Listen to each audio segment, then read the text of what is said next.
It's a secret, but it's an open secret. It's plain to all, but only a few see and understand. Then don't you understand this parable? Then how will you understand any parable? It's a secret, but it's an open secret. It's plain to all, but only a few see and understand. Then Jesus said to them, don't you understand this parable? Then how will you understand any parable?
Understand this parable? Then how will you understand any parables?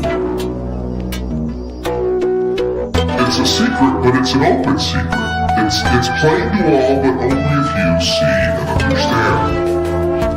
Then don't you understand this parable? Then how will you understand any parables? It's a secret, but it's an open secret. It's plain to all, but only a few see and understand. Then Jesus said to them, don't you understand this parable? Then how will you understand any parables?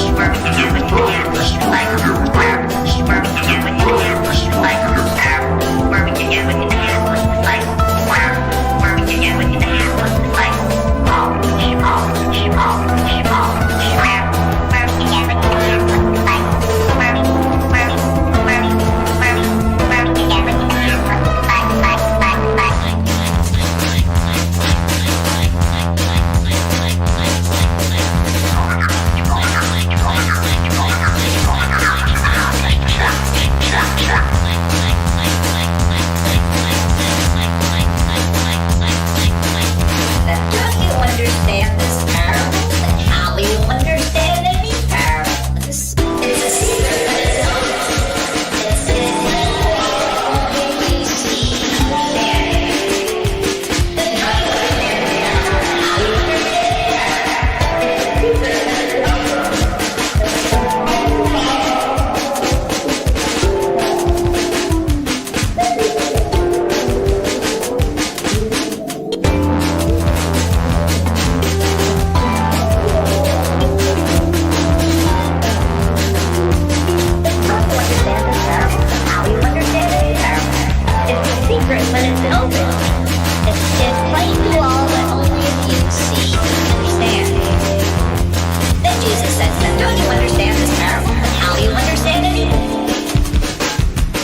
Good morning, folks. Right now, I'm just in darkness. StreamYard ran out of mercy and patience for me and not paying my bill. So it put me back on the regular with no background, and I had the silly little duck up there instead of the VNA bubble. But don't worry. I made some last-minute transfer of funds, justified it to my wife because we had made enough on the chill streams in the past couple of weeks to be able to afford the Spotify inflation numbers. That being said, looks like there's a lot on the docket today in terms of people streaming. Like, for instance, I know that Friday Morning Nameless will be streaming shortly, and but before we get to that, just want to shout out to all the got some all stars in the hive mind today. I got to do a couple things here. I still got my AirPods going, so I'm hearing a delay for myself, which is uncomfortable. But beyond that, want to shout out to PVK specifically for getting the hive mind going. Let's get a background so that I'm not just a bubble in the infinite darkness. There we go. Now we're comfortably at home.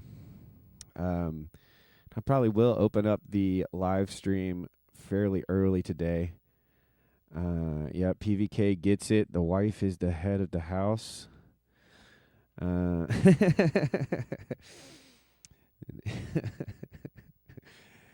Yeah, we woke up to a surprise bill this morning, and sent the household budgetary committee into a tizzy. But man does not live on bread alone. I'm just loving we've got so many of my favorite people. Yeah, Parsons, I was listening to Todd McGowan before this. So yeah, I'm giving you guys excess labor today in hopes of creating surplus value that I can trickle down effect to my wife and pets. So feel free to click that Ko-Fi link. One of the things that I wanted to do today was maybe try to see if we could get the Ko-Fi bot going. I know I can test it somehow, but I think I have to be streaming while I test it. So and I probably didn't set it up right. Like if it requires actual coding, I'm kind of, it's probably going to take me a year or something to figure that out. Let's see.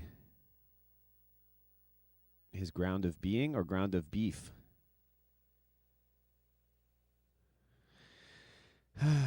Ground beef habits.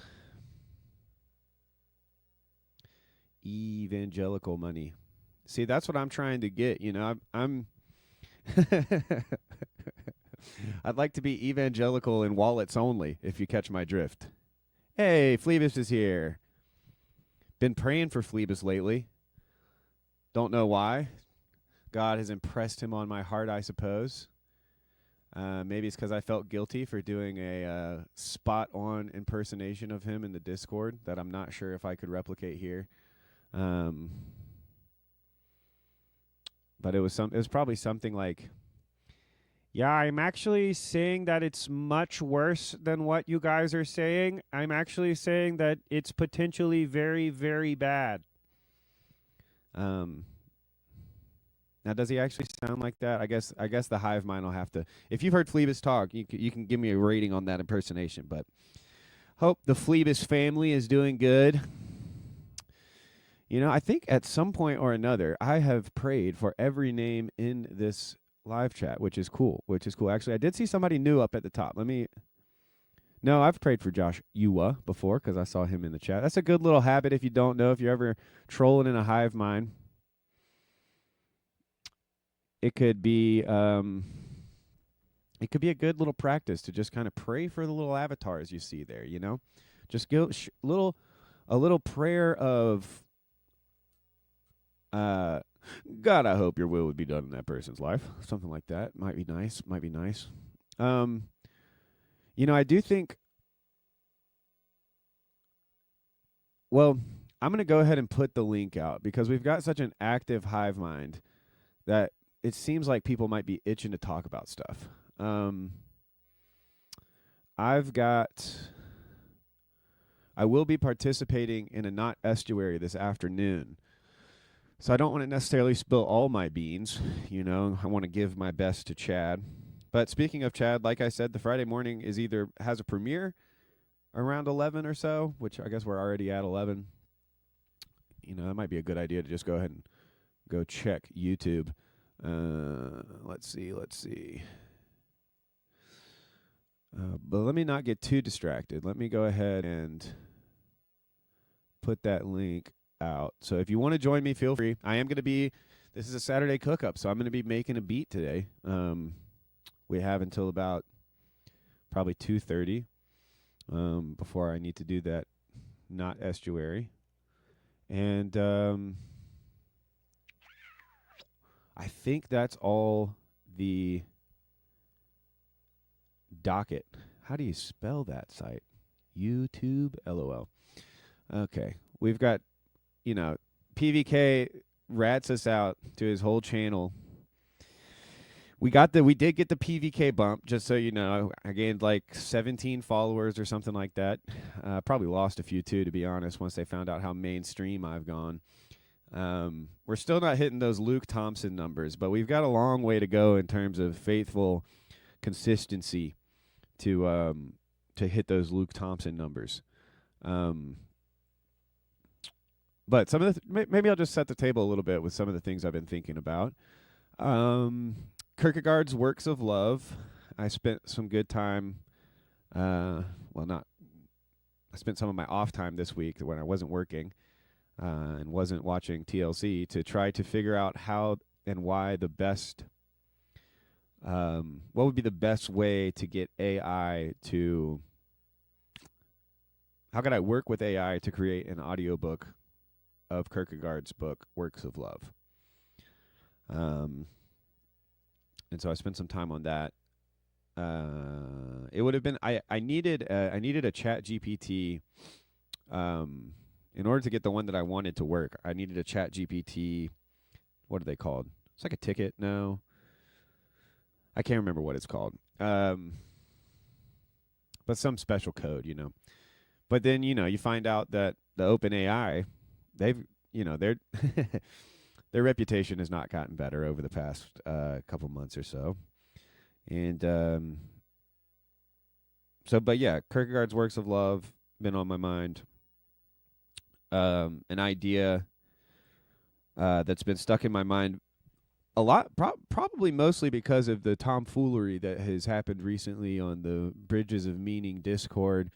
There's been a recent banishment, and the mods are they are the Curtis Yarvin authority of the BOM Discord, and so that was something on my mind. But the idea of what is the TLC? What is the old ideas, the old navel gazing that tends to take place? I've been thinking a little bit about that. RJ gets it. Kierkegaard. One of the things I did not do this week was I wanted to make some Kierkegaard branding, so that I could press a button and it would be like Kierkegaard alert. No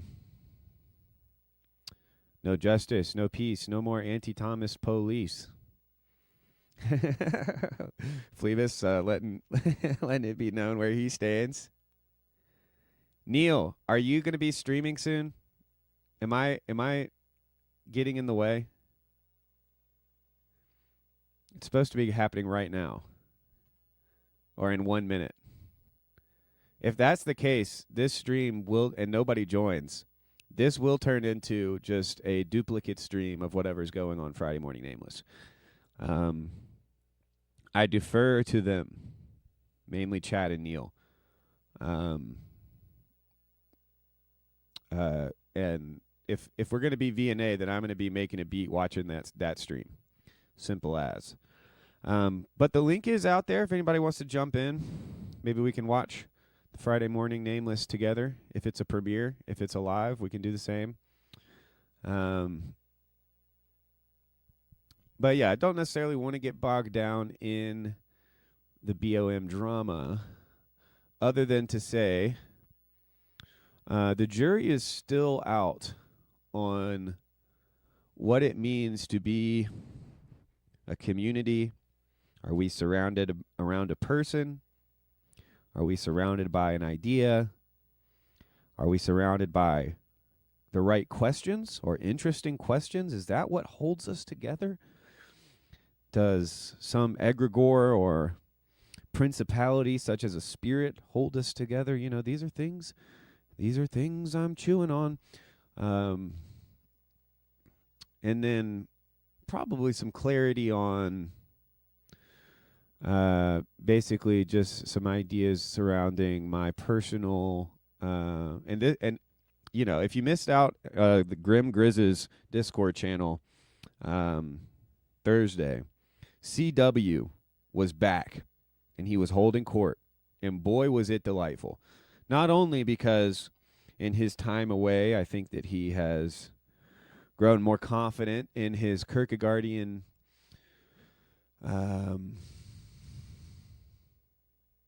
the way that he can describe Kierkegaard is much more appropriate for some people around here, which is nice. It's good because I'm more of a vibes guy. But CW can actually clearly and convincingly articulate some of the best ideas. And he had a saying that was a real doozy for me that I couldn't help but think about yesterday during Paul's live stream, which if you wanted to get on and talk about your thoughts on how your live stream went yesterday, I would love to pick your brain about that. Because I'm curious as to if you felt like the nature of the estuary, was it more of an estuary? Was it more of a voices roundtable, a CRC voices roundtable? Did it become, like the Costco kid might say, was it just 5 booms? I get that conversation, 5 booms, boom, boom, boom. Oh man, the booms took me out. Need a sip of coffee. Whew. Yeah, that was certainly one of the things that crossed my mind is just I think I put in the hive mind the explanatory and something else power of Michael Sartori's brilliant idea, brilliant formulation of boomerality. That video probably deserves a rewatch. Unless your name is Mark Parker, I wouldn't advise it because I do think that one of the mistakes that the video did make was it was a little harsh. Was a little harsh on our friendly, somewhere between post-Buddhist and ex-Buddhist. We'll see how the Tibetan Book of the Dead study goes. I'm actually looking very much for that. Very grateful for Mark Parker's presence here. So that was my only bugaboo with the boomerality video, but looking forward to seeing what that's all about. But then here's the CW quote before I let you in, Josh. The CW quote that really struck me from that day in the Discord that I was resounding in my head as I watched, basically 6 men of a particular Christian denomination. CW basically said that because of his Kierkegaardian individualism and distaste for Christendom, that he tends to see all organized denominations as parachurch organizations. And I was like, I'm going to eat off of that for months. It's like, yes. Because if it weren't the case, then how would we be able to communicate together as Christians? Let alone, religions beyond that. But with that said, Josh, welcome, sir. How are you? Hey, morning, man. Good morning. How's it going? Nah, it's going all right. It's okay. What's on your mind, brother? Oh, nothing. I was listening to you talk about community and what it surrounds and like what you're surrounding by. I think that's what you said you kind of wanted to talk about, right? Yeah, I was just kind of rambling, waiting to Oh, get my gotcha. bearings. But yeah, I'd be happy to hear what you think about that. But before we do, just news update, everyone. Neil failed to figure out StreamYard, so it looks like the Friday Morning Nameless live is not happening yet. So we'll be checking back in on that, seeing if we have updates. But for now, please continue on community. Gotcha. Yeah, no, I was actually just thinking. So Joe Rogan had a guy on yesterday, who was basically talking. He's a physicist and he's got some pretty interesting way. He's got a theory of everything. He's the guy who wrote My Big Toad, Thomas Campbell, and was describing how everything can be interpreted through a virtual reality. That there's a generator of that consciousness is a generator of a virtual reality, and that we all have a piece of consciousness inside of us, and then to a lesser degree, I think what he was saying is all lower organisms, dogs, rats, dolphin, things like this have a lower amount of consciousness in them. But yeah, now where was I going with that? Oh, community. So basically, he was saying that like it breaks down to like a grid. Like humans are connected like a grid, like a node in a network. And the nodes in the networks you're asking like what we're surrounding or what we're tied by. Maybe that's the right way to say it. And that, or you said like, yeah. And I've heard this question about like, because like, I think Father Eric wants to call it like, he wants to change, it would be like, no, the more appropriate name for the TLC is like the Jordan Peterson sphere and all this kind of stuff and that. But I was thinking about a network that I'm familiar with, which is the mycorrhizal network that connects trees in the forest. And that mycorrhizal network, it is its own organism, of course, but what it's doing, or it's the way it's propagating and the way it's interacting with the trees is by the tips of the roots having an exude of sugars that are made up in the leaves and not above ground where the fungus can't exist, and but it gets the sugars from up there. And so you might say that's it's food, it's what's tying it together, it's what it's ingesting, it's what it's feeding itself off of. So if you do have a community that's made of humans, we are organisms, that community is a larger organism. So what it's ingesting is the thing it's surrounded around. Would be this maybe like the spirit that it's also ingesting or something like that. Anyways, the whole note, basically my what I wanted to offer to your what you brought up about community is that to look at it as a node network, and that yeah, and then how node networks function and what they consume and what their purposes are, because there's many different node. Even a tree, the basic layout of a tree is a node network, and how it works and how it functions and how it grows and that. But yeah. And anyways, let me stop rambling. Does any of that kind of? Yeah. I like the way that you're putting a lot of that. It's certainly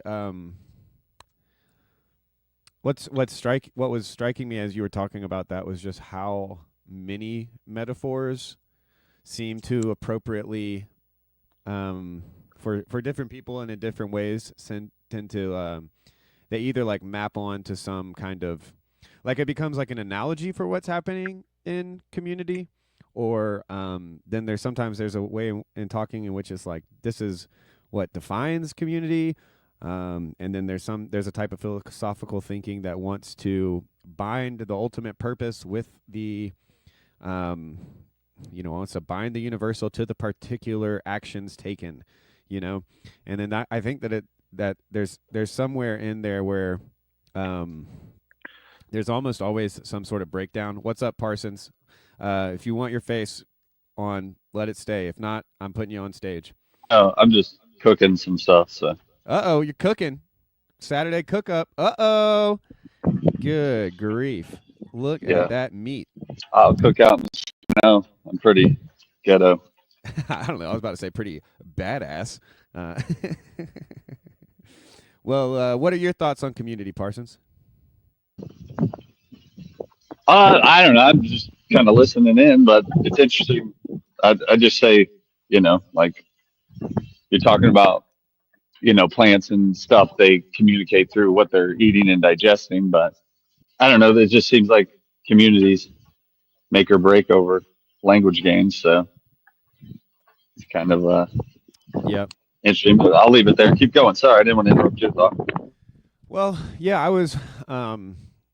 It reminded me of like it's just the fact that because there's all these different ways of defining it or looking at it, it can't be true that a community requires, some sort of agreed upon definition of what's going on.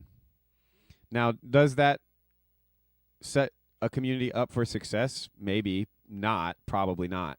It's probably if in the ideal, a strong community all knows why they're participating and what their roles are, and it's highly structured and all of that stuff. Well, are they eating the same thing? And what I mean by eating is both mentally, so all three aspects of a human, mind, body, and spirit, are they eating the same things in their mind, body, and spirit in the community? If they are, it will scale towards organic success. If it's, like you said, rigid and structured and rules-based, it will be ordered.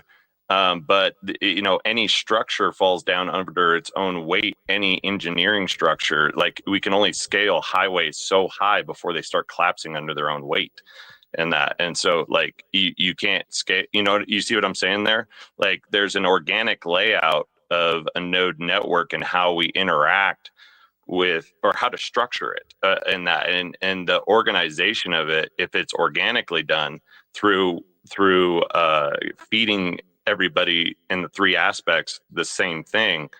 That's what I believe the Catholic Church figured out a little bit, in that the practices and the rituals and the days and the mapping the year, and so we're all doing the same things at the same times, and you build the network fast. But however, like if the spiritual network is not as strong as the physical network, it's almost like a tree that's got rot in it. Like the rot actually eats out the structured lignin in the wood, and that's how it makes the rot pockets and and basically creates rot that'll make the tree collapse.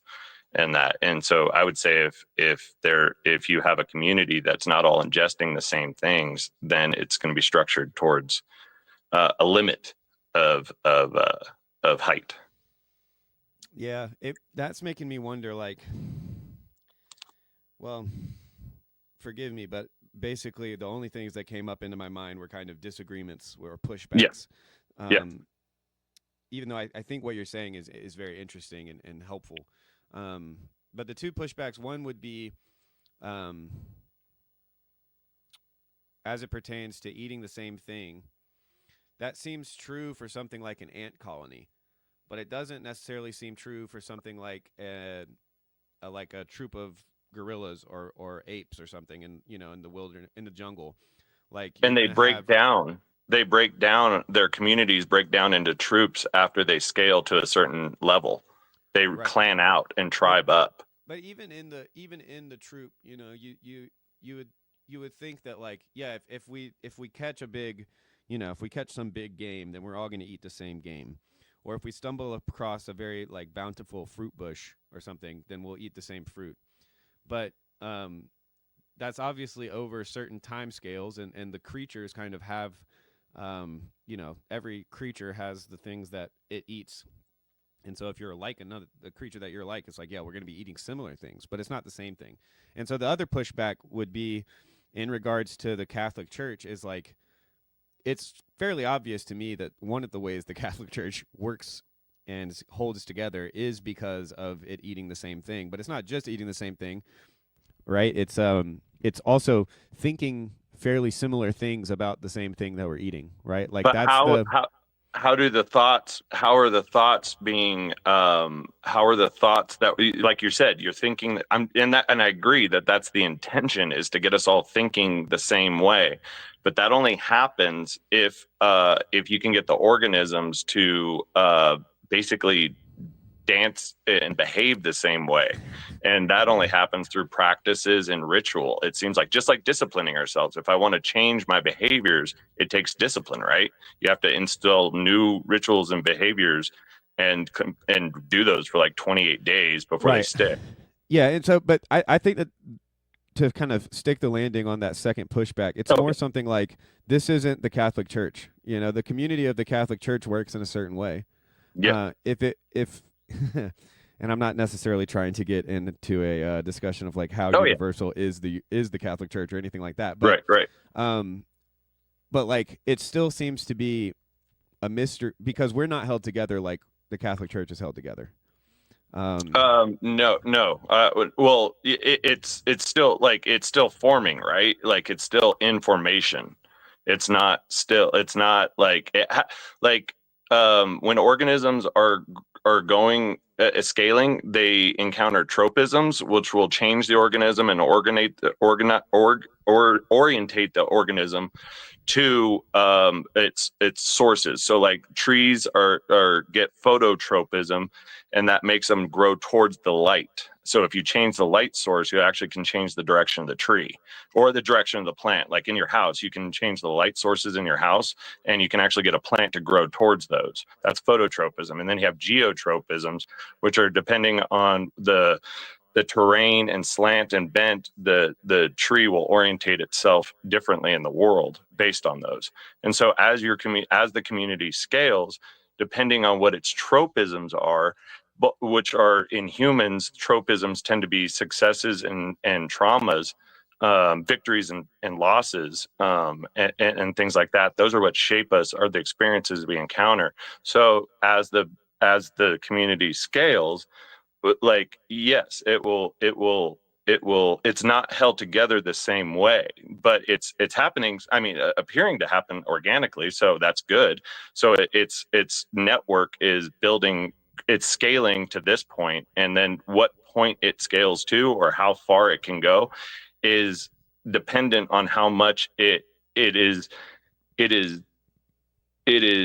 being grown in accordance with the ultimate design of the node network. Meaning that a virtual node network, like we see in a computer, where it's just a clean grid, that would be the perfect network where everything is ordered and everything behaves. But like, obviously in our own communities, they don't scale to that, to that beautiful level, and so there's a limit in that. Well, you've got PVK's vote. So if you and PVK agree and I disagree, then it's probably, I think I can tell who's in the wrong. But I think that there's something else that kind of like is interesting about human. As soon as like you introduce the human being into the mix, right? It's like all of creation is nice and orderly and follows its instincts and doesn't sin. And then you get human beings who, for the first, and it's suddenly it's like, oh, now we have these creatures acting against their own self-interest for reasons such as pride, arrogance, lust of the flesh, et cetera, et cetera.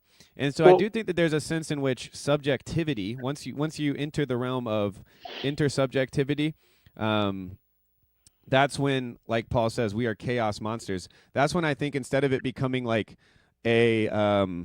instead of this being a community around shared answers, that's why I think like it being a community around shared questions makes more sense, because it's not that we're coming together because of a sense of shared knowing, but rather a shared unknowing. But then that's also not to rule out the possibility of when we come together learning things, right? And getting closer to the capital T truth or anything like that. But Parsons, any thoughts? Yeah, I mean, I think like the biological makes sense because you have like the scaling takes place at either on an evolutionary stream. And again, I'm dumb on this stuff, sorry, but it seems like biologically you're dealing with just it's either going to fail or it's, you know what I'm saying, it's going to be taken out by survival of the fittest on Yeah, that it sense. doesn't And matter. that's why even if it doesn't, like you're saying with the ape, it still like knows when to split, like it still knows when to split to try to survive beyond its means. But it seems like you're bringing in Magma with subjectivity. Like that's the problem with humans is as soon as you bring in language, it's like you're trying to deal with a three-body problem and you just can't map it. You know what I'm saying? Like if you're a network that is top down controlled, grid laid out is it fits well. But as soon as you bring in like other perspectives and other things, and that's why language is so problematic, because each subject has to try to map what other subjects are saying. And like there's, I think that's where it gets all junked up. I was just going to say one other point, like you could see TLC obviously culminated around Peterson's sphere of this negation of, like, I would say neoliberal, capitalism and woke ideology. But the problem is, like, even now people are in the TLC, the ability to keep asking questions, where I think, sometimes the Peterson sphere tries to culminate around what he started, that it seems like as soon as you culminate around the answer, you start to like kill the thing, like it starts to die off. And I don't know why that is. Like the symbolic order will start to, there's always my Lacanian, there's a gap in all systems. And how you deal with that death of that gap there is how it's going to either survive or thrive. But again, language gives us the ability, to go beyond evolution in a way and Yes. get outside of the constraints of evolution that no Well, other animal or living thing has ever done before. That's what the crazy thing is about humans. But it's also in its ability to get outside that, it also will destroy itself in the mean, what I'm saying, but is that its ability to keep evolution going? I don't know. I'll stop with that. Thanks. Josh?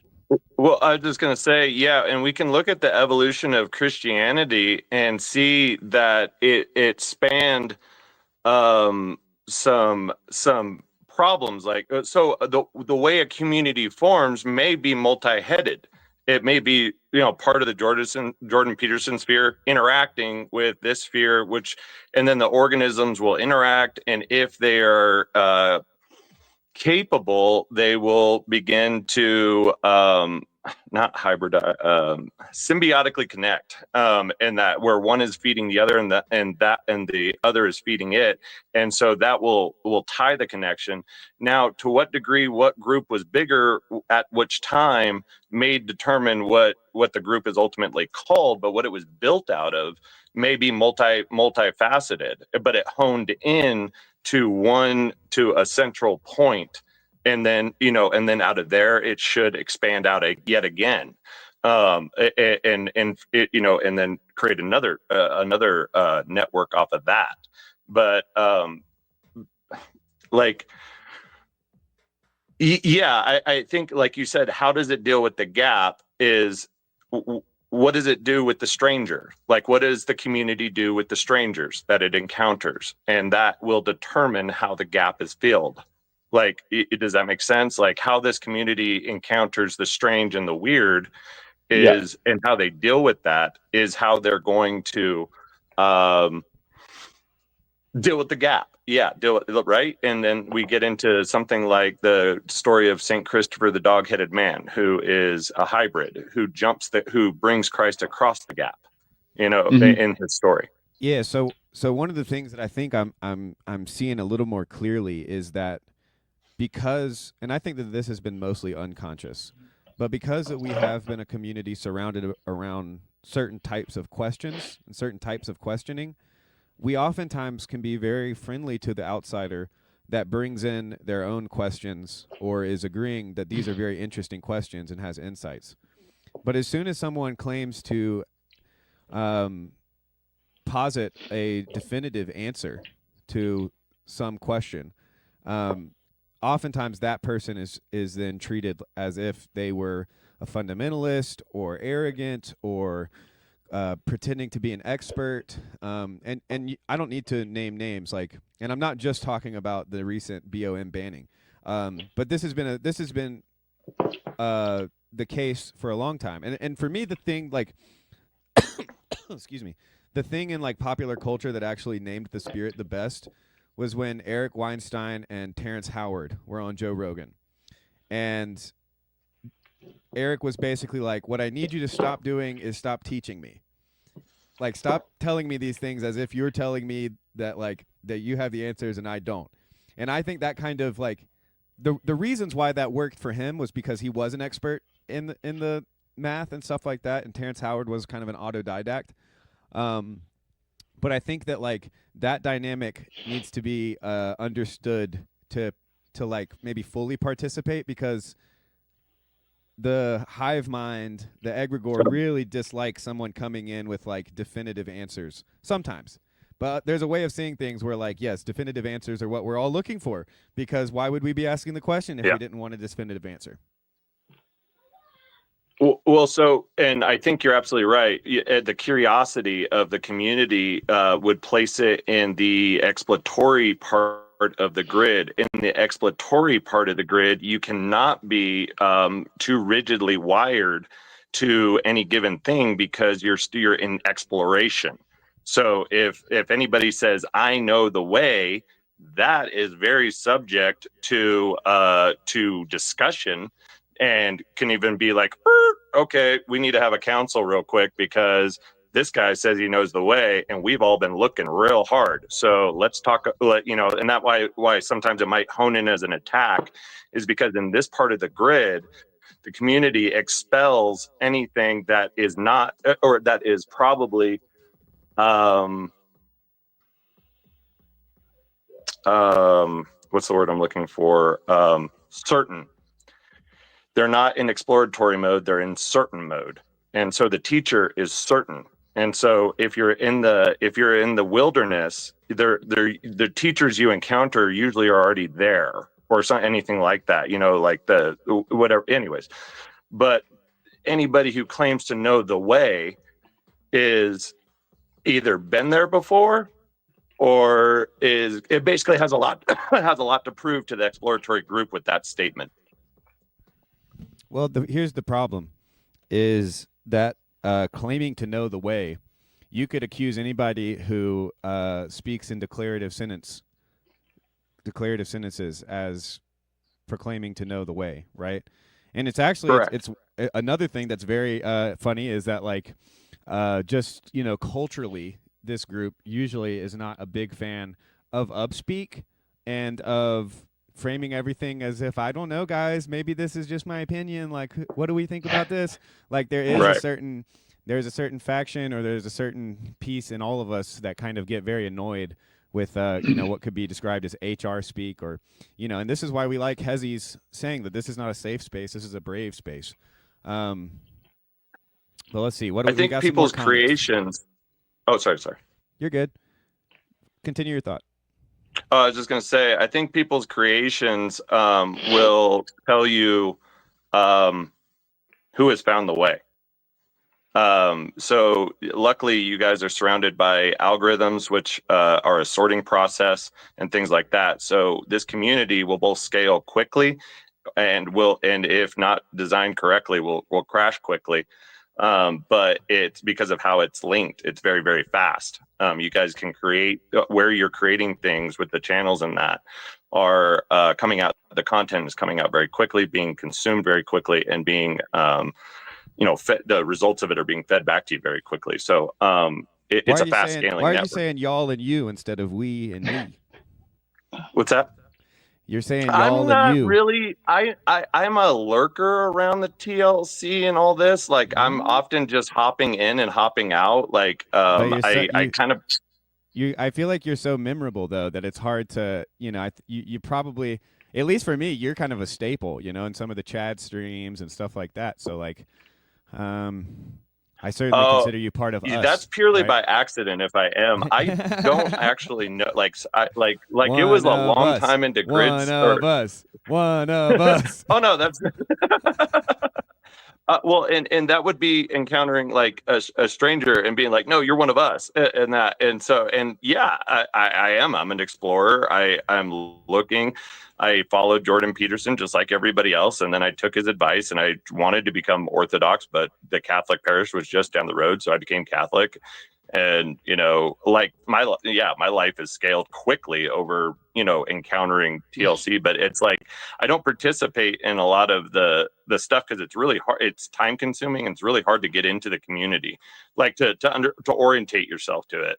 So I used a lot of peripheral stuff, and it seems like what I've been learning, like by myself, as I come back with it and spit it, it seems to resonate, with what other people are doing. So obviously the network is linked by things that we, are all encountering and consuming and everything like that. It's just that as of right now, it's unobserved exactly what is the grid or what is the lines that are in between us and things like that. But Sure. is underwater. There you go. 95% of the TLC is underwater. So he's relating to an iceberg. So we're only witnessing a slight bit. He's also using the iceberg metaphor, which means it's under the chaos of the water.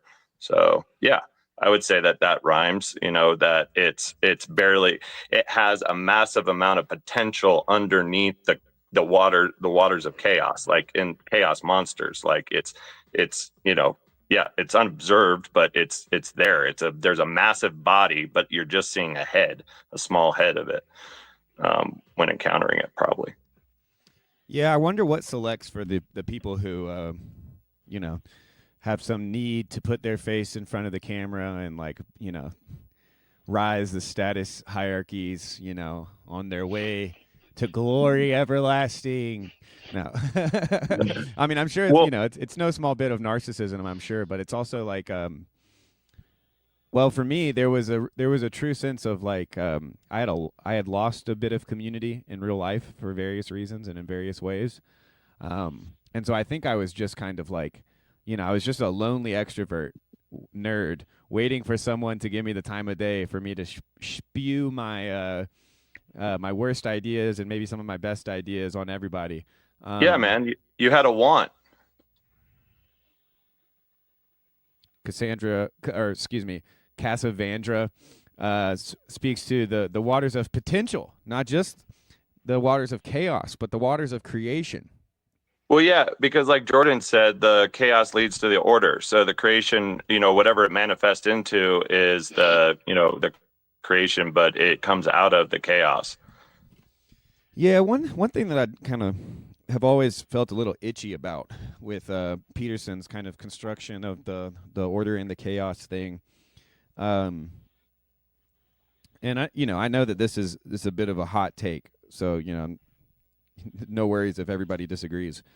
But there does seem to be what could be called like a idolatry or a fetishism with order. And a lot of, and that's why I was hoping he would go with like 12 more rules, which he did a little bit, but I think it's really hard for certain types of people to see anything outside of perfect order as somehow having any claim to the good whatsoever. I could probably try to think of examples, but honestly, I feel like that's one of those kind of metaphysical disagreements that it can be very difficult to kind of. I drew something this morning. Can I show it real quick and see what you think about it? Yeah, and also if you'd want to go ahead and draw your little quadrilateral too, that would be very helpful because I was getting lost in my mental geography trying to figure out where stuff was. It kind of maybe explains it because I was thinking about this stuff this morning. That's why I hopped on, was because I was kind of thinking about it and that. But anyways, this is what I drew this morning. Shit, it's probably gonna be hard to see. But basically, it's a layout of a cross, and down is death, up is life, and from the perspective of the cross, order is on the right, chaos is on the left. Meaning is the X horizon, or I think I'm getting my geometry correct. The X horizon, and then the Y axis, the vertical axis, would be the purpose. So going up is our purpose, and then that's balance, and then balancing between order and chaos is our meaning, and the chaos precedes the order. And so where you're at, like, damn, let's see if I can balance this.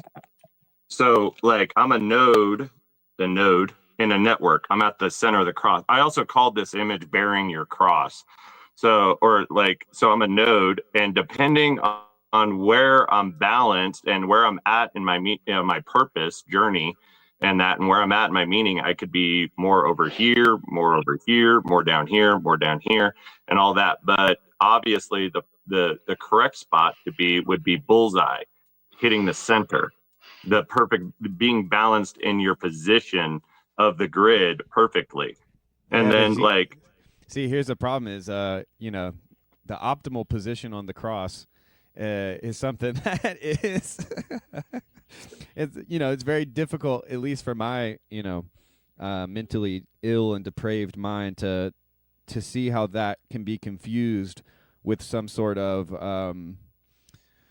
as obviously dichotomized as good and evil or good and bad, because obviously it's like the best thing that ever happened and the worst thing that ever happened, but it also requires much pain and sacrifice. So that kind of optimal point is actually the least optimal point as it pertains to one's own kind of experience, we'll say. Yes. No, life is suffering. Yeah. Yeah, no, in that. So I guess what we're trying to answer is, like, yeah, down is bad and earth is under our feet. And so like if we're orientating ourselves for earthly purposes, we are going to be stagnant in our vertical ascension, like are trying to go up the mountain. You're going to keep spiraling around the mountain and encountering all sorts of cool stuff, but you're not actually going to gain any altitude.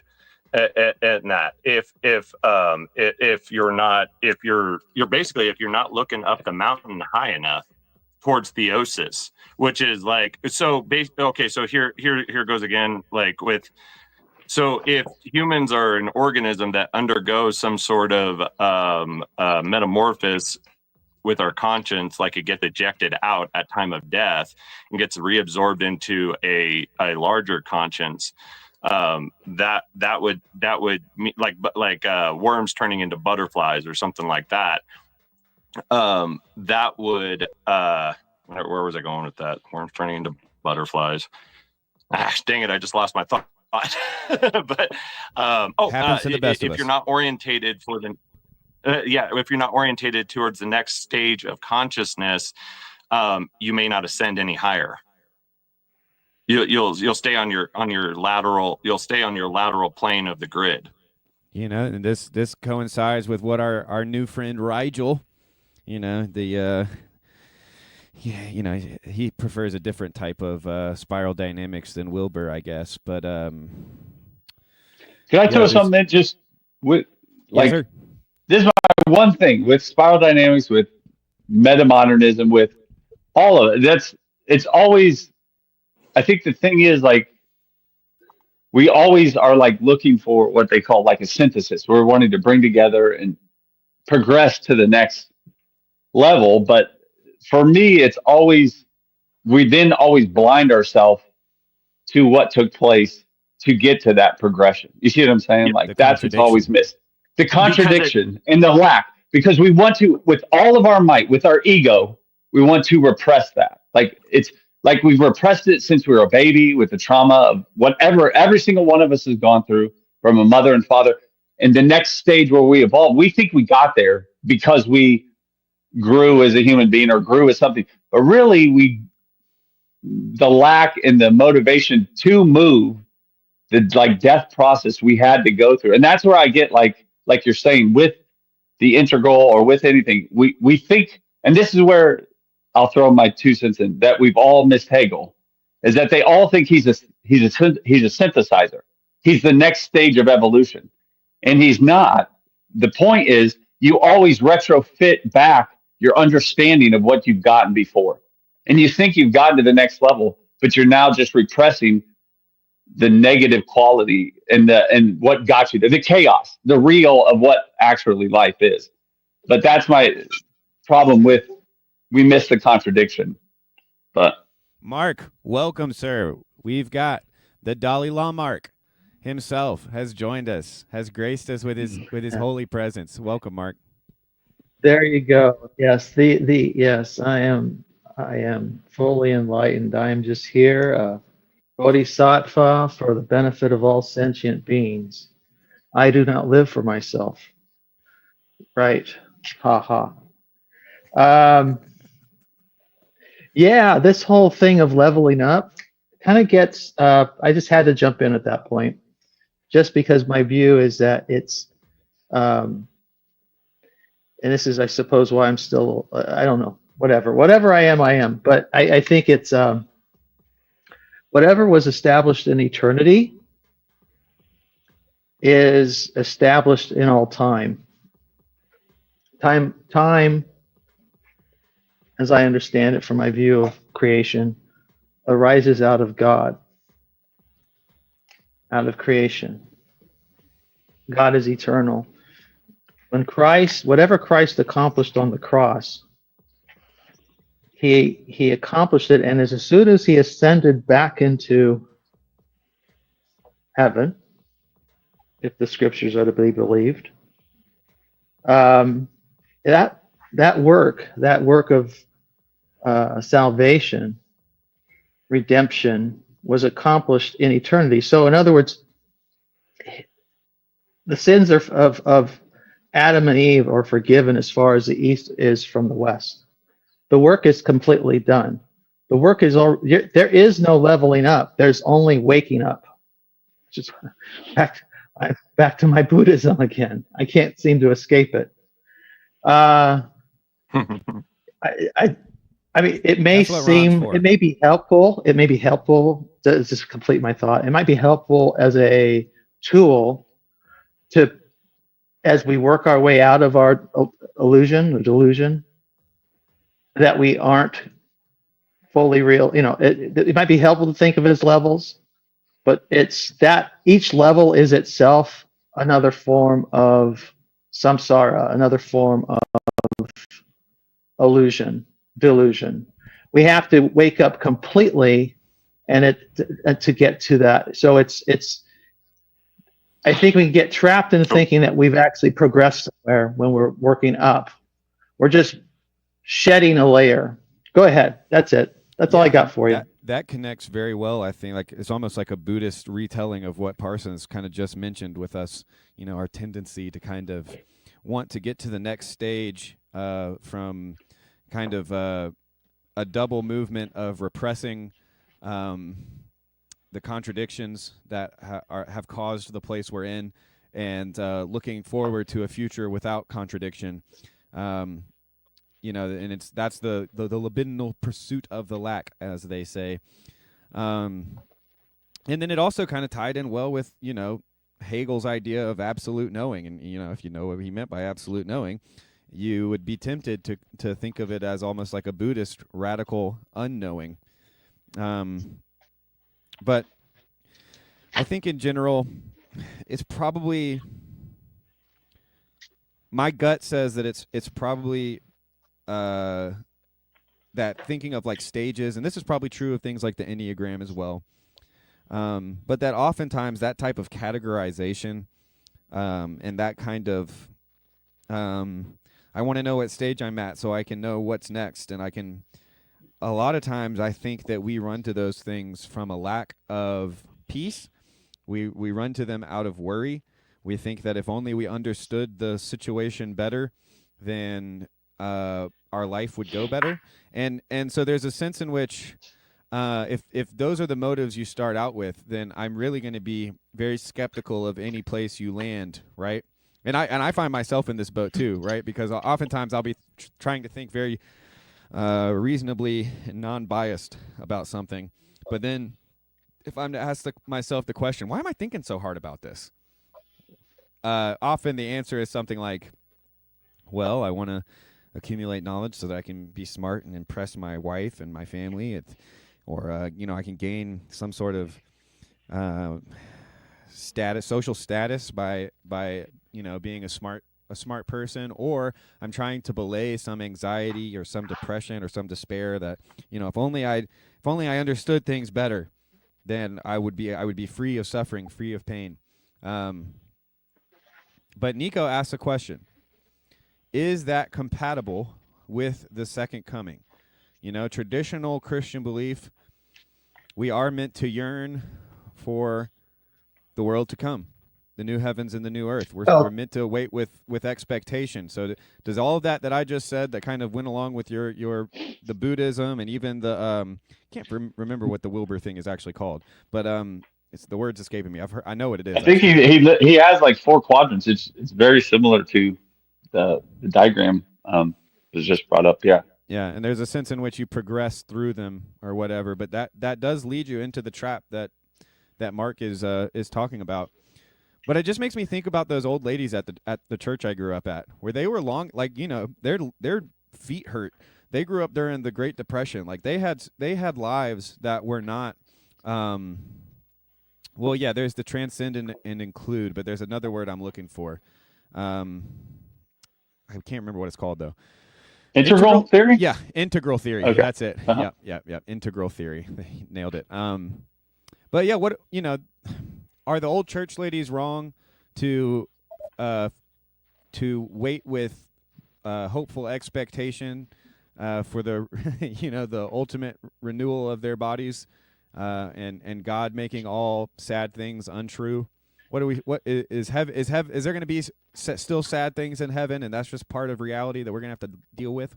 What say we, men? Yeah, no, I don't think that hope. I mean, hope is well, I mean, basically, like, so that Rogan podcast I was listening to the other day, like, it was all, and I've been also going through the rosary in a year since the new year started. And one thing I've been noticing is that the imaginal space is what seems to be like a lot of hope and faith is born out of. And so what I mean by that is like, okay, so let's take a movie as an example. So Lord of the Rings, the battle is basically lost and everybody's waiting for Gandalf to come over the hill like he said he would. The third day at dawn, look for me on the hill. Okay. So, but anybody observing that battle would have been rightfully and logically anxious that it was not going to work out the way that it was hopefully going to work out, that the people were holding out faith. And so it's a delusion that you're enticing yourself into, and to hope for the future, to hope that the hero is going to come through, and it's born out of delusion. Yeah, but it's a willful delusion. And like when my dad, we used to go hunting and my dad would say, all right, I'm going to go to the truck and I'll be right back. And we would be turkey hunting and I knew the truck was like 500 yards away. I would always get worried that something happened to him on the way back. I don't know why, but I just always did. He could be gone 2 seconds or 5 minutes and it seemed like eternity and things like that. And I was rightfully anxious, because I was a little boy alone in the woods where bears and mountain lions are and stuff. But at the same time, I had faith and hope that the consistency of that my father had always shown me of coming back for me, that he would hold true to that I would not be left out in the woods alone, that nothing bad had encountered him. And I just needed to suffer through my own anxiety and my own psychology in order to hold out for what he said would come. I will come back, and that. And so as far as the old lady, no, she is not.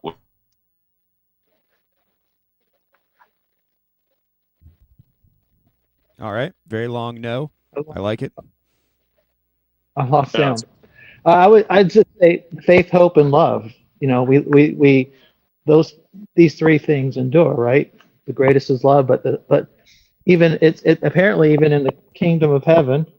Well, faith, hope, and love go up the vertical axis. Order leads to chaos, so it's circular. So this is going to go around. This is going to go up. And so faith, hope, and love go up. And all three of those things are unseen and in a lot of ways delusional, people that love unconditional, agape love, unconditional, it's practically delusional. That means that you can love a psychopath in spite of his psychopathy.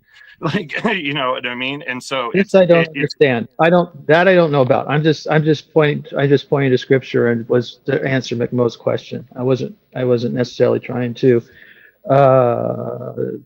argue or disagree with your position. No. I just was agreeing with you that faith, hope, and love are what the woman in the pew is doing to ascend higher. That's how she's climbing the ladder. Is those things scale? These things endure through time. Time destroys all things. God is timeless. He endures. And so he must be made out of something that endures. These three things endure. So this is the vertical, this is the ladder. You know, and that in the chaos on the levels leads to order, and she has balanced herself inside of a safe space, inside of the chaos of the world, inside of a sanctuary where she's spending a large amount of her time. And that really feels like too, like those are the one things that can hold you through the chaos. That faith, hope, and love. You know what I'm saying? That. It's the rungs in the ladder. Usually, yeah, and that's usually formed with others in a way. You know what I'm saying? It's where you only get that through dependence on others, not within yourself. And you know what I'm saying? Like, or with God in that case. No, it's like the way that ants build the tower with themselves and that and each rung, and wherever you're at in the rung on the ladder, accept it. It's okay. You know that you were born a paraplegic, you were born into a poor household, you were born a billionaire to a dad who didn't pay attention to you, you were born whether you're the Buddha in the print or the prince, whether you're the Buddha who starts out as a prince and goes into the down into the lowlands, or it's the other way around, and that like Jesus who goes, who ends up in heaven but started out in a manger, and that. Oh, adios, Mark. Bye, Mark. Yeah, I think I agreed with you when you were talking about real, true love looking delusional. I'm not sure if my Protestantism will allow the metaphor of a ladder as salvific in any way, but can we do a mountain? That either. Yeah, look, if you'll look above us and turn your head upside down, this is a stream for Christian absurdity, which is to say that look at what faith, hope, and love do, right? Faith, which are being sure of what we hope for, and certain of that of which we do not see. Hope endures. Love hopes all things, believes all things. Well, and it can fall out of balance into stubbornness and arrogance. So, like, you ever seen a guy with his head? He believes he's right no matter what. Like, won't get off this hill, gonna die on this hill. Like, you cannot move him. And that, and then arrogance, believing you know the way, and thinking you know the way when you don't have any foundational anything to place it on. And how do you find a foundation in hyperspace? Like in that. Right. Well, you shall know them by their fruit, I think, is the simple answer. Go. But there you go. But let's continue down the roll here, because no greater love hath any man that he should lay down his life for his friends. And then so if you play suicide. Here's the problem. Here's the problem with the hierarchy game, right? Okay. Is the Christian is required by conscience, if by nothing else, to place Christ at the top of the hierarchy. Now, what if you were to imitate the top of the hierarchy? What activities would that have you doing? It would be the lowest of the low activities. You would be seeking to descend further and further, as far as you could humanly descend, is where a perfectly Christ-like will would go. Yeah, to a broken heart. To a broken heart. That's what God wants, a broken heart. He wants you broken, because then he can do something with you. Yeah, I don't think I'm disagreeing with that. Yeah, no, it's chaos. He needs you broken. He needs you disassembled so he can reassemble you and modify you. It's not. It's an upgrade. It's not like you could, if you wanted to modify an engine, you could meticulously take it apart the correct way, and then get into a church and modify your behaviors, or maybe raised in a church and you always behaved and you always did the right things. Or you could do the hack and maybe drive it so fast that it burns the nuts and bolts and the engine basically falls apart. You do it easily, but then you might have destroyed some parts and you might have to swap those parts out and everything. All I'm saying is that whatever way you get disassembled, that's what's necessary. Is the broken heart. That is what he wants, and you're like, depression. That sounds like depression. I'm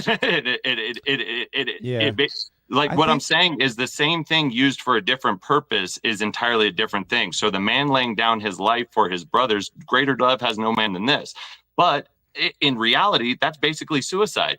However, the man who commits suicide out of grief-stricken and guilt-stricken mind, he commits suicide. That's called the ultimate sin. One of these things is not like the other. One of these things just doesn't belong, and it's the motivation and intention. Yeah, so we're given multiple metaphors as it pertains to the broken heart, and I'm not disagreeing. I think you're saying a lot of good stuff. I'm not disagreeing with you at all, really. But yeah, there's the idea of the broken and contrite heart. There's the idea of the circumcised heart. But Phlebas is right to say that a bruised reed will he not break, right? And so there's I tend to lean on a very reformed view in a lot of these in a lot of these discussions. Specifically, I mean the kind of ultimate authority of God's sovereignty being at play more so than our ability to climb or descend some mountain or ladder. Correct, but he wants you hot or he wants you cold. He says if you're lukewarm, I'm going to spit you out. I want you hot, burning hot, or ice cold, because both of those if you're on the path. And when he says that, what do you think hot means and what do you think cold means? Because he says that specifically to the church of Laodicea, right? In Revelations. Right. He doesn't say that to every church. He just says it to Laodicea. Were that you are hot or cold. Are we meant to then, you can make the analogy that I guess that means that all the other churches were either hot or cold, since he didn't say that to any of the other churches. But I've always been a little bit interested in what it means to be hot or cold, because most people aren't really living that hot or cold life. They're trying to get to some Aristotelian mean. Correct. And they're trying to reach balance by themselves, which will keep them here, which is, if that's your ultimate goal, is to stay here in death, then because you're in time here, you're going to die. Like, that's what happens. And if your consciousness stays here, it dies. And so you have to be tied to something higher to go up. Back to the hot and cold. So God, ultimate authority, right? We're in agreement on that. That means he holds the devil or evil, chaos, or there's this chaos and order play. But when I encounter a bad thing, like yesterday, my woman got cut off in traffic, or while she was waiting for a car wash. Somebody literally edged their way in and got right in front of her as she was obviously waiting for the spot to open up. And so obviously wrong civic behavior, all sorts of stuff. But God put that in her way with his left hand. And then with his right hand, he inspired her to not honk her horn, to not swear the lady out, to not flip her off like what she wanted to do, and just hold her tongue, bite her cheek, and drive home, because she's like, I can no longer be in this situation. Otherwise, I'm going to flip out. And so she removed herself from the situation, came home and tried to, control herself the best she could, because she was very angry. And that was a direct experience encountered by her from God, in which he both used his left and right hand, and so the hot and cold, meaning that there are those he holds in his left hand and those he holds in his right hand. The left with the chaos, just like the yin yang symbol. I got this right. The chaos over here goes down, but the yin yang symbol goes down but leads up it leads up, and then the ascension goes up and then comes back down. And that, and so because like even Fulton Sheen, who is basically like Catholic Billy Graham, he talks about going to heaven, and he's like, I'll go up for just a bit, and I'll enjoy for as long as I can stand it, and then I must come back down to get back to work, and so that's what he sees as his ascension path, is to go up and then come back down to inspire to those to bear good fruit so that they may ascend. And because he says, I found the way. I'm a part of the network that found the way. Parsons, what say you, sir? Any thoughts on No, this? it just sounds very Bodhisattva-esque. But I mean, like, not much to say. Just Still I guess taking it keep in. going. Yeah. I'm again thinking about your Protestant take on stuff, and you guys, the Catholic between I was Catholic and Protestant. I was born into a simple Bible church. I was raised in a very small town. We were we were like everything. You go non-denominational because you want to be like organic and not tied to anything. And then you find problems, and you need to be part of an order. And then a couple guys find Reformed theology, and a couple guys find this, and a couple guys find that, and then the elders argue, and then this and that, and then differentiation. And so to save the unity of whatever community was built, it differentiates into cells. And so it just breaks down into little groups that spot off into larger groups and are reabsorbed into those groups. And, the cycle continues. Basically sounds like Protestantism. But so Magmo, when you say the ultimate supremacy of authority of God, what'd you say? Sorry, could you? Yeah, so there's a formulation. I was actually trying to point towards a formulation which your reform formulation. Yeah, it's Spurgeon. It's Charles Spurgeon, and he says, if there were a better place for you to be, then divine love would have put you there. And so there's this. It's this idea, not that like everything's always peachy and great or anything like that, but it's that. If it was God's will for Jesus to be on the cross saying, my God, why have you forsaken me? Which we have to say it was, or else Christ would have been being disobedient to the Father. Then he served his role. Then there has to be a way in which God's divine love is what is, the reason, the final cause, the first cause, however you want to metaphysically chop it up. And this is where the disagreements come in, obviously. But that divine love is not making mistakes. And we've had Luke in the hive mind now. And you know what, boys? It's been 1 hour and 17 minutes. I'm about ready for a potty break. But I am going to say that, you're listening to the now TLC famous Saturday McMo streams, the Saturday Cookup. And we are talking community. We are talking metaphysics. We are talking spiral dynamics, going up and down, left and right. Josh has brought a model. He's got I think it's a whiteboard that he drew it on, a little tiny whiteboard that he's pitching us on his model. So far, pretty good pitch. Slightly stone doodlings of this morning. Yeah, I think if I were a shark, then I would I would be investing in this model. Get in while you can, folks. This model's really going places. Next thing you know, you're going to see, Peugeot with a little, little whiteboard. You never know. But like I said, I am going to take a little bit of a potty break.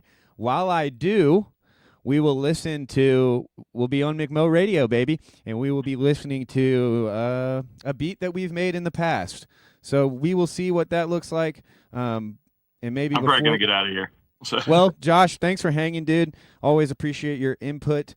You've got a lovely way of seeing things, and you've got an even more lovely way of talking about them. So I appreciate you Thanks, Josh. hanging out. Yeah, that was cool. Adios, brothers. Bye, dude. Thanks. All right, let's see. Let's get a little branding up in here. Maybe something short and sweet. Who knows? Maybe a little. Let's do. Tell me that you've lived here your whole life. No, not yet. Are you married? No bad habit. No bad habit, eh? Well, what do you chew that tobacco for? For nothing. Nobody pay me for it. Well, tell me, how far is it to the next crossroads? Follow your nose and you'll come to it. Follow your nose, follow your nose and you.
The clock on the wall.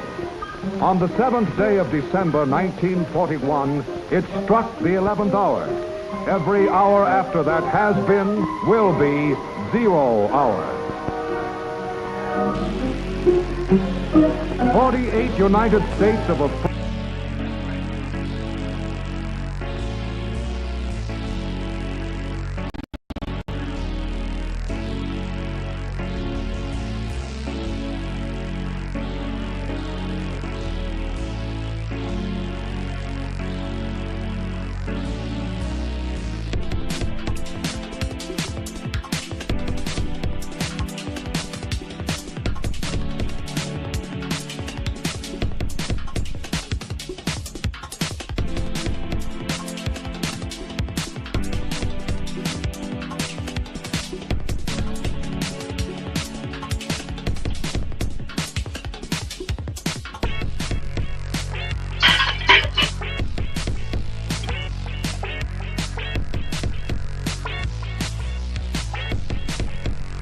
Gabrielle, are we working?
We're back. We're back. Can you hear me, Parsons? Got to get the layout right. Yeah. All right. Sorry, the bathroom break took a little longer than I expected. We're good. So, you read anything good recently, Parsons? I've just been reading the one book. It's just the Lacan and Religion book by a guy named Richard Boothby, I think it is. Okay, Boothby. I think I've heard that name before. What's the any interesting insights? Yeah, I mean, his just right off the top. I mean, he's trying to get into, in the beginning, I've just been the first 2 chapters, and he's talking about again what he calls the big other and then the little other. And so it the little other. Not familiar. Yeah, the little. Yeah, so the little other is just basically other subjectivities that you have to deal with, and that they keep causing problems. and like that you can't control them in a way and stuff. And so, but mainly, and how you're always trying to like follow the big other's rules, but the little other and your little other keep messing up the rules. But that's kind of the opening stuff. And kind of like he deals with. So Freud, had problems with the father. Freud's big problem was with the father. Yep. And so he says anxiety is created by the child fearing the father in a way. But Lacan thinks it's not. Lacan thinks anxiety is induced by the mother. That's his major term, is that he thinks the mother causes problems. And he thinks the father actually tries to bring order to the chaos of the mother in a way.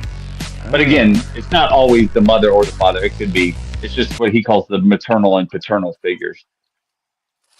And so the paternal figure, the father, is laying out the symbolic order. But in doing that, the father also shows how you have to castrate yourself before society or the law or whatever. Right. And kind of sacrifice yourself to the order of the way things are. So, DJ Lance, welcome. Was your father circumcised or castrated? Yes. I was born of a eunuch. Thanks for joining, Lance. What's on your mind?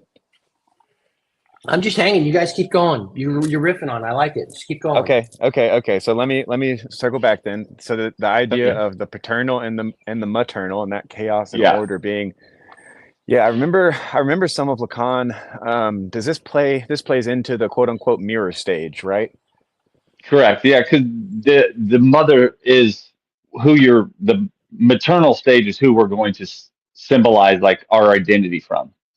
The maternal is going to constantly tell you like, oh, you're a beautiful boy, or you're strong boy, or you're a beautiful girl, or look how pretty of a girl you are. You know what I'm saying? These things. So you're mirroring yourself back in the mother's eyes. And then we learn that process, and we're doing that through all of our lives. Basically, we're trying to read others' eyes, but he uses the mirror stage, like the image, you're getting an image back from others in society. And then that's where his idea, like the gaze comes in, because you're always picking up the gaze of society, basically. And you're always in your phenomenological experience, you're kind of always situating yourself in an experience around you. So it kind of deals with phenomenology in a way, but these conversations sooner or later always get back to the gaze. You're gonna try to bring out McWoke here with the gaze. Yep, it is. Yeah, I mean, that's something that I've thought about a lot, just because I remember feeling, although I guess when I was first learning about Lacan, I kind of thought of this as, like you were mentioning, like the big other. I had a strong sense, growing up as a PK and a firstborn and all of that stuff, that I was I was very watched.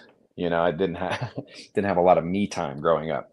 So I kind of coped with that, I think, with like a certain type of humor, being silly, getting attention, that kind of thing. But as far as anxiety goes, I'm trying to connect the dots mentally between, that the mother's pronouncements and my, because Kierkegaard is all about like anxiety is the dizziness of freedom, right? And so, and Lacan gets a ton from Kierkegaard's anxiety, and Heidegger too as well. Yeah, I think. Well, it was hard not to, in that, like, you couldn't be a French intellectual at that time without paying homage to, like Sartre and Camus and stuff like that. And so that ends up, getting you to Heidegger or Kierkegaard. Which, don't get me started on all the ways in which I think Heidegger laid the seeds for Kierkegaard to be bastardized by the French. Actually, that's a good. Now that you're mentioning it, maybe this would be a good time for me to play Michael Sartori's video and respond to it. But he laid out a. This is gonna maybe get us off topic, because I think you're cooking with the Lacan stuff. But maybe a brief detour would be something like, Francis Schaeffer, describing Kierkegaard, basically he points to Kierkegaard as the main reason for the split between philosophies that basically posit that you can make claims upon the universal, and by the universal he means as opposed to the particular. And so Kierkegaard makes the split in philosophy between people saying, thinking that they can say things about the universal versus people who say that you can't say anything about the universal. And so maybe I'm going to definitely bring this back to Lacan, because with his, or at least the Todd McGowan, I only really know Lacan through Todd McGowan. So that's all I really know too. Yeah. So. But yeah, so that pointing at the contradiction, that's a way in trying to solve the puzzle with a paradox or something, is to say that the only universal is the contradiction. But I'm probably too far out on a limb right now with the gaze of the public trying to think at the very ends of my limits being stretched. Lance, have you come into contact with any Lacanian analysis? I remember asking a guy about your age, similar background in a lot of ways, kind of small church pastor type stuff. I asked him about Lacan, and he was basically like, yeah, I think he's like a postmodernist. Like, you probably shouldn't trust him. Like, he's, he follows Freud or whatever. So he's probably just like not good. And then I've only encountered it since I've come in the corner. Right. And I would, I would just say in the circles I ran in, which would be, you would love them. It's like low evangelical stuff like that. It's like, don't read those guys. That stuff's dangerous, bro. Just stick to the Bible. You know what I mean? Like, what are you even messing around with those guys for? So, no. Everything I've learned about Lacan and Hegel and those sorts were just listening into conversations and voice chats, or hearing you Joes who really went down those rabbit holes. Kool-Aid, Mr. Coolman, Cal. Like, just listen to people talk about that stuff. So my ability to kind of understand at a high level those sorts of guys has just been listening to conversation. I enjoy it. Like, I like listening to where you guys are at, and I just try to map it on the stuff that I'm just a simple man, McMo. I'm just a man of practice and ritual, and a man of the 12-step program and simple things. So I just let you guys go up and play up in the clouds, and I just go up and I just kind of grab these little nuggets that I can pull down into my real world practice that can apply. Yeah. Well, it's very personal for me, because it was kind of a basically when I found Kierkegaard, I was getting very tempted by a lot of this Lacanian psychoanalytic thinking, and I just say tempted, and not the like tempted away from my salvation or anything like that. I mean, maybe, probably not. That's not how I think things work, but. It was kind of like a foothold back into the spiritual, because and again, this is through Todd McGowan, and Pete Rollins is similar. But I think Pete actually gets a lot of his understanding from Todd McGowan too, for what it's worth. So like, yeah, that kind of importance of the contradiction is absolutely what kind of led to my formulations in regards to Christian absurdism, just because I preferred the absurd over contradiction. Because so many in the philosophical realm, contradiction is basically like a breaking of the law. It's like a breaking of the laws of logic. And so to reify contradiction as having some sort of ontological value is a sin of reason, kind of a thing. But I still I think that it often gets overlooked in these spherical corners, because it is kind of attached to that more psychoanalytic tradition, which is just on its face more of a left wing, like it's a left Hegelianism rather than a right Hegelianism in many ways. Lacan was very, just to be honest, he was very conservative. Right. A lot of people think he was but he was kind of aggressive conservative, and he fought a ton with, like somebody just mentioned, the continental French intellectual scene, he was kind of shunned in some ways with them because he was so Freudian, and he basically throws a lot of shade at the existentialist, and because he just kind of liked to be contrarian too, like, so he would kind of poke at him. And so that's where like McGowan doesn't like him, because he comes up with a lot of words and you're like, what the hell do you mean? But Well, yeah. I just, yeah, no, I just, for me, it's just his like very like if you just look at his basic understanding of like the mother father dynamics, and that's where like Lacan just, you don't have to get to like Jungian archetypal stuff. Like Lacan is just dealing with very basics when you get to understand what he basically means, and then he goes to his linguistic stuff. But that's his point, is he kind of used deconstruction, but he pokes at the deconstructionists as well. But he basically just says, like, with that symbolic order, he just uses what he calls signifier 1 and signifier 2, because beyond that we don't understand it. But that's the point, is like in the symbolic language, the S1 always leads to an S2. And so he's always saying like consciousness just goes along this pattern. But that's where, for me, like you're saying, this, for me, Lacan brought back in the spiritual in the sense of the unconscious. That even in that one S1 to S2, signifier 1 to signifier 2, you're trying to close the gap on what you think you understand. And this gets back to Hegel and Hegel and Kant, that once you try to close the system, like we were just talking about, a gap is always created. An unconscious something is still left open. And that's where Lacan thinks what he actually created, what he says the object cause of desire, is created in that gap. And we constantly evolve around that gap. It's like its gravitational pull is always pulling us in. Like we're trying to obtain the desire, but we're always, when we feel we get too close to it, we always kind of sabotage ourselves and do stuff, or, you know what I'm saying, in that sense. I mean, that's kind of trippy, but that's where, for me, like, you see the Christian stuff come in, because we are just drawn to it. But I mean, I'll stop at that. But yeah, Parsons, you need your own channel so that you can kind of just give us these, you know, these nuggets regularly. Yeah. You know, that would be great. I just try to say it because I'm not very smart, and the high level people that talk, I just try to break it down to the most basic concepts, because that's where it works for me. But yeah, it's a fun. I remember listening back when I listened to more podcasts rather than YouTube. I remember listening to a lot of McGowan's podcast with the other guy. I can't remember what it's called. Ryan Ingley. Yeah, Ryan Ingley. Yeah. Y theory. Yeah. And I really liked that podcast. But I will say, like, half the time, I was not grokking what they're talking about. And they have such like hipster preferences in like film and stuff too, because they come out of the film theory. Yeah. And so that gets a little.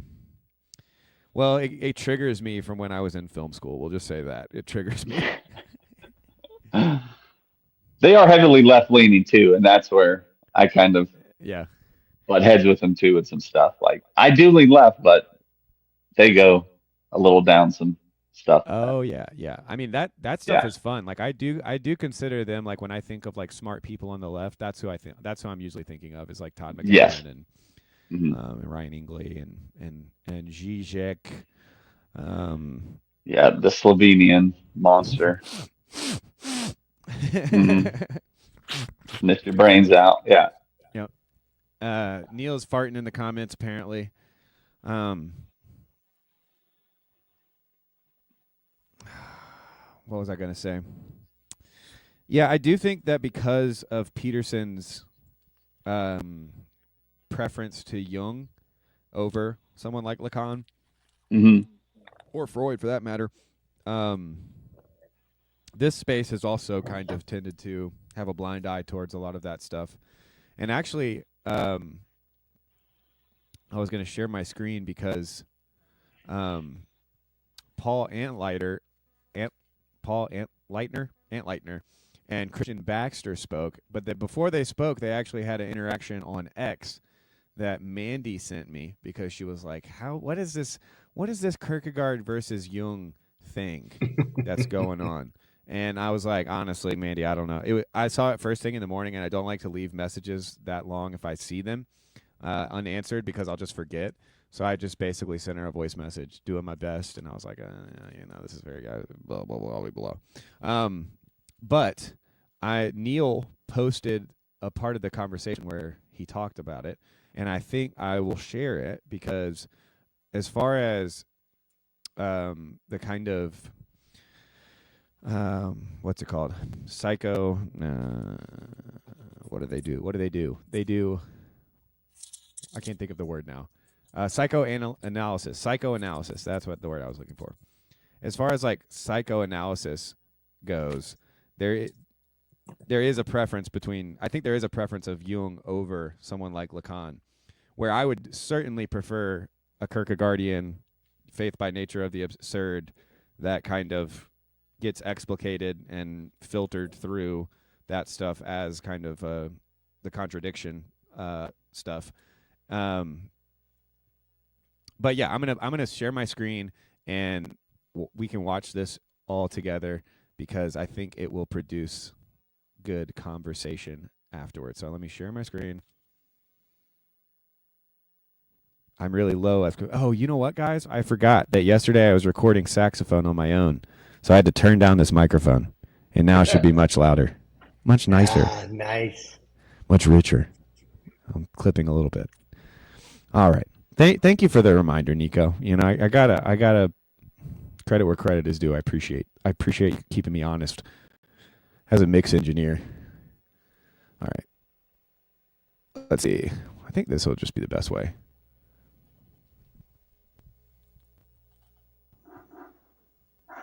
Jung's route was to say, Jung could never answer the question of, well, is Jesus physically resurrect from the dead? Like, if we were walking in those days and, in the 40 days after his resurrection, would we have been able to touch and to feel in the same way? He would just say, you can't answer that. And so Peterson is a disciple of Jung. But there's another side of that family tree, which is Kierkegaard. Kierkegaard also goes, there's limitations to reason, but the way that we actually access the truth, because the truth is ultimately paradoxical, is we access it in faith. So I think part of what metamodernism is opening us up to is the necessity of faith. Jung's route was to say, Jung could never answer the question of, well, is Jesus physically resurrect from the dead? Like, if we were walking in those days and, in the 40 days after his resurrection, would we have been able to touch and to feel in the same way? He would just say, you can't answer that. And so Peterson is a disciple of Jung. But there's another side of that family tree, which is Kierkegaard. Kierkegaard also goes, there's limitations to reason, but the way that we actually access the truth, because the truth is ultimately paradoxical, is we access it in faith. So I think part of what metamodernism is opening us up to is the necessity of faith. Jung's route was to say, wow. What do we think, men? Lance, any hot takes? That's how things work. You know? Wait a minute, I've got an echo. Is that me? Oh no, that's my fault. Sorry. It's gone. It could have been me. Yeah, you butt up against that, and I don't care whether you are in a scientism, materialism, whatever else, and even if you don't realize it, you have to step out in that faith into the unknown, into the I don't know. But when you press into that space, is where you do get this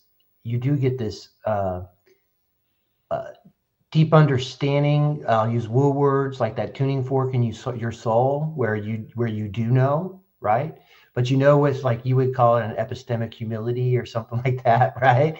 Like there are things that we can ultimately know at a deep level. I think it was Derrida talked about it was like revelation. Like a revelation is like once you've seen something, it undoes you at such a level, but it's like you'll never be the same again, and you'll have that sight, right? Like you'll just see, like I just know I see this thing now for what it is, right? And before you were there, you couldn't see it and stuff. So, yeah, I think I think that makes a lot. I think that makes a lot of sense to me. Just as I map it onto practicality. Nico, you need to click the link and join us and let us know why it's all poppycock and why you doubt the necessity of faith. How could you? Everything requires a step of faith. Like even if you don't recognize it or not, right? Well, I think that would be a statement that people who don't like Kierkegaard would disagree with. Nico, even better. You're shirtless right now. Come on. I'll take mine off if it makes you feel more comfortable. But yeah, McMo, have you met Julian the Hutterite? I have, no, I've not met him. I think we've been on the screen together maybe once. You need to get him on a McMo stream because he's got Coffee with Kierkegaard is his blog that he does. He spent a lot of time in this space, and I know there are a lot of others who are very interested what you and Parsons are talking about here. I think you would love to have a conversation with him. Oh yeah. We've I'm trying to remember now. Yeah, Julian, he's not the Anabaptist or Anabaptist guy, is he? That's somebody else. Well, no, he's a Hutterite in Kansas or in Canada, not Kansas. This ain't that kind of stream, pal. Tayo, welcome. Yeah, my streams tend to be a little less, Grail country in the sense that, I think it's going to be it's going to be very seldom that I have somebody on to talk about a very specific thing. I prefer the kind of free flowing.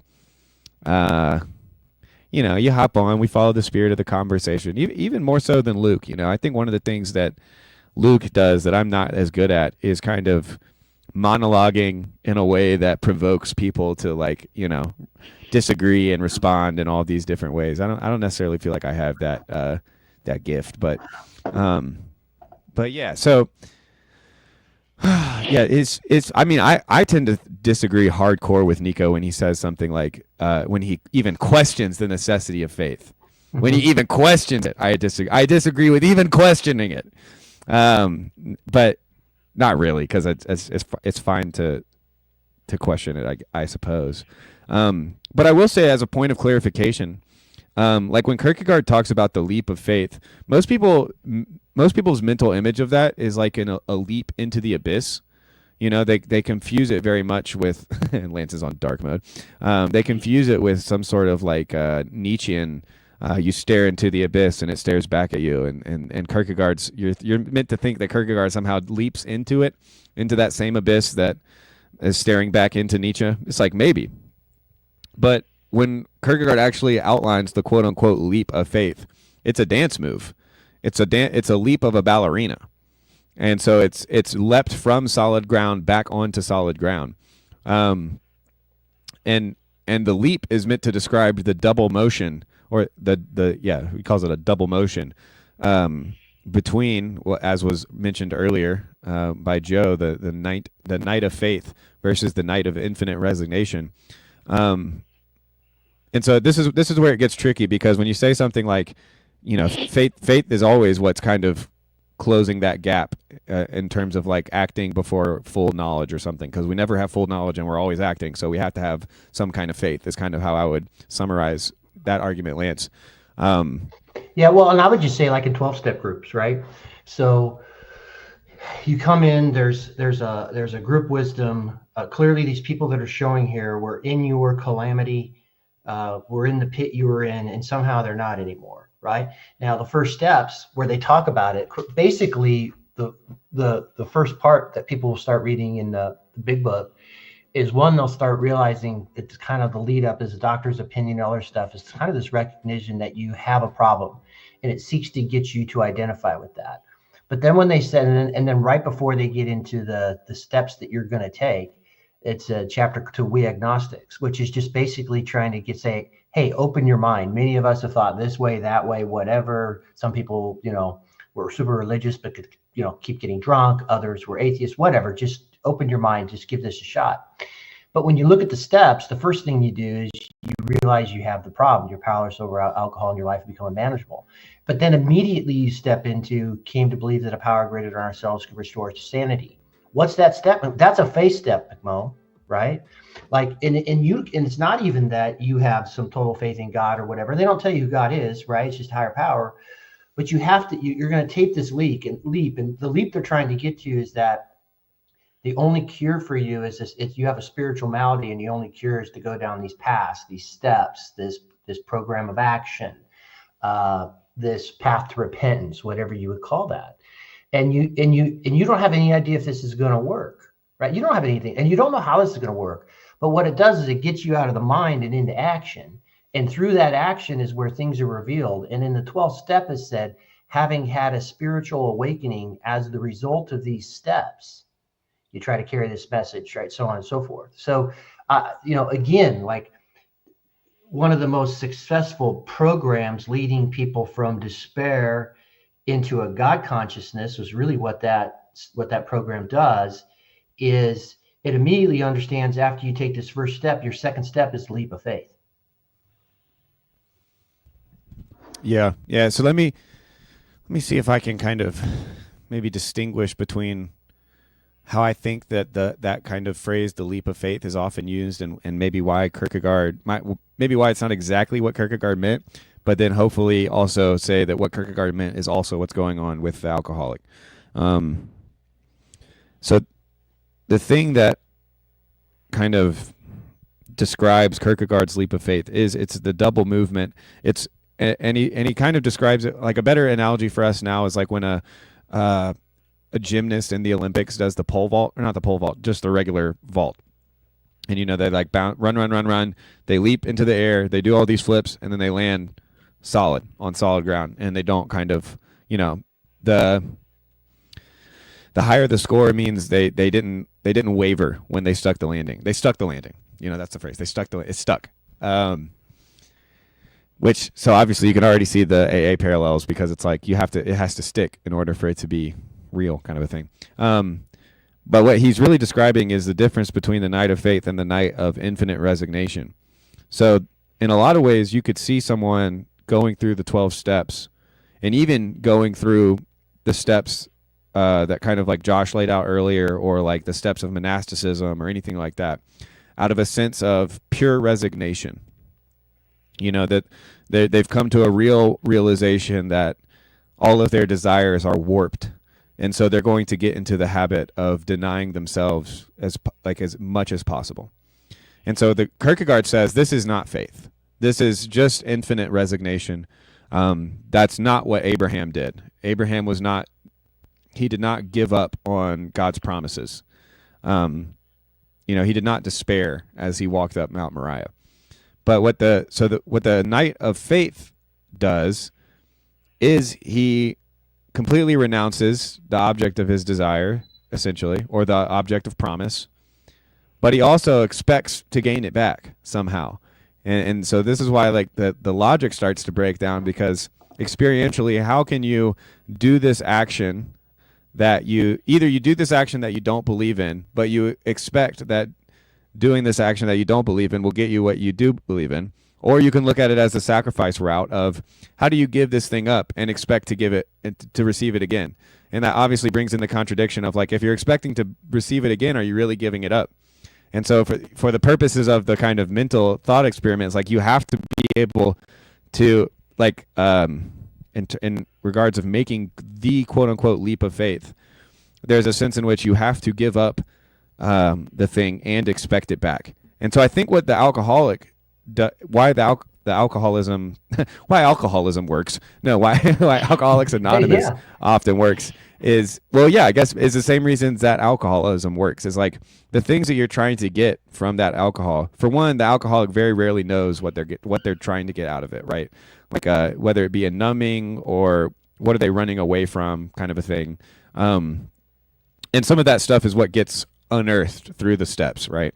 Is kind of why you were drinking in the first place. But there is a sense in which like the alcoholic, if he begins the steps out of pure desperation, he may be able to keep his sobriety.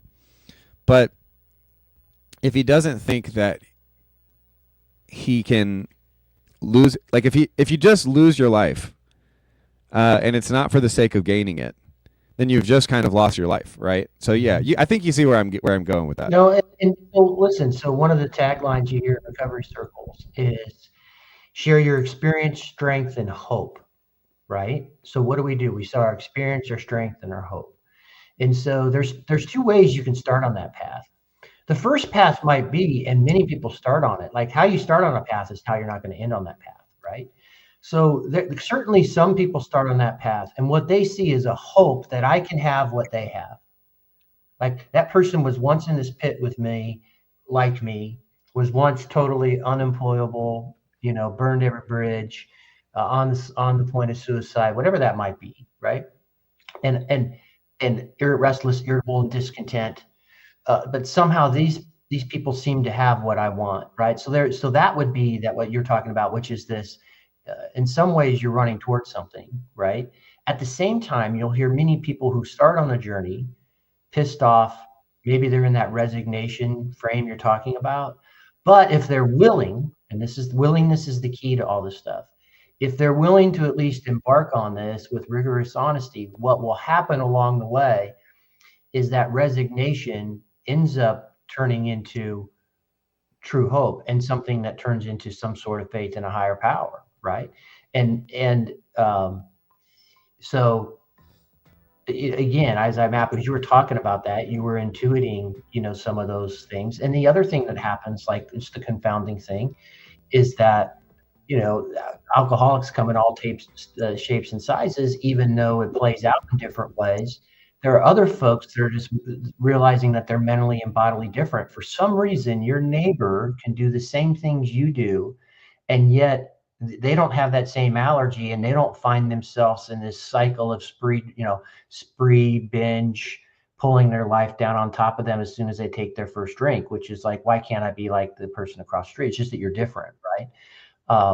And so anyway, I think that as you talk about that maps. And so this is where I talk about when people talk about things like, as you were talking about those things, what I do is I grab those things you guys talk about, these ideas, and I just pull them down into the wisdom things that I've seen or I've mapped onto in my life. I'm like, oh, okay, this plays here, and this actually works because I've seen this play out in real life with real people.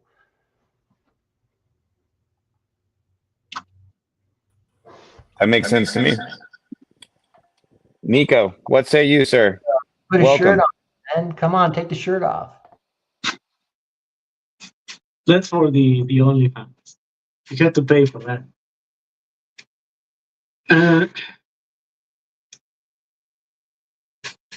I mean,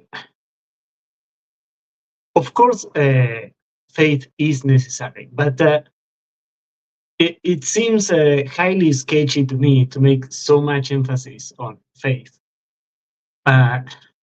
It almost sounds like we are going to fall into this, what's the name? Into this Dawkins position soon enough. Why is there so much attention on that? That's what I'm questioning. It seems highly sus for me. Highly sus. So much attention onto faith. Yeah.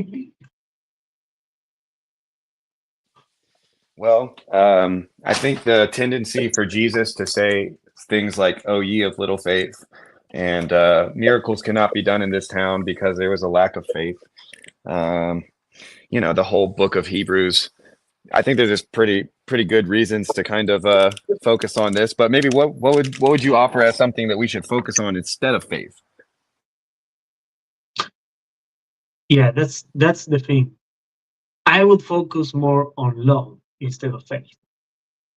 Because, for example, you don't concentrate on your heart pumping blood, but it's extremely important. But it just happens. It seems to me like soon after you pay so much attention to faith, it becomes like the next object of study. Is this going to work out if we turn faith into an object of study? Imagine all of the people imagine a bunch of YouTube videos. There is a new trend, controlling your heart.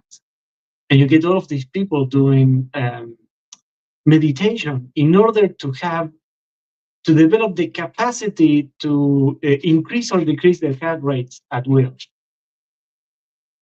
Leave the thing alone.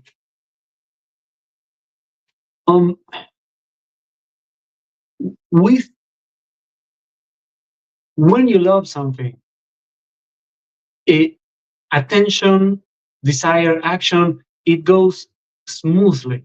I think it's better to concentrate on the object of desire rather than faith. Just leave faith to do its thing. Doesn't need any help, just like the heart. I question where is he trying to go with this? Yeah. And also, So how much he's grabbing onto the term, what was it, metamodernism? who? The guy you Paul Atliner. Yeah. Paul Yeah. Antlider. Yeah, Okay, he said it. Yeah. Yeah. That's right. Yeah. I think that those are some very good points as far as, faith, hope, and love. Which of these is the greatest? I think you're right to say that love is the greatest. I would, however, though, like push back slightly in the sense that, oh gosh, did I forget? Did the helicopter make me forget what I was going to say? Yeah, so there's a sense. Okay, I remember now. Yeah, because you use the idea of the heart, and you don't have to think about your heart beating, right? But there is a sense that if there's a problem with the heart, if the heart's not beating, it helps to understand what's going on with the heart in order to diagnose the issue, right? And so much of Scripture, I think, and another thing, I guess, that is a point that I kind of agree with you on, is that like this kind of self-acknowledged faith, that kind of like circle that you can get into, that circularity, if it's a faith in faith, then that's not a saving faith, right? The object of the faith is what's important, right? Like I don't have faith in my ability to believe. I have faith in the God I believe in, right? And so I think you're right to point to that. But as far as faith does go, I think it can be helpful to interrogate the logical construction of how it's used and how that concept has been used in not only the history of the church, but just the history of what we call faiths or religions. Because so much of our metaphysics, so much of our epistemology, so much of our society is dependent on its movements. So, and Lance is also right to say that faith without works is dead. But it strikes me as interesting that we would want to keep faith alive. So that kind of assumes that like a proper faith is alive. So if we're examining it like one, I hope that we're not dissecting faith. That is to say that we're peeling it open on the cold laboratory desk or table or whatever. But I think we are still right to kind of give it a type of priority, even if it's even though we should never, like you said, kind of put it above love, as if it were somehow more important than the name of God. Seems like too, like faith is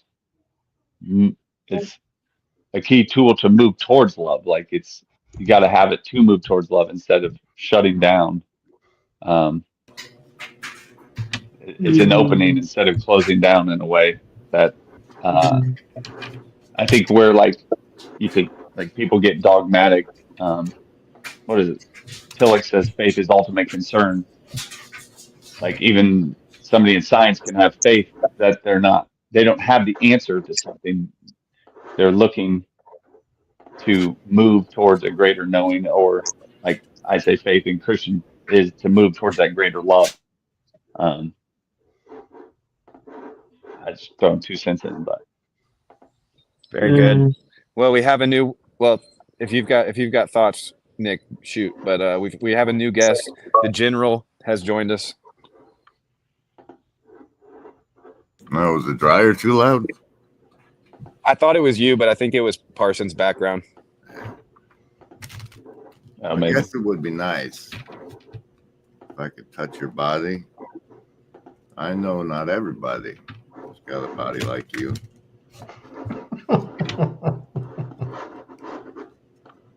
What are you cooking up today, Mo?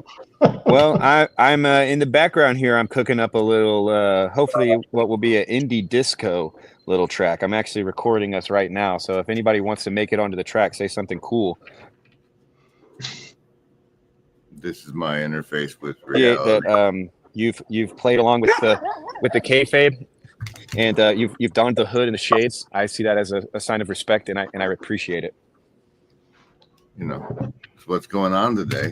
I want to participate appropriately, not come in like some French mime.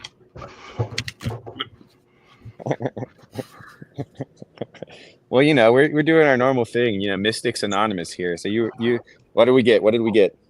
Jack of Spades. Not bad. Hard to see with these black things on my eyeball.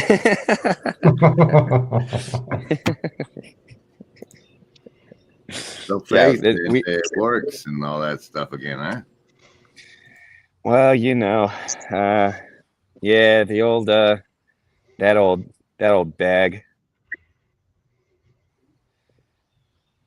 Seems like we haven't figured it out yet. Yeah, well, what even is it? Yeah. Even.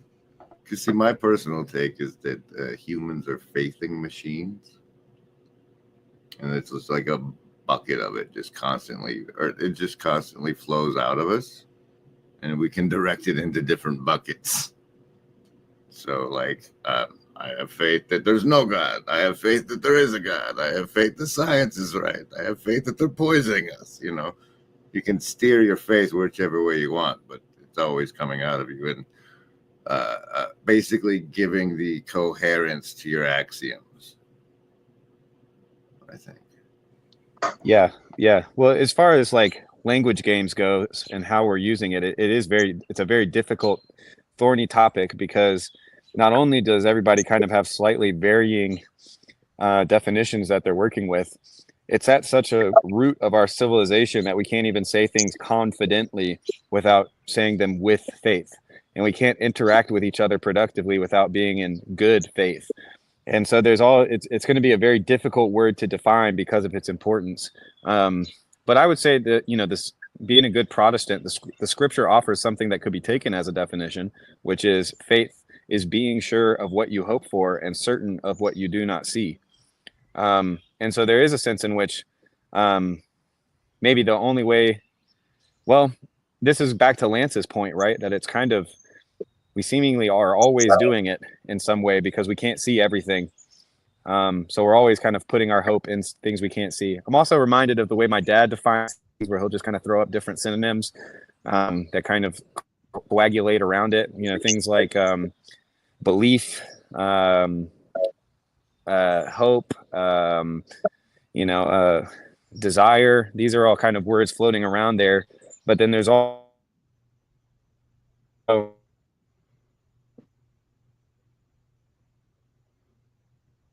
fact that when you sit down on a chair, very rarely, and well, that was enough to send Grim running, I guess. But like very rarely when you sit down somewhere, do you accomplish that sitting with a belief that the chair might fall, right? And so this would be leaning towards faith without works is dead. It's like you can say that you believe something till you're blue in the face, but your actions will kind of point to the things that you actually believe in. I don't know, how does that definition or an attempt sit with everybody? And also, people say you fall in love, not you build your way up to love with faith.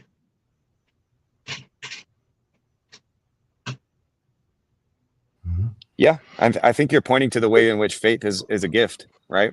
Like that would point towards even faith itself being a gift, not a work.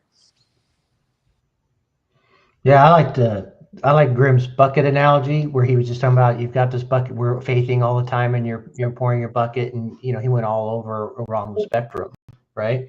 And I think it's like when I think about I was talking to my wife about this the other day, is that how Orthodox would describe sin as missing the mark, right? What does that mean? It's like you're not pointing, you're not going directly at the way towards Christ, right? Or God's will, or whatever that is, right? The gospel virtues, or whatever you want to talk about that. So we all, that's why I say we're all stepping out in some faith. If you, the Greek terms talking about trust, right? Like you're placing a trust that I'm going to do these things and I'm going to go this way. But we all live and move and have our being, and we all have our directions, right? And so, for me, that's why where I think you can, faith alone, fine, and then faith without works is dead. They both exist in the same Bible, and they're both true, right? And so, where's the tension between all that? But I think truly it's like, how do we live and move and have our being? Like, what is our direction?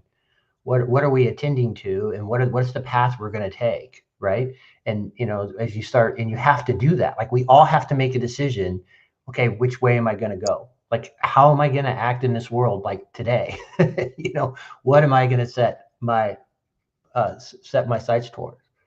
And I think that exists whether or not you're an atheist. Like, Grimm's does a good job about that, whether you're an atheist or, maybe you're pouring your buckets in your face in some political way, or whatever that stuff is, right? And ultimately that will have both intended effects in what we do in the world, but also it also affect our own spiritual condition, like how we are in this moment at this time. Well said. Well said. Phoebus, welcome. What say you, sir? Can you hear me? Yes, sir. All right. Do you have any pond hockey analogies you can give us, Phoebus, that would map onto this conversation? Yeah, this whole stream has been top shelf. So there you go. Hopefully this isn't too off topic on the thing about faith. McMo, I know you were sort of itching to talk about that stream a little bit, and I have a few minutes here.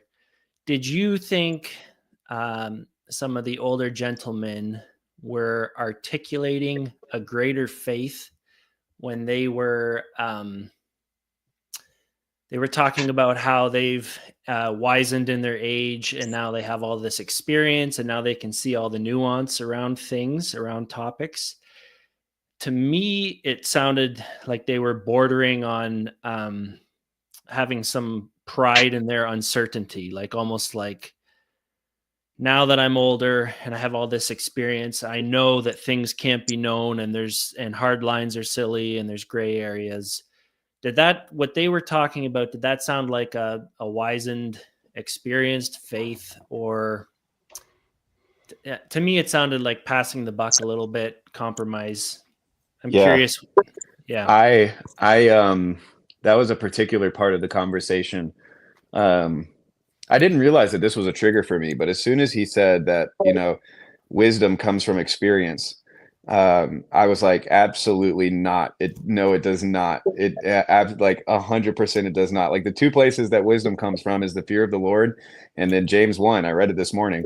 Like, if anybody asks for wisdom, if anybody lacks wisdom, let him ask from God, who gives abundantly to all. And so, like, that was a thing that I was like, I was really kind of disappointed with. Not necessarily that where they landed, because I do think that, like, as you age, you do run into difficulties that are beyond you, and they're beyond your righteousness, they're beyond your wisdom, they're beyond your faith.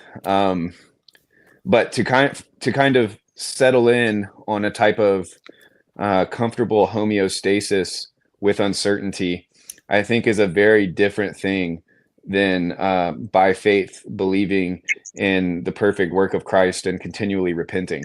Especially in their like these guys all have a teaching role, so they're teaching that settling. Oh no, we all have to sit in this ambiguous space, and that's what I think I should teach now, because I've been so affected by the hard lines of my youth, and like a lot of the way the church has been going, you can see a bunch of them reliving the trauma of their childhood, basically. But yeah, I was also triggered by that experience equals wisdom thing. I wrote it in a comment, but I'll just say it again here that there's like a number of people in my life who have got divorced and they've learned all the wrong lessons. And now they speak from a position of wisdom because of this experience they've gained, and their wisdom, to me, it seems like folly. Like it seems like their certainty doesn't contain any humility in the lessons. You know that there's been a failure. Where's the contrite heart? Where's the humility? Instead, now this is what I've learned, and what I've learned is, divorce is okay and gray areas are great, and they're not quite all the way there, but you know what I'm saying. And I can go ahead. I can even one up you. Sorry, 1 second, Lance. I got one thing to say and then a housekeeping thing, which is I can one up you in terms of the folly being purported as. I actually have a friend who's been divorced for a while now, and recently has given pretty much the worst advice to husbands like struggling in conflict with their wives, because and it's obvious that it's the wrong advice. And I'm kind of like, to my buds, I was like, why would you, if you're asking him for advice, you should at least consider doing the opposite, right? But also, so that was the first thing. Alan, just so you know, I think that because you're signed into my StreamYard, when you comment, it is as me. So use that, however you'd like to wreak havoc on my reputation. Feel free to do that. Things I'm going to say from, that it's going to be, prepare for your reputation to be damaged. That's all I'm going to say. And please go ahead. Looks like I just wanted to give a thank you to Parsons before I forgot, for joining us for so long. He's been one of my Mick woke buddies in the comments for a long time, and so I'm really grateful that he's been able to talk about psychoanalysis and Lacan a little bit this morning. But Lance, your turn. Yeah, as a resident old guy who has said that, and I think you're right. We're trying to flesh out the difference between, there is something about life experience, and the older you get, that does soften you to a certain certitude. There's no doubt about it. I mean, I can just say I've lived it. I get it. I can look at myself being so certain of certain things at certain points in my life, having that just being revealed to be utterly wrong. It's like, and I ran around and argued with people for, making the case of why I was so certain and why that thing was right. So whatever. So there's this thing that comes through experience that does lead you to a sense of realizing there's a phrase, there's a just kind of a common phrase, like wear life like a loose garment. Like there's this sense of that. So I totally tapped into that, but I also tapped into, in their conversation, when it kind of morphed to, and particularly this ties into the kind of boomerality or whatever, right? Is then they went to extrapolate that as like you say, that doesn't necessarily mean wisdom. Wisdom is a different thing. There are wise young people. Like there's a gift of wisdom. I hear the repeat going low. Oh, sorry. God, you love the reverb, bro. Love the reverb. And he's got a little reverb on his own voice, making himself sound cool. But so, sorry. Yeah, I thought they were equating that. And then, so then that went into the sexuality issue and this whole idea of the boomers and, trying to be open and everything else. And you can take this uncertainty and take it to the wrong places, right? Just it seemed to be, I'm with you, because I don't necessarily think being open-minded then and taking to that, well, that's wisdom. That's not necessarily wisdom, because there's also discernment, right? Yeah. And even though I'm uncertain, there is the right path and the wrong path. Yeah, I think that I think I see exactly what you're saying, because it's almost like there's a sense in which the longer you live, the less surprising, kind of horrific and confusing and chaotic situations become. But I do think that there is a sense of like, by your fruits you shall know them in this scenario, where it's like a life that leans towards repentance and whose aim is repentance looks very, very differently than a life that's kind of centered around, getting out of the trauma as fast as possible. Yeah, or a ruptured church. Like, Well, yeah. Where's the repentance there? Yeah, I don't know. I was also being triggered because a lot of those guys are basically my dad, and I've been following them for a while. I've been on Voices for years and years, and a lot of them sound exactly like my father, who has betrayed some of the principles he raised me with, or it feels like a betrayal in his gaining of wisdom. So anyways, that's where I'm coming from. Yeah. Oh, sorry. Go. One thing is just like, it's just wisdom. It's like, doubt is not like always the correct analysis of the events. It's like, if you say, I'm going to flip a coin and it's always going to come up heads and then it comes up tails, you don't say like, well, we just don't know. We have no idea what will happen. It's like, okay, there's a good chance it'll come up heads. There's a good chance it'll come up tails, and a very, very small chance it'll land on its side, I guess. And that's a lot wiser than just saying like, I used to think it would always come up heads, and then one day it was tails, and now I don't know anything. Now I don't know anything. It's just like, yeah, like and then that comes across as this sort of like Buddhist, like, well, I'm more new age now. I'm softer. I'm gentler because the coin could come up any way it wants to come up, and it's just like, that's not wisdom. That's not like, that's just you like being like, oh, I was an idiot, and now now being like, anything could happen. I could flip the coin and it could turn into a black hole and we could all get sucked into it. It's just like, that's not wisdom, Yeah. And it's annoying when that's like parlayed as like this sort of like, well, I used to be blinded by my certainty and now I'm open to anything. Well, and I do want to make it clear too. One is like, I don't know any of those men well enough to kind of point out where maybe their repentance in a type of legalism earlier in their lives caused pain enough for them to kind of repent of that in a very radical way versus some type of like just false humility. But I will say that like, and I'm also coming at this not from somebody who would wish for them to become more legalistic, right, at all. But as like avatars for a church that just split over basically this issue, and it was basically all of the boomers that are very okay being in a dying church with the right with the Alan making me giggle, commenting as me. This is great. There's a hypocrisy about promoting all the gray areas and then demanding the church changes or you're leaving, right? So I do know a bunch of them. Like, for instance, I've been this week reading one of Len Vanderzee's books. My dad had it on the shelf, so I grabbed it. And I actually really like all those guys. I like how the conversation went. But there's a ton of pride in the CRC when they talk. Oh, we used to be so open. We had the greatest university. We were the best, the smartest people.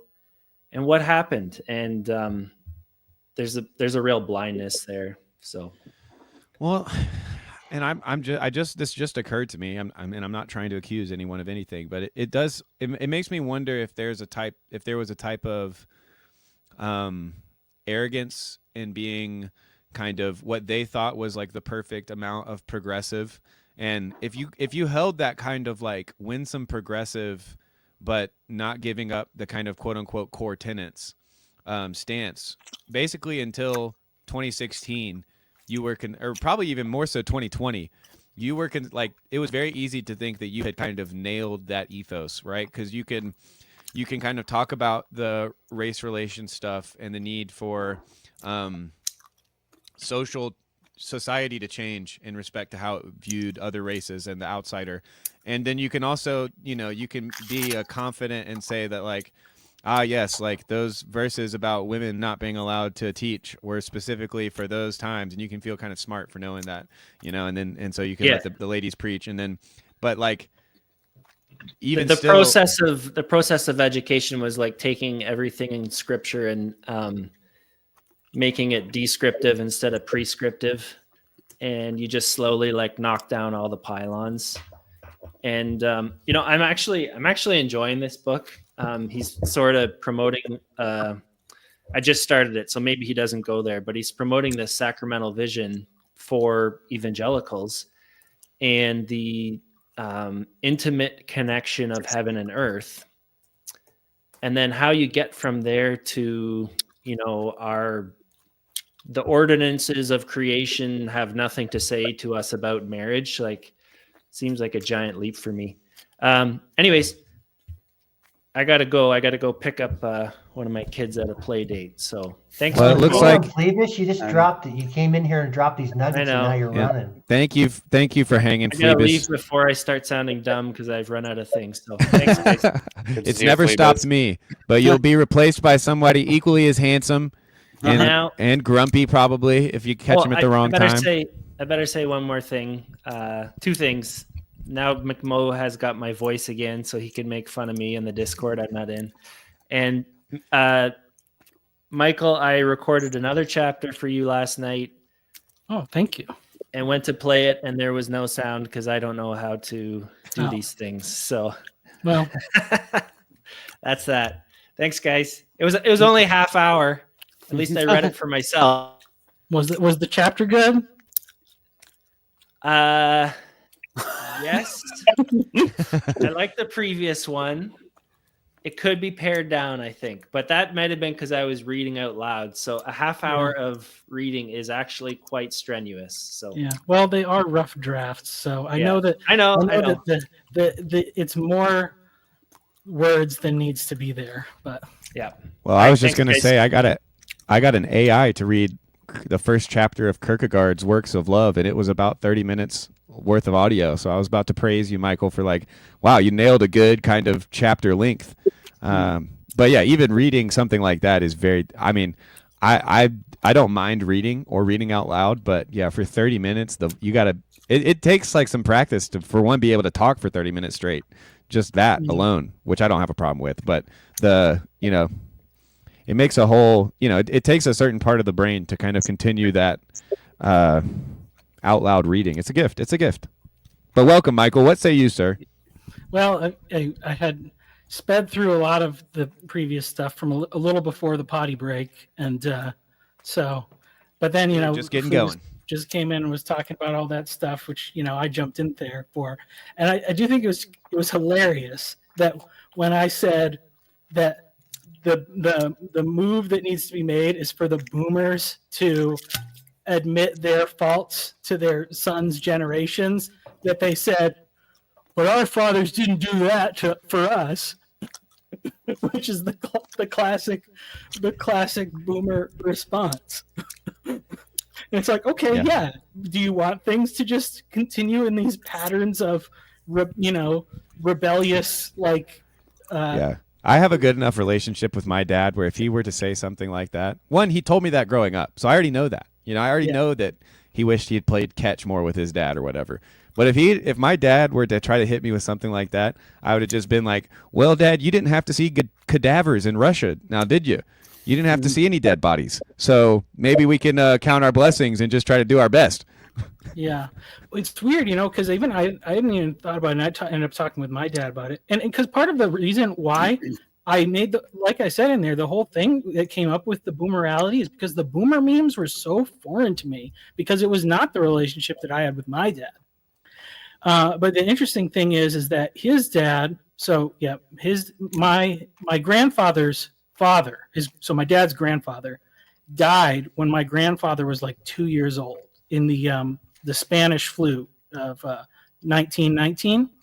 And so he was like a weird blank slate as far as father issues, because even say that, like, psychologists say, like, there's a big difference between like children who grow up without a father because of like abandonment versus something like dying for tragic reasons, because it's so much more easy for the child to understand. Like, your dad didn't choose to leave you.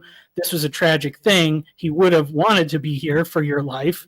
And so, the psychological health of those is much different. But like, he did, my dad kind of was like, told me like, yeah, my dad didn't really know what he was doing. Like, but he didn't really try to pretend like he did either when he was raising him and his son. So it was just that extra layer of like honesty and openness had a good effect as far as I'm concerned. So yeah. I mean, I feel very embarrassed sometimes by the quality of relationship that I have and had with my dad. But I think it helped, honestly, that he was on the spectrum. So like the ways in which like he, could have potentially harmed me were kind of out in the open fairly early. But Lance, you haven't spoken in a while. Nico, neither have you. What say you?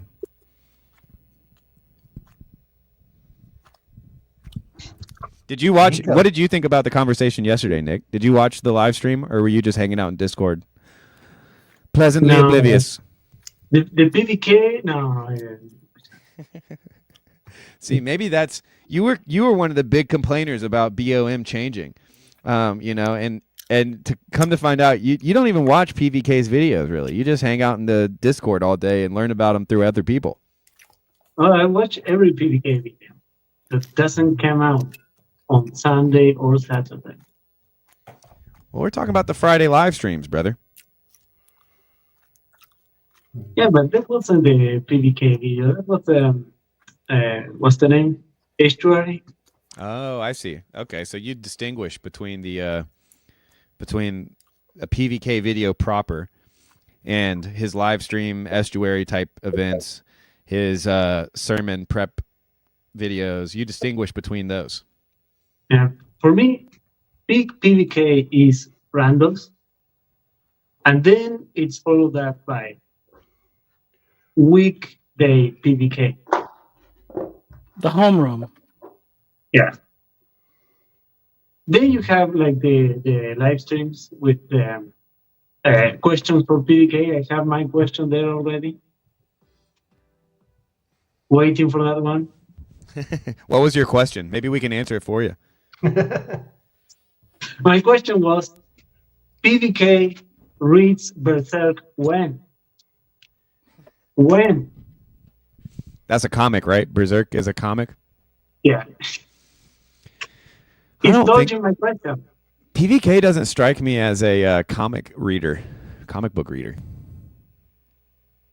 I think it's like with Donald Trump, if you insist on it. I skipped. You can win some your way in. I feel like I skipped the comic book like stage of development, but I ordered Matt Krott's set so that I can learn how to read comic books. Nico, have you read Kyrie?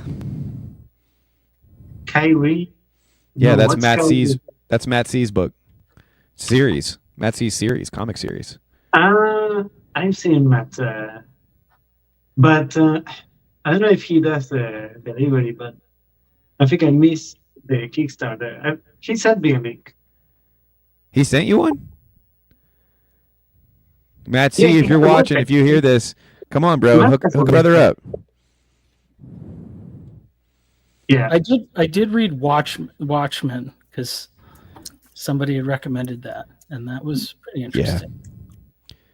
Yeah, I kind of passed it too. I maybe it hit me at a time where I was like already too arrogant about my ability to draw, so I would just kind of look at him and be like, I could do that. Well, I see the problem I had is I would just like read all the text and not like know like I need to how I'm supposed to like study the pictures to like get the information from them, because I just skipped to books like really early on, and it was just once I got into those chapter books as a kid. Well, they talk about it like it's a different language. The word for that is like a visual language. Like a comic book will have its own visual language. So if you don't know how to speak that language, then you're SOL, I guess. It's a gateway to the veneration of icons and orthodoxy. That's right. Don't do it. If you're a good Protestant out there, comic books not allowed. Same category as dancing. Just kick it to the curb. You don't need it. Live a life of holiness. Yeah, I'll tell you one. You joke, but if you look at old Bibles, they had comics inside. Yeah, not given to us by God. Yeah. Those are what's called those are what's known as accretions. Yeah, you want those Bibles printed in a printer. It's just white paper and black ink. That's it. Just like our churches. Yeah, no highlighters, no take any notes.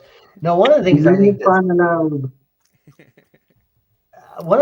is going to be really interesting is, as someone who's just been following kind of the church or whatever for a number of time, and this ties into kind of what you have been, your boomerality or some of this other stuff is the collapse of the church that we've seen that really started to accelerate in the late 70s, 80s, 90s. We started to see this fall, 70s, 80s, 90s, 2000s, and now, we've got this massive jump to the nuns, right? And so the question becomes, and this is really fascinating. So that ties into when the boomers basically started to come into power in the churches, right? And they are totally the seeker movement, Willow Creek business model, like all this, most of the 60s hippies became 80 money grubbing, hungry yuppies, right? So that's a really fascinating turn of events. But did we see this collapse of the church? Is it just that modernity was going to play its way out? They found themselves in this larger cycle. And of course they were consumed by that in the culture. And so that's why we saw this drop. It was inevitable and it had nothing to do with the boomers. Or did this break that they had away from any sense of tradition and so on and so forth, and the rebelliousness that they had, which then played it out into basically breaking many of the norms of church, right? Which caused the collapse of the main line, and then ultimately ushered in these, what Nathan Jacobs talked about, the thinness in his last conversation because that was a term I've been using for a long time too, this thinness of what Christianity became, which it couldn't support the tough questions, which caused all this deconstruction.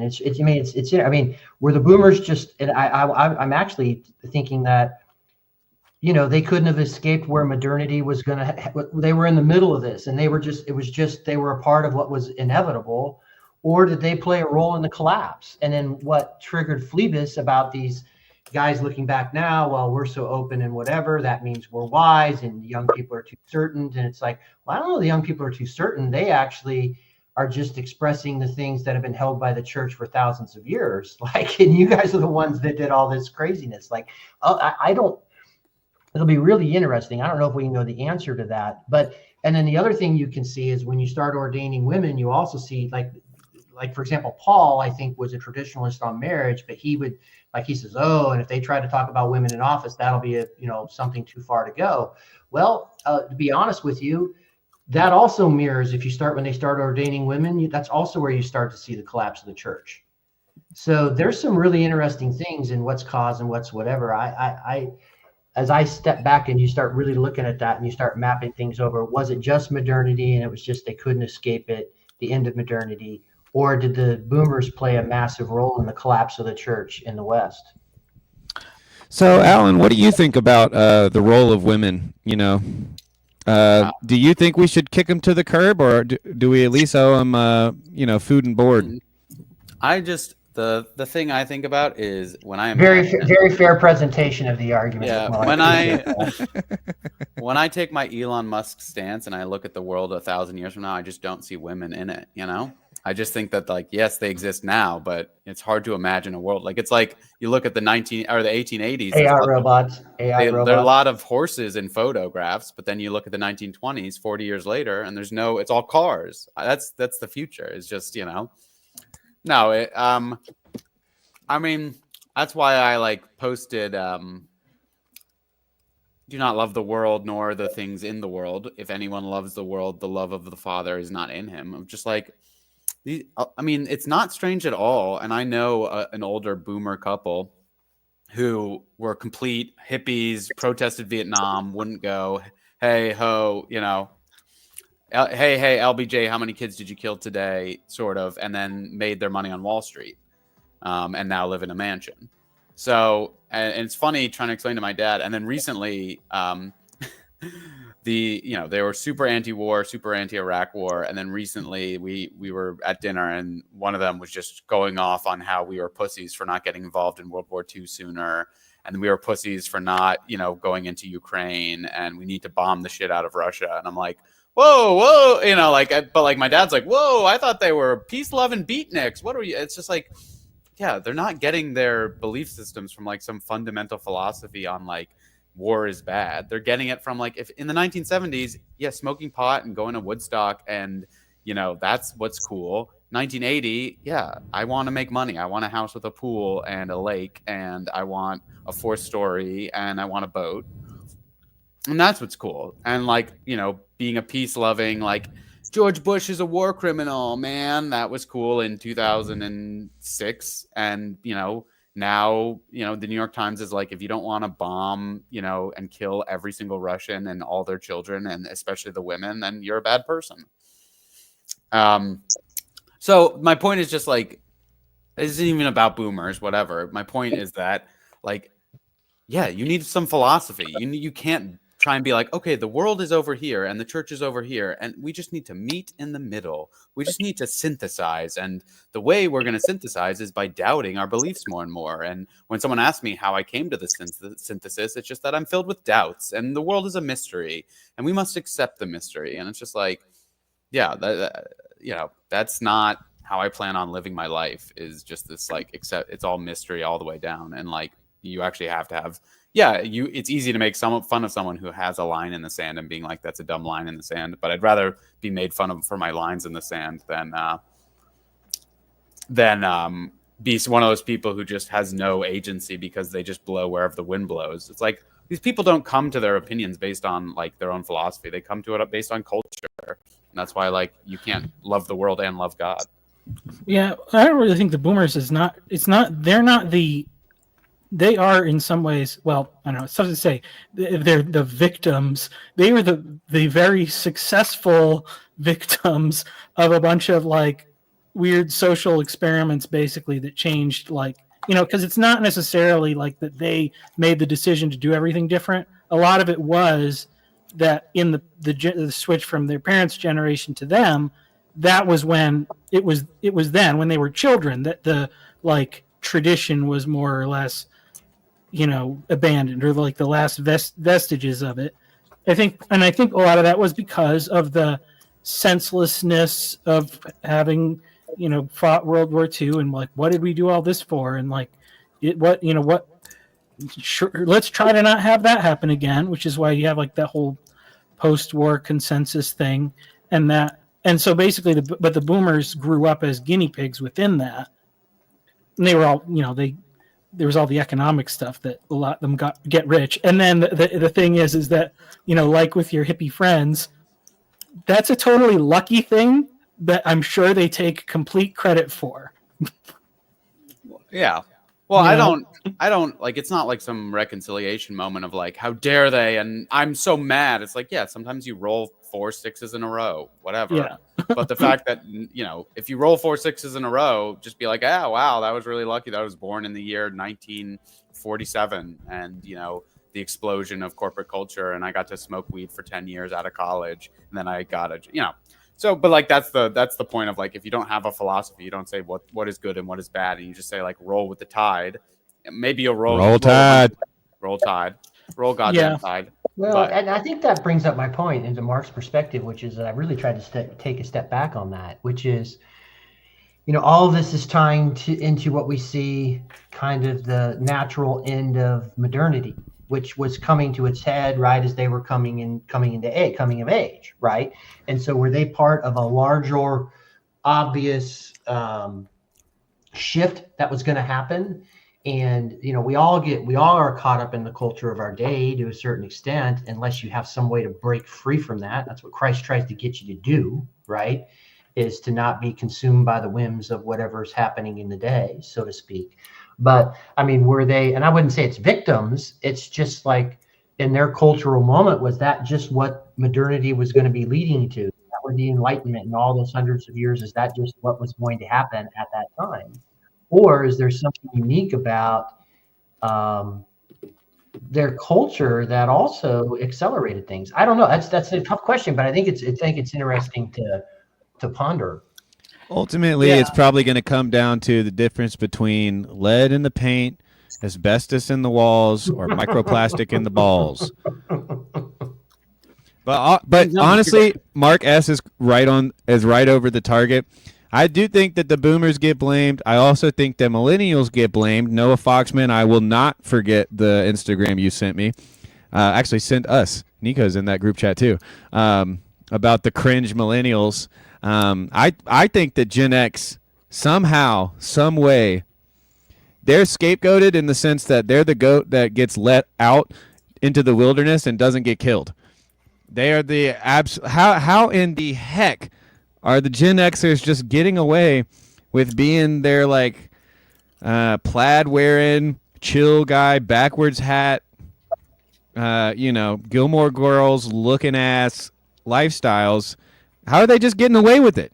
No, hey, so here's what I'll say about that, which is, so one of the things, if you ever volunteer to coach youth sports and you have to deal with parents, I'm just going to tell you, it's brutal, man. You're not getting paid anything. You're spending like 20 hours a week to like coach their kids, and then they just act horribly towards you. And so I was coaching Gen X kids, right?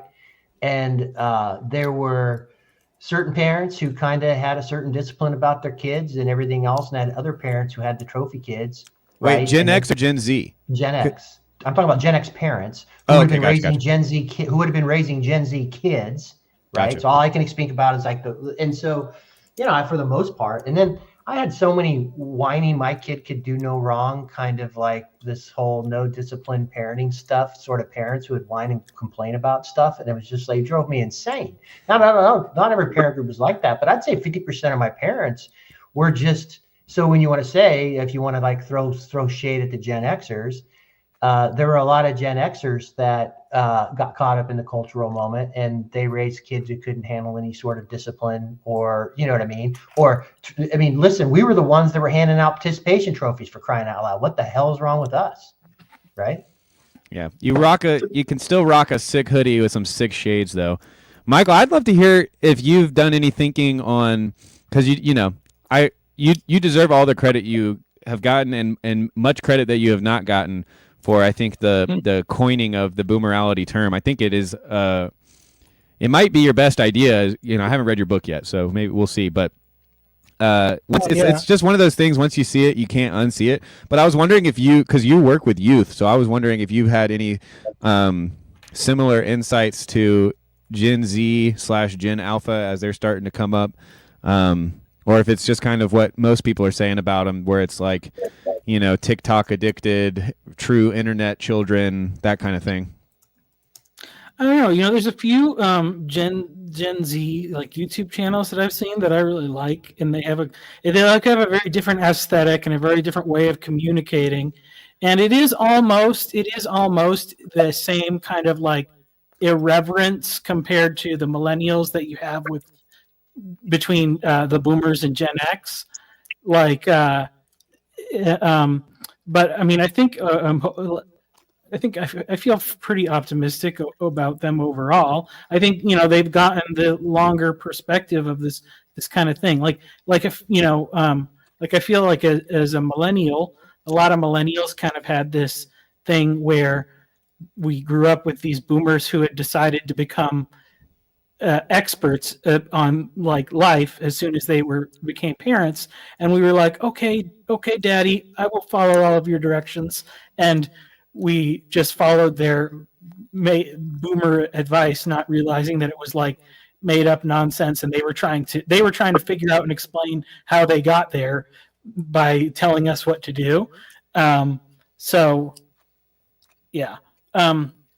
I do think probably the big thing that really I think is useful is that mapping of sincerity to authenticity to prophilicity, and that's like I think like the sincerity culture or whatever, it died. World War II, like nationalism was like the last gasp of that. because people had maybe more or less abandoned religion as like, I'm Catholic or I'm Protestant or whatever, or I'm, some particular thing. Maybe that was important, maybe not, but like everybody was really like, I'm American or I'm German or I'm Japanese. And then like the extreme of like this, World War II showed like the extreme danger of everybody fighting for supremacy along nationalistic identities. So that's why I think the parents of the boomers were like, we're going to try something different. They didn't necessarily know exactly what. And so then the big shift was then, how do you form your identity? And it's really, with the whole authenticity thing, it's more about like the things that you can choose for yourself. So that's even where it's like, because prior to that, like people wouldn't be, you didn't have like fans of certain types of books or movies or music and people being like, this is who I am as a person, or food or whatever. But then those sort of became the central ways that people would start to identify themselves. I think especially more probably for Gen X, because the boomers kind of were dabbling in this stuff. They kind of had their one foot in like modernity.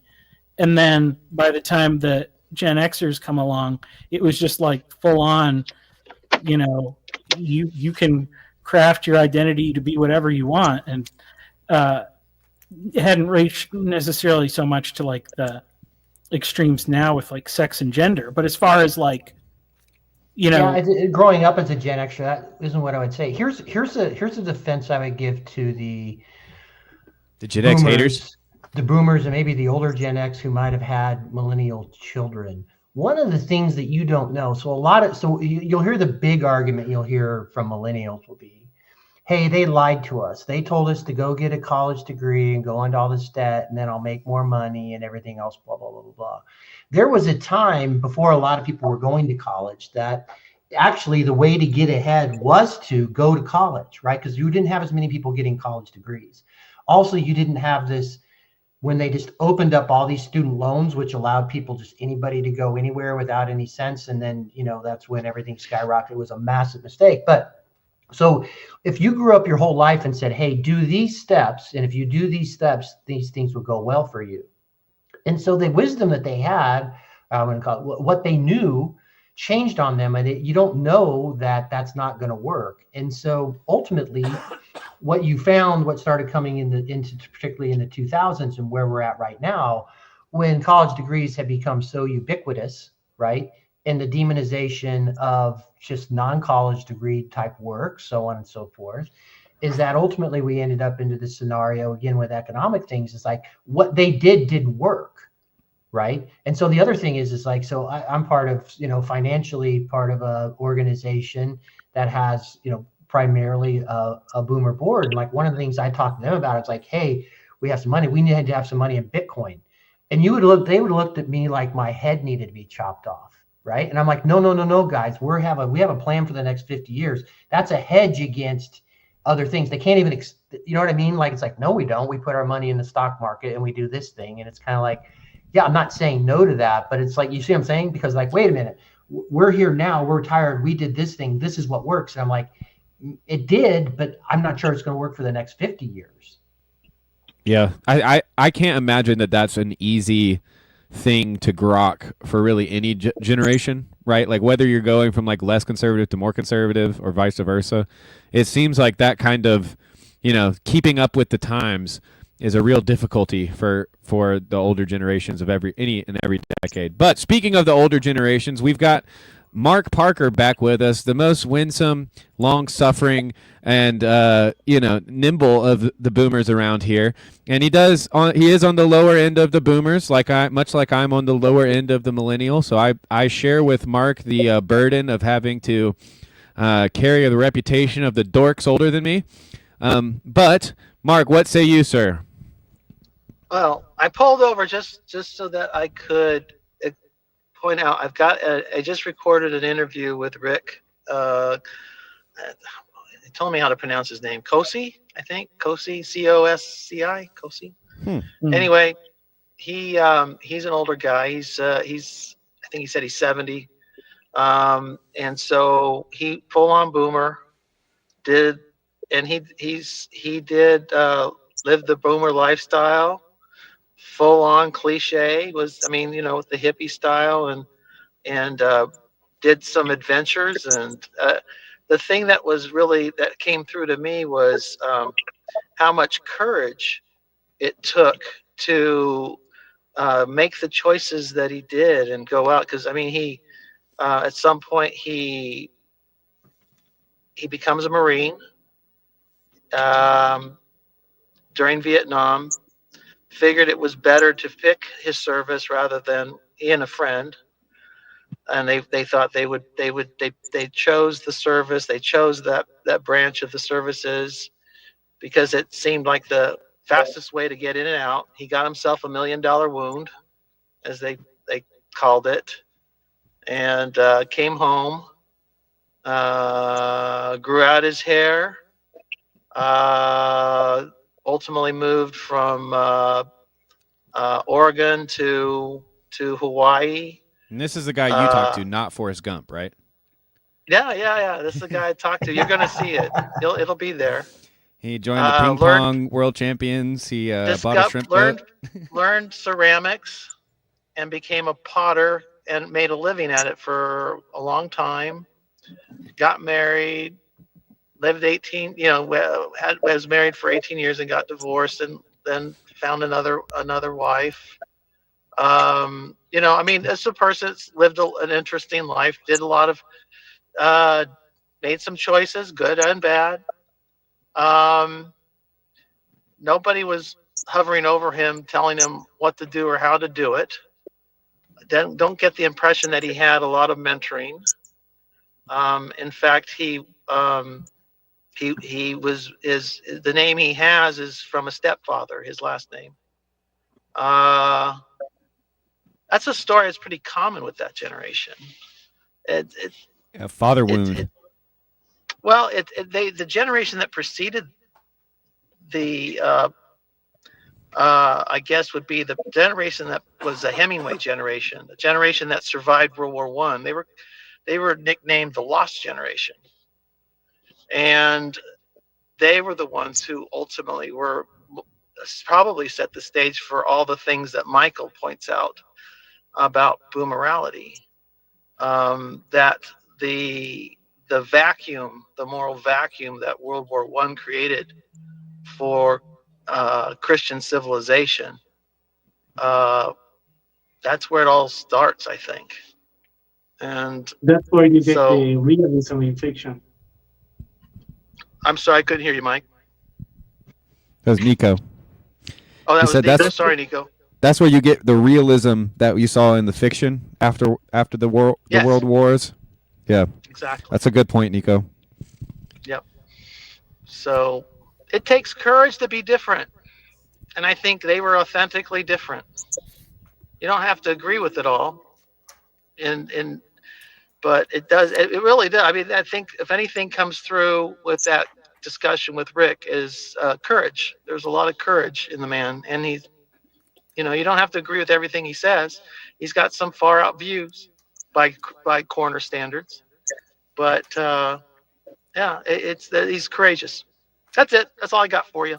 Well, thanks for giving us a little sneak preview. Make sure to catch that over on Mark D. Parker's stream. We're coming up here at the end of the third hour. It's 1:53 p.m. Eastern Standard Time.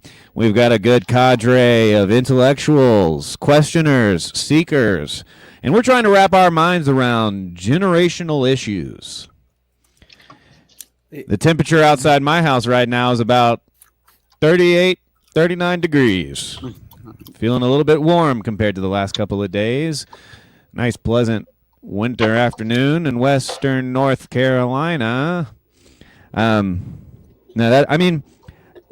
Mark was saying did make me think about how kind of like, well, it's the whole idea of like wars and rumors of wars you'll always have with you. And so there's a sense in which like no generation escapes the kind of fundamental trauma of war. And you can see, I think, I haven't, I'm not submitting this as a thesis or anything, but it seems to me you could probably make a pretty convincing one and just draw the lines between the differences in the wars due to technology, and then the responses to both those the war the disagreements. Sounded like a flush, ended like a motor. But yeah, that kind of like, because then you've got World War I and World War II, then you've got Vietnam, and then you got the Gulf War, and you got the list goes on. Then the millennials, of course, have the war on terrorism. The Gen Xers had the war on drugs. Oh, you Gen Xers just get away with everything. Dude, we were Gulf War people. Yeah, that was Gulf right War. in our heart. Yeah. But yeah, like I do think that there is a real sense in which, like, so go the war, so goes the generation, in a real way. It's interesting how, even now that I'm saying that, like, how Gen Z seems to be fairly monolithic in regards to what it thinks about, definitely Afghanistan and Iraq. Like, that just seems to be like everybody, the very, like, nobody thinks we should have been involved in those wars anymore, it seems like to me. But for Gen Z, I do wonder, the Russian-Ukraine one seems to be one that they're probably going to end up being formative, as well as obviously the troubles in Palestine, unless our dear leader, Mr. Trump, is successful in kind of quelling some of those. But this doesn't need to become the war stream. What says everyone else? Might be a good time for a topic change. We just hit the 3-hour mark. So if anybody wants to throw something else out there, I'll be happy to oblige. I think I have something. Unless someone wants to change the topic. No, you go. Stay on the same topic first, Nico. Alan? No, you're good. You go. Okay. So I heard a talk some time ago, let's say 5 years or something. It's a very local story. Around here, I guess without anybody noticing, there is a new, economic class. Usually you have like your lower class, middle class, high class, so poor, rich, and the middle. And a man was making the point that being poor is not the same as being indigent with a G. I don't think that term exists over there in Anglo land. Can you repeat the term again, or spell it out? I didn't quite catch it. Indigent with a G, like the gens. Yeah, indigent. We have that word. Yeah, indigent. There's like a. Is that? Okay. Yeah, it's a type of, so you can get put into indigent care, and it's a type of like for old people usually, that like when you can't really help yourself in any way, you get put in indigent care. Okay. Maybe the idea is not quite the same. So basically, this guy was trying to make the point that you can't treat or expect the same things from a poor person that from an indigent person. And the line he was trying to draw was basically that really the difference has nothing to do with economics, because both the indigent and the poor person have no money whatsoever. And yet, in comparison, the poor person is incredibly rich. And basically his point was that poor people in many places, they had food recipes, old stories, they had culture. And the thing about the indigent is that they don't have identity or culture. Now, when we use that word, we don't think of like old people. We think of people who are dressed in rags and basically eat from the trash. And it's not like, this person has fallen into indigency. Something happened to them. No, it's it's like a group of people. There are communities of people like this. People are born into that. And that talk from that guy was a very big eye opener for me, because it really showed the difference that having or not having culture makes. So in this idea of having or not having help from the previous generation, one of the things that I see that modernity does, the big feature of modernity, is that it makes it hard for passing knowledge or whatever from one generation to the other. So I don't know how much was able to be passed down, but I think that clearly people who find themselves in this state now, they are on a different level of not receiving from the previous generation.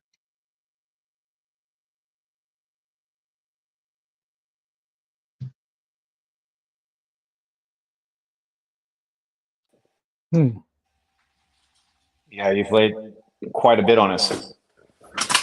I think something just maybe first off that somewhat worries me about an idea like that is maybe the tendency to be like, well, if these people don't have culture, then they're not contributing. Therefore, maybe we should put them in camp so that they can concentrate on making contributions.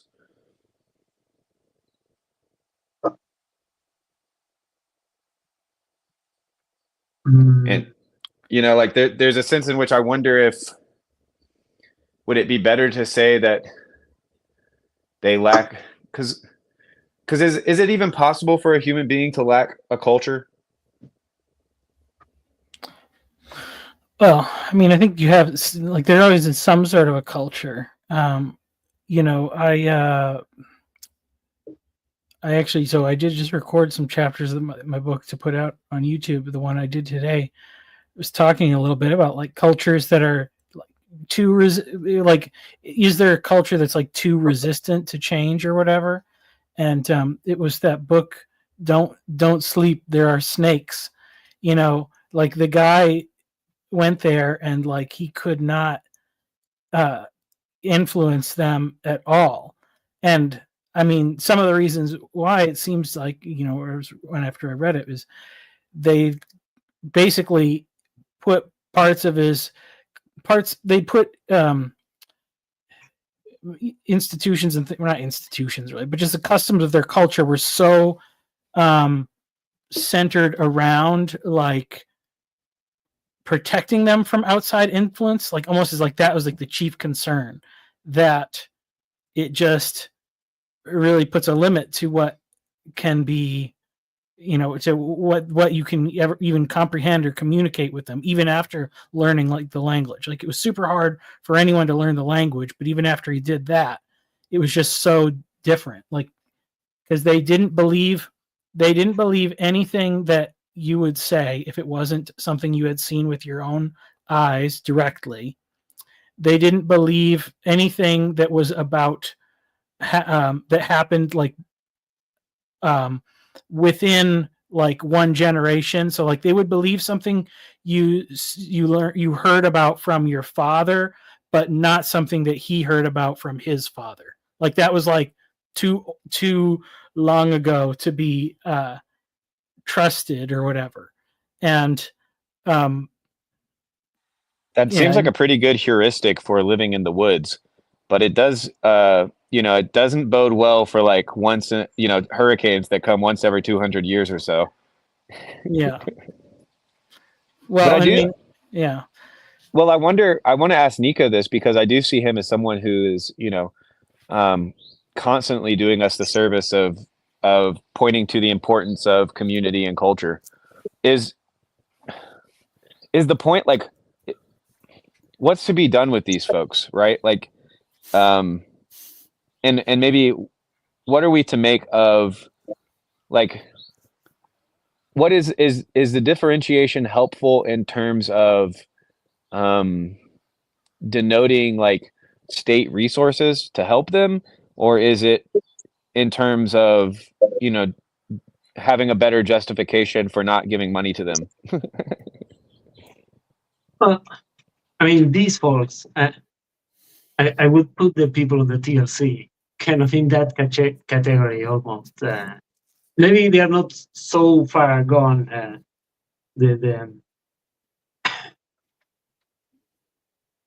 Maybe there is a cultural barrier here, because when I'm thinking of indigent people, a whole lot of images and references come for me. And I don't know if the same thing happens to you guys, or maybe they are like the reference is a bit missing. But is it different than like a beggar or something like that? Is it trying to make a distinction further than just like someone who is unable to hold down a job or participate in society? Yeah. Because, for example, what was the name of that? Belisarius.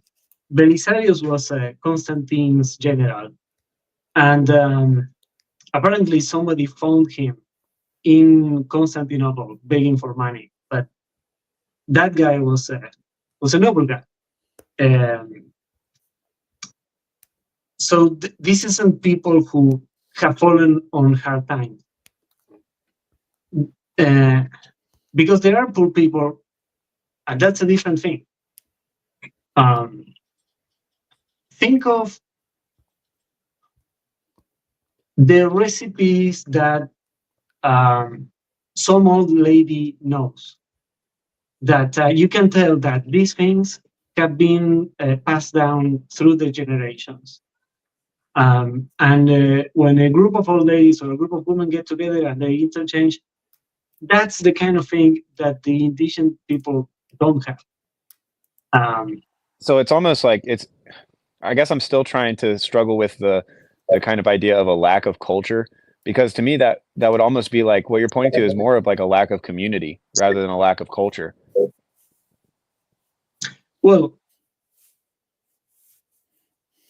right now there is more community in the indigent group than with the kind of like a middle class. I guess middle class up to the, let's say, millennial generation. Because basically what happens is you have these slums, right? And because everybody in the slums is poor and doesn't have a culture, they don't really have the capacity to avoid reality with all of these going on vacation and watching movies and all of that. For the most part, is drugs or dancing.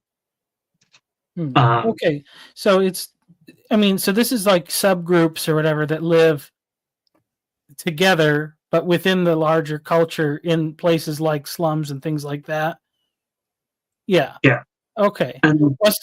So they have a culture because they perpetuate it from generation to generation. It's just a very empty culture with nothing good in it, right? Because they basically keep teaching each other the same bad habits over and over again. Because the culture is made up of things that came out like 30 years ago at most. Yeah. There's nothing in that culture that has 200 years of age or something. So is the primary, is it like, could I maybe understand it better by thinking of it like a lost connection to tradition? Like it's because that's like what a recipe, like the type of recipe you're talking about is like handed down familially, and it's respected and it's honored and valued as like the best and right way to make such and such dish. So that there's a sense in which, yeah, they don't have a type of cultural history. That is to say, like they don't have a tradition. Yeah, something like that. Because you can think of a lot of tropes from stories about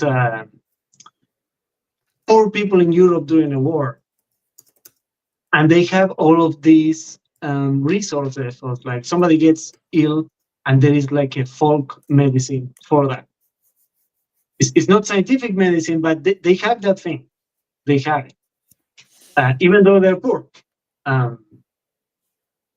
So, because usually what happens basically is that people tend to think of the indigent as poor. And the point that this guy was trying to make is no, you can't think of them as poor because they don't have the folk medicine. They've lost that. And for what you said, Michael, when it started in the beginning, there wasn't none of that. It was just people who basically had lost their jobs and they have somewhere to go, and they built houses in some abandoned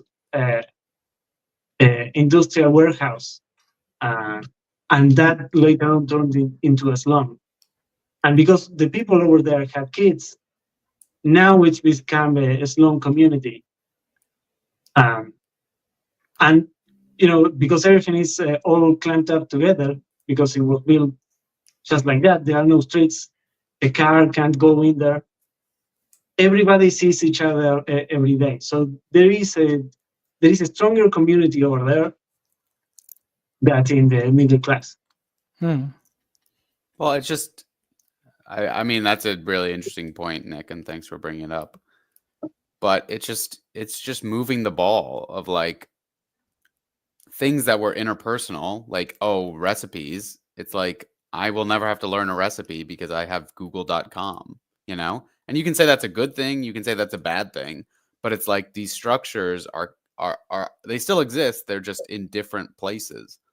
And if you're in a community where you need each other to survive, that's a great way to have interpersonal connection, because if you don't have each other, if you live in the forest and you don't have any sort of connection to another person, you're going to die.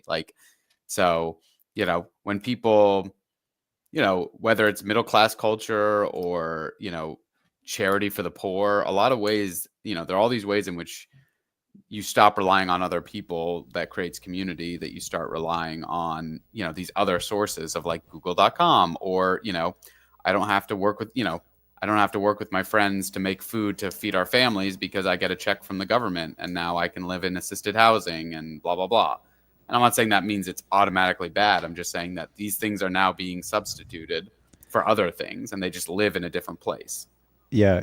I mean, I think it's one thing to have a culture that you no longer need, for your day-to-day activities, versus what I think I hear Nick saying, because the way you're describing it, Nico, it almost like, to me, I'm like, it's making me ask questions that are more along the lines of like socialism and like the idea of like the noble savage and stuff, because like it almost is like the opposite of that, right? Like it's not like, I wouldn't be surprised if some of this is coming from like a almost like a woke right, if you'll forgive the term, sense in which like let me just put it like this. On the left, you kind of have this idea that like, yes, there are these poor people out there, but they are the downtrodden, so we need to lift them up. And oftentimes what's used as kind of like why we should lift them up is all of these like cultural artifacts, right? It's like these community, like I'm thinking of the there's a movie, you'll remember it. What is it? It's like, I think it's called like The Son of God or Days of the Sun. It's a Brazilian movie. It takes place in the favelas. City of God. City of God. That's right. City of God. City of God. And what you're like, this idea of like an indigent, it almost is like, it sounds like a conservative guy being like, no, we need to think of these are not your old like socialist idea of the poor where they're holding on to these traditional cultures and they haven't gotten with the times. No, these are like people who the times have gotten to, and it has caused death and destruction. But what I would be worried about is a type of an argument that would say like, we don't need to help these people because they're poor. But it also, I think it opens up the idea of like, which would be very much in a conservative kind of Roger Scruton realm of discussion of aesthetics, where it's like, No, it's okay to say to come to a culture, and this is very colonial, but it's okay to come to a culture and point out the ways in which it's self-defeating and offer better solutions. So I wonder how any of that sits with you, because you're obviously going to know the political history of Argentina a lot better than me. But is this something that you think, like, for instance, President Milei would be like interested in, or do you think he would just kind of be like, whatever, we're gonna keep making things cheaper and get our economy back on track? Yeah, no. President Milei would be completely uninterested in. Well, no. Maybe he in particular could understand. I've seen him say things that are very un-libertarian. So he understands the situation on the ground level better than many other libertarians, which has gotten him on hot water sometimes. For example, he's extremely opposed to abortion. And he got into a bunch of fights with libertarians because of it.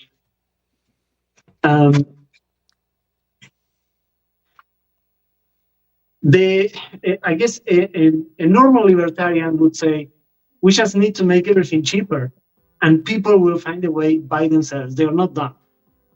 And basically what this guy was saying is kind of like a woke right thing of no libertarians.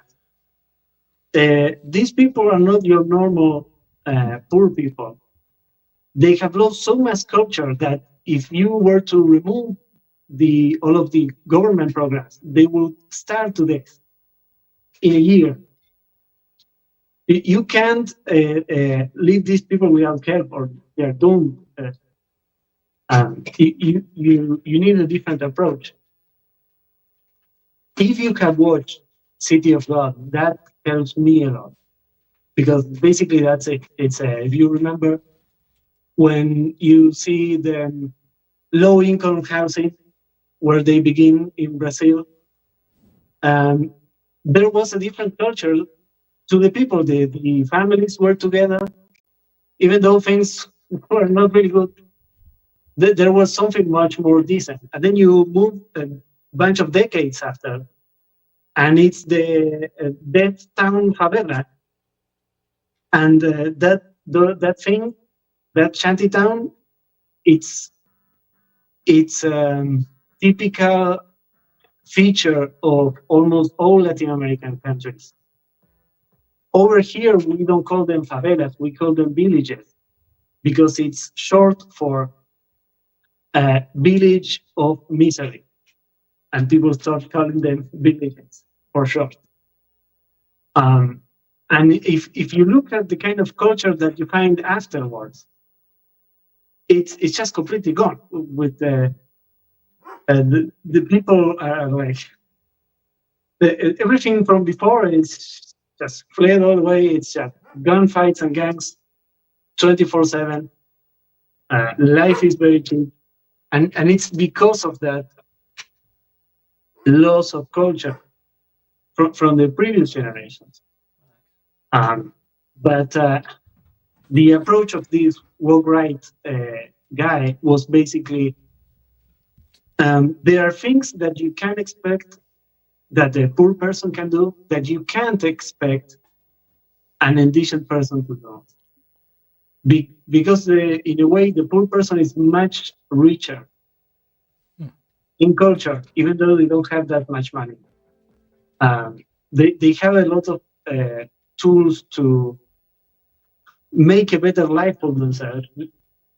Mostly, if you think of another situation, wars in Europe, there's a lot of people who find themselves in a very bad place because of wars, poverty, and all of that.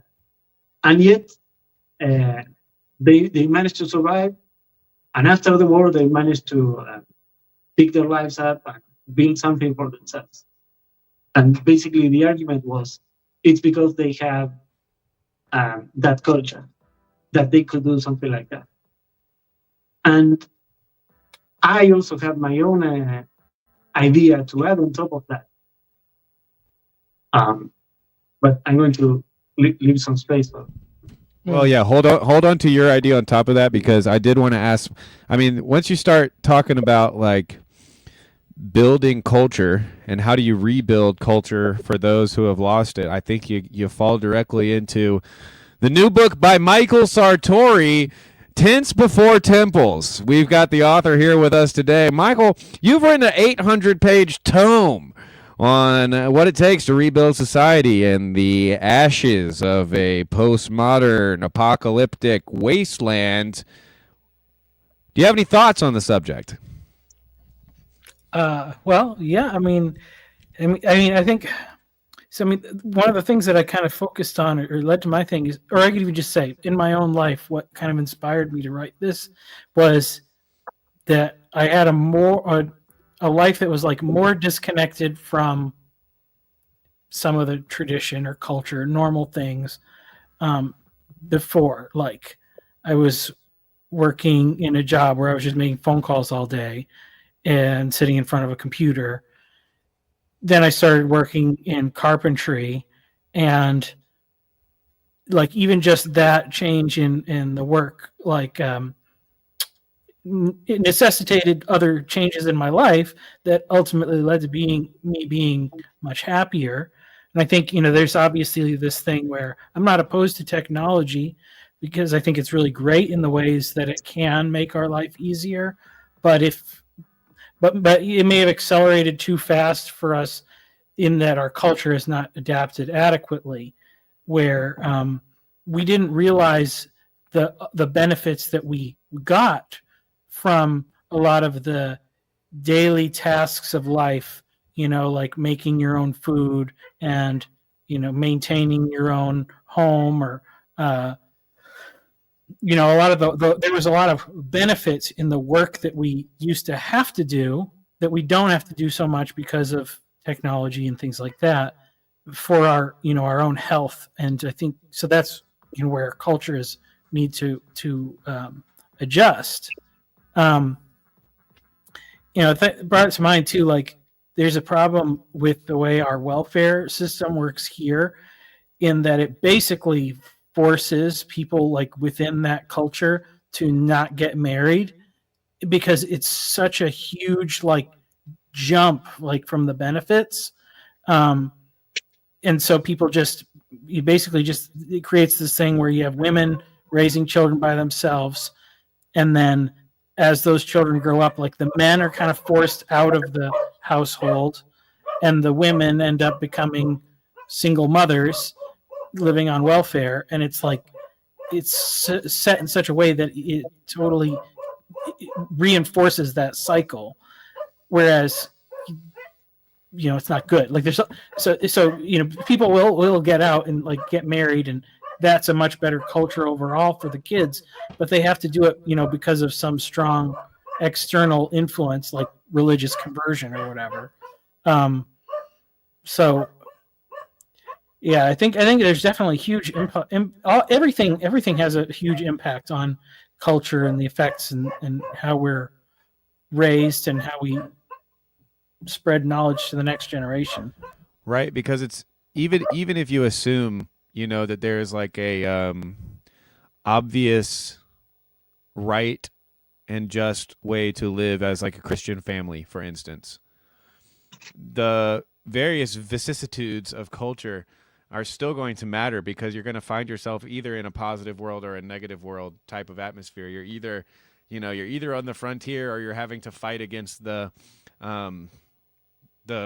fight against Christendom, basically. But it sounded like you were going to maybe propose some solutions or something else, Nico. Does any of that kind of play into what you were thinking? Yeah, actually, I've been very interested in Michael's book. That's the kind of topic that I think it's very much needed right now. Yeah.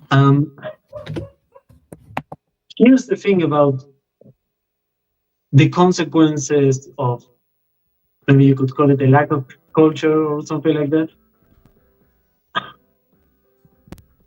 Maybe I'm wrong with this, but at some point I was in university And over here we have our leftists, and we have pretty much the same tendencies of when you're sending a man who has committed a crime, or maybe a boy who has committed a crime, but they come from a disadvantaged community, the incentive, blah, blah, blah, it's not their fault.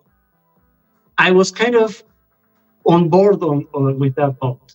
You can't really blame people who have been raised in that environment because they're lacking so many things. But here's the subtext that was floating in the classroom. The subtext was, unlike me, who come from a middle-class background, and I have my two parents. And here's the key mistake. After some time, I kind of realized that that whole approach was a bit mistaken.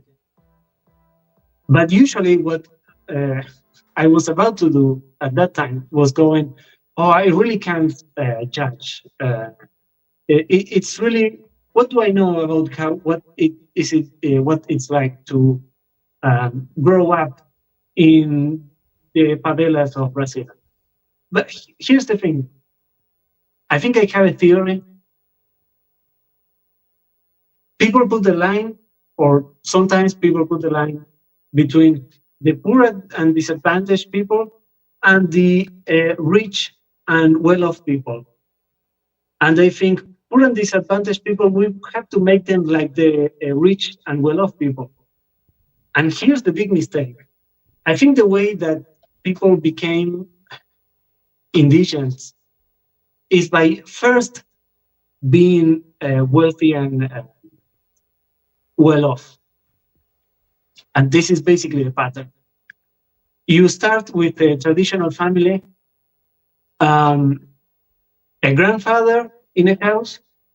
He's, I don't know, 6 kids, all of them married, and all of them living in the same house. And there's like, I don't know, 20 kids running around. Then they grow up and they decide they want to find their identity, and they move out. All thanks to nice capitalism. Everything is cheap. You can live without the supports of your parents or whatever. So you move to a state at the other side of the country, of the continent-sized United States. And it becomes really difficult to still be in contact with the old family, especially because all of your other siblings have done a similar thing. And as you live in this deracinated and individualistic way, you start losing little by little your culture. And then at some point, boom, you get fired and you can't find a good job. And then you get sick. And then you start looking around. Somebody help me, but you live in an apartment and nobody knows who you are. Nobody wants to help you. And suddenly you have to go build a house with a bunch of cardboard and wires in an abandoned factory lot. And that's how indigency starts. And then you have kids, and then your kids grow up in that city of God environment. Well, you heard it here, folks. You heard it here first, folks. The copy and paste cookie cutter exurb neighborhoods that you're moving into today are just the favelas of tomorrow. So watch how you live and work out your salvation with fear and trembling, lest you fall like one of these. Yeah, I mean, it's interesting, because I see that I think you're definitely right with the way that kind of stuff goes. It is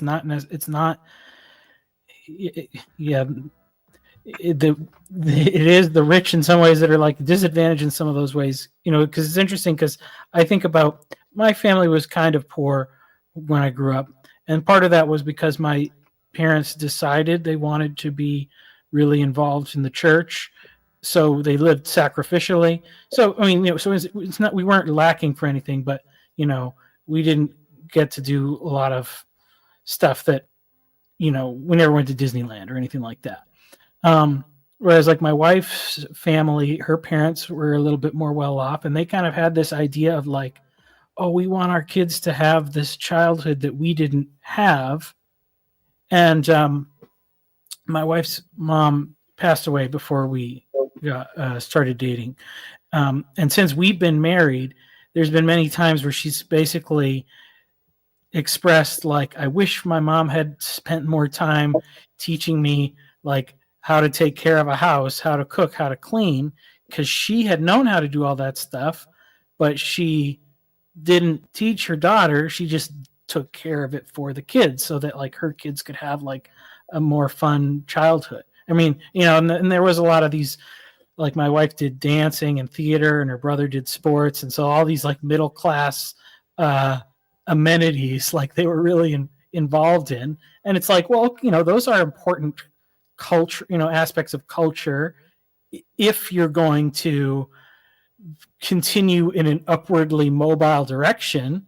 But once you get to a certain point where everything is solved by the size of your paycheck, then you do kind of don't have a lot of other skills in life, which is part of the problem. And the other example I kind of thought of was like so many people, because now I work in construction, and it's even, I talk to some of my older coworkers, but they even followed the same pattern. Like they worked in the construction trades, or like somebody may have come a generation or two ago as an immigrant. They start working in the construction trades, but then they make enough money where they can send their kids to college. And so they do that. They send their kids to college, which is fine, but they didn't have anybody else to bring in like as an apprentice. And then now those guys are all gray haired. They want to retire. Their kids aren't going to take over the business. So there's like a shortage in those trades now where we're just having to bring people in from other countries and things like that. So it's like, it doesn't necessarily have to be that like the father had to teach the son, but they should have been teaching somebody who could have taken over those businesses and keep things going. And that's even the way that, you can find somebody, maybe not that's from like that indigent class. I mean, that's a tough case of how you figure that out. But if we think about like, who's our neighbor that's a little bit worse off than me, and then just taking that responsibility. And I think this is why you need the gospel, because you'll only want to do this because of Christian charity to some degree.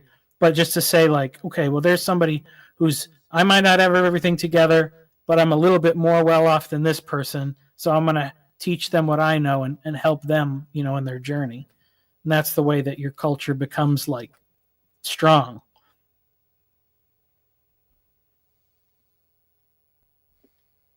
Yes, to all of that. Well, looks like we've come on a pretty good rest stop of agreement here. Play a little branding. You guys are welcome to stay. I'm going to go. Well, thanks for joining us, Michael. Yeah, it's good to talk to you guys. We've had, and I didn't say earlier that to Alan that we appreciate Alan hopping in too. Basically, if I forget to thank you for coming in, thank you for coming in. But yeah, we're hitting that 3.5 hour mark. Probably going to transition out of the kind of conversation heavy portion of the stream, head more into a let's try to make this beat sound cool portion of the stream. I expect to see a huge drop off in viewers, and that would make me feel a little bit more comfortable, a little bit more cozy. So I wouldn't mind that. But yeah, we're working on a little disco song behind the scenes here while we've been talking and chopping it up about all things from war to the generations to Lacanian psychoanalysis. If you haven't yet, feel free. And actually, I should repin that comment. But if you haven't clicked on the description of this video and checked out my Ko-fi link, go ahead and tickle that. At least some small portion of that money that you donate eventually will probably, most likely, I'm not promising anything, but it might lead to me purchasing Michael Sartori's book so that we can kind of create our own little internal economy here on the TLC. And then eventually you guys keep donating to me and I can help fund Nico's, his step into being a professional artist. He can quit his day job of just crunching numbers, and he can finally do what his heart's been calling him to do, which is create art for the good of humanity. That's what we're trying to do here today. So thank you for joining us, Michael. Nico, like I said, feel free to stick around, but I'm going to play some branding and probably play some songs from streams gone by as I recollect my chi in order to be once again in front of the public eye. See you. Bye. Bye. Let's see. Do you have a favorite branding, Nico?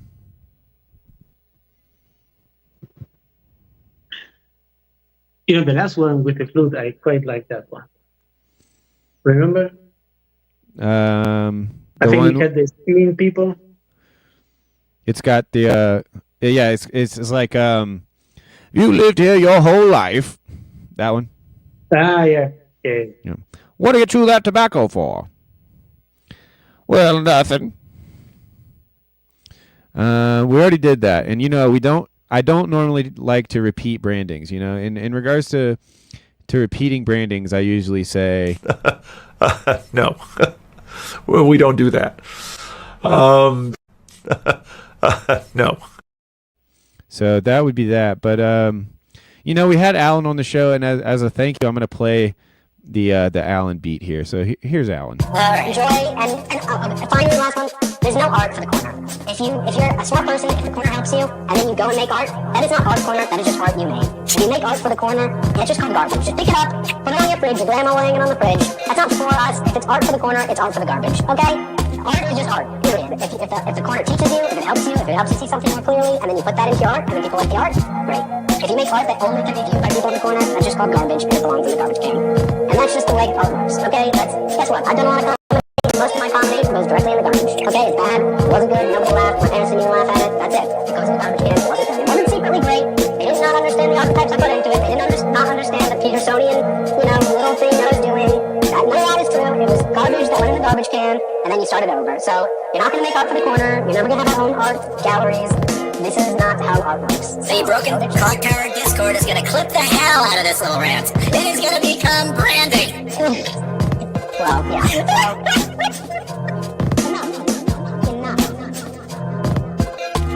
Enough. I'm tired of hearing your excuses. Amen. Yeah. You take the pill, you put it in the peanut butter, you give it to your dog. Enough, folks. We're done. We're done pretending we don't know how to give the pill to the dog. Okay, you know what a union archetype is. Take enough. It's not that complicated. They're nice people. They want to be your friend. Don't scare them off. So, that's definitely one thing I wanted to get. Yeah. Well, yeah.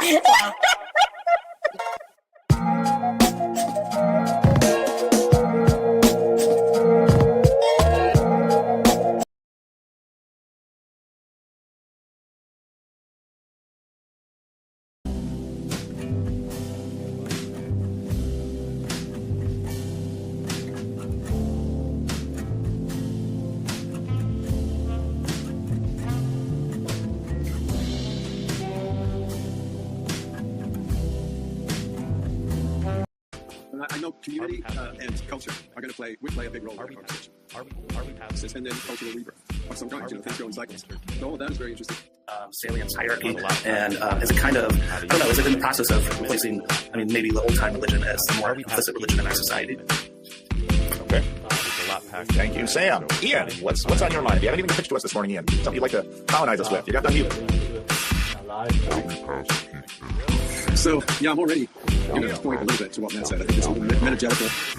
Word that you coined is very apropos, and it's like, well, okay, let's see where are we going in the future. I contextualize it in terms of cultural collapse, or at least, some sort of chaos or meaning crisis, and then cultural rebirth of some kind. Things go in cycles. So all of that is very interesting to me. Also, and how can I participate? I mean, I am signed up to train in the estuary, so that's one place. And then I thought this morning, tell me if I'm wrong, but was it Thomas Aquinas who at a certain point just shut up? He stopped teaching, and he stopped writing, he stopped trying to somehow convey to people what the truth was. And so where do the words end? And what is all of this intellectual pontificating all about? I mean, atheists have made fun of Christians sitting around trying to determine how many angels fit on the head of a pin. And I know community and culture are going to would play a big role in that conversation. All right. Thank you very much. Jill, what's on your mind? What do you have to pitch? Well, I have quite a pitch. So the last thing we discussed, I am born as realism. The Uffizi gallery was what is actually reality, and we had a bit of a discussion about that in a cafe. And we didn't come to any conclusion, but he told me that something like he's on some level he's happy about the life he has done, and I do think that is quite real. But that's one discussion about what is a good life, let's say. Jesus said, "I'm the way, the truth, the life." What does life mean actually? Just making mistakes? Is it a strange path we live in our lives and so on? I mean, yeah, that's my pitch. All right, Andrew, Neil, you're not muted again, and that when your mic is open, when you're talking, it's fine, but the mic on your computer is a seeking mic, and so just keeps turning up the gain when you're silent. So just on and off. It's a real pain, but yeah. Neil, what's your pitch? Are we past peak entertainment? There's a lot packed into that. So how do you define entertainment? Path we live in our lives and so on. I mean, yeah, that's my pitch. All right, thank you, Jill. Neil, what's your? You're gonna have to mute again, Ian. That when your mic is open, when you're talking, it's fine, but the mic on your computer is a seeking mic, and so it just keeps turning up the gain when you're silent. So just on and off. It's a real pain, but yeah. Neil, what's your pitch? Are we past peak entertainment? There's a lot packed into that. So how do you define entertainment? I define it as unidirectional relationality, one-way direction. Video game sales are down. That's something I follow. And I was talking to Chad about this morning, and he had a phrase that I loved. So I told him I'd give him credit for it. And his phrase was, "Are we breaking out of static mythologies?" Because Chad talked to a producer of Radiolab at a recent Rando interview. And the way this producer described what they do is the creation of mythologies. So you have a binding of science, but then you have a mythological story layer above that packages it. And so that's what we've been fed, for 100 years. We've been fed static mythologies, stories that are one-directional.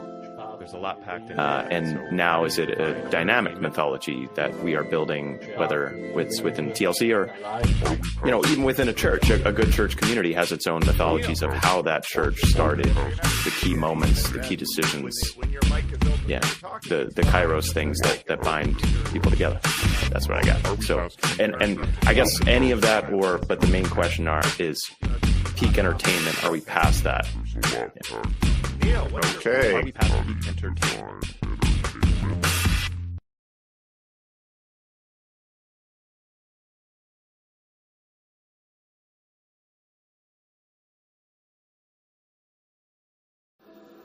Oh, wait. I just gotta get this out. Buzzwords are holy words. Yeah. And the estuary is magic. Okay, whatever. Now this here is a salty little estuary, if you ask me. But then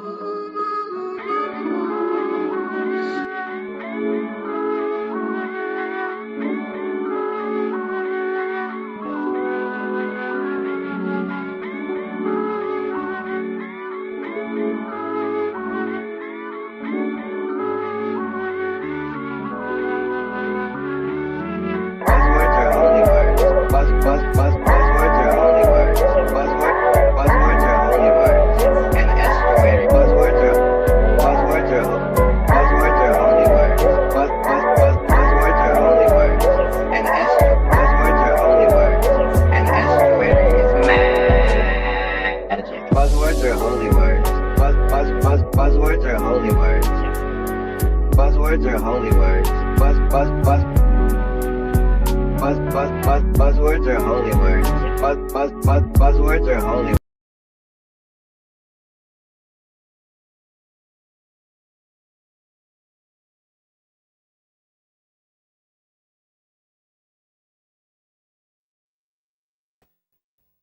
All right, folks, we're back. So one little housekeeping thing for the next session we got here, and I'm grateful that Nico has stayed. But just so you know, Nico, there is going to be a delay in order for you to hear the music I'm working on, and for the audience to hear the music I'm working on. So, but before I started, I don't think I've ever asked you what kind of music you listen to. Oh. What music do you listen to? Do you listen to music for pleasure? You know, I find that I don't listen so much anymore, mostly because I'm listening to YouTube videos or hanging on the stream. Yeah, so you probably listen to my music more than anybody else's. A sad state of affairs for you, I'd say.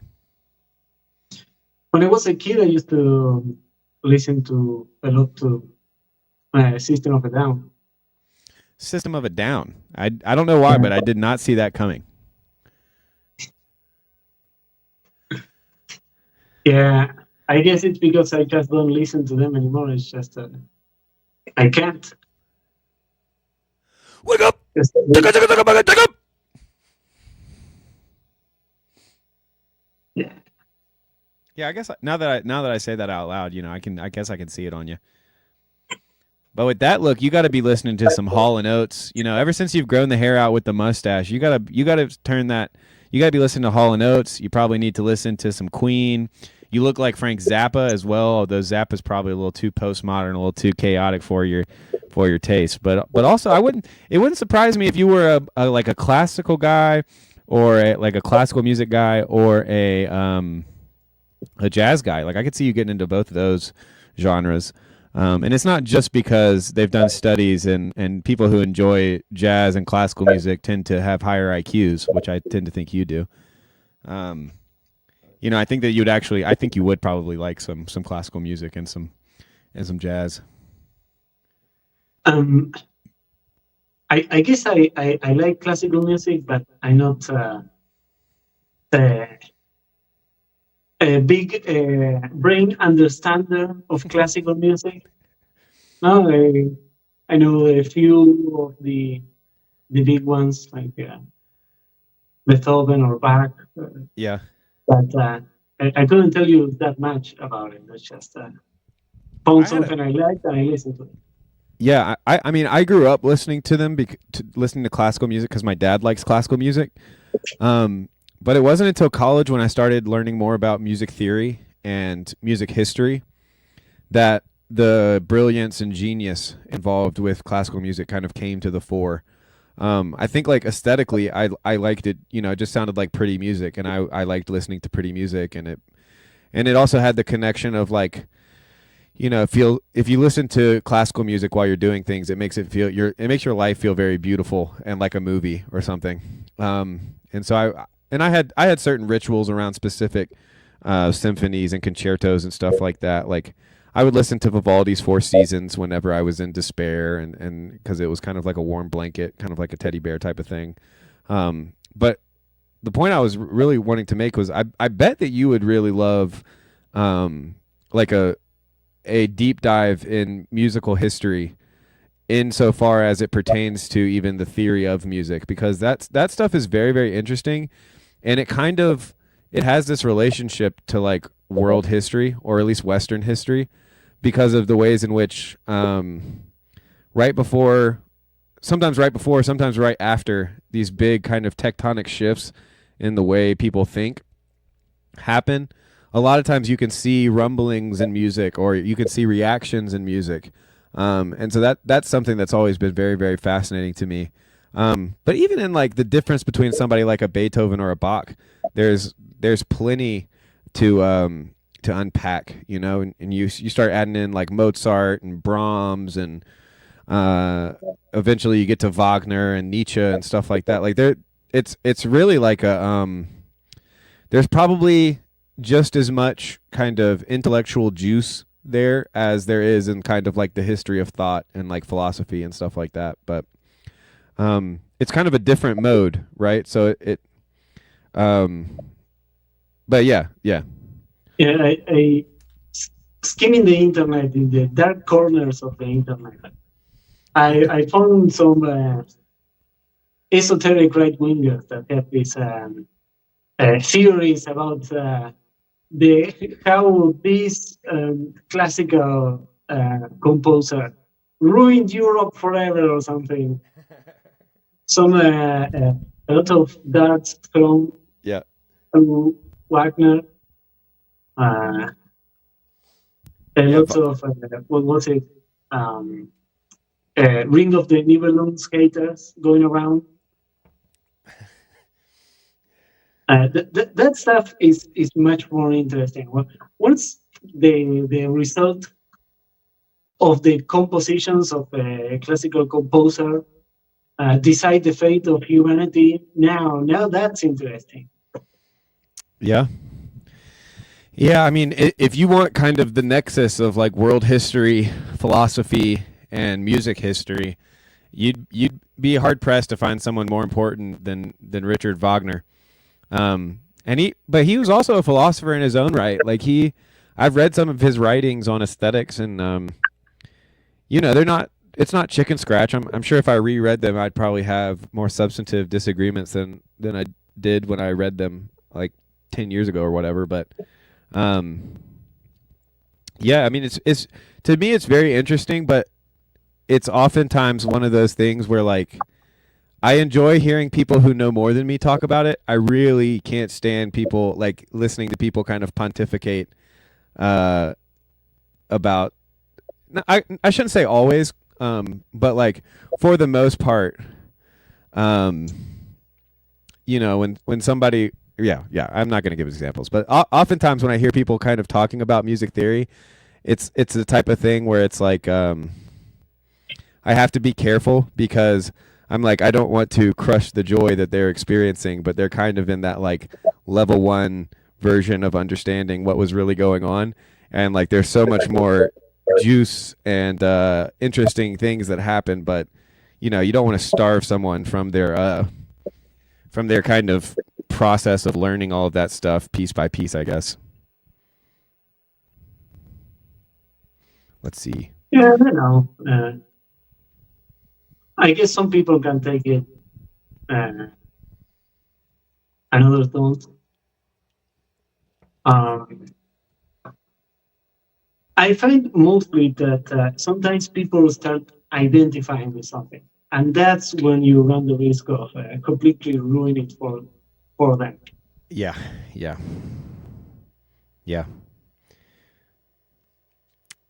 I mean, I think you nailed it. I do wonder though, like it's kind of that identifying with something, that's kind of like a type of idolatry, right? Like anytime your identity is found in something other than Christ, there's going to be a misshapenness about it. There's going to be a falseness about it. There's going to be you're not going to be the real you. But I did want to acknowledge we've continued to have some all-stars in the hive mind. Tayo, thanks for joining us, brother. We got JD, Mr. Pick and Choose, a musician in his own right. I mean, I don't think he sent me anything yet in terms of some beats that he's cooking or anything like that. But he also, JD strikes me as an NPC guy. But yeah, he's a big fan of music. I've enjoyed hearing just a little bit of his, the stuff he has to say. But let's see, a System of a Down fan might enjoy a track like Dizzy Gillespie. Things to come, versions with 92. Wow. It's true. I mean, Dizzy Gillespie, nothing to shake a stick at. Like, jazz itself is this whole world of genius and beauty that is, often untapped because of how difficult it can be to approach. But you start with Miles Davis and you work your way out from there. I think that's kind of a good little system. But all right, Nico, I almost called you Tunji. Forgive me. All right, Nico, I'm going to now turn up the music. So if you respond, you will be echoing for yourself, and I am assuming for the audience as well. But let's see. I'll just kind of play you guys what I'm working with so far. I think this first part is going to be a little janky. And I don't know what the audio track, what was even said or what it sounds like at this stage in the game. But we will find out together. I'm gonna switch to the PC because the phone is starting to overheat. There you go. Yep. Okay, cool. Well, we'll see you on the other side. And that means I can be in the VNA bubble once again. Once again, I can be in the VNA bubble. Except that Nico is right back already. He's right back. I'm still going to put the bubble up because I miss it. I miss having the bubble up. I miss having the bubble. We're in the bubble, ladies and gentlemen. Thank you for helping me to be virtually not alone on this, the 18th of January, Saturday. All right, so Nico's back. So we will, what was the situation? Yeah, there we go. There we go. That's a setup. All right. Let's see what we got here, folks.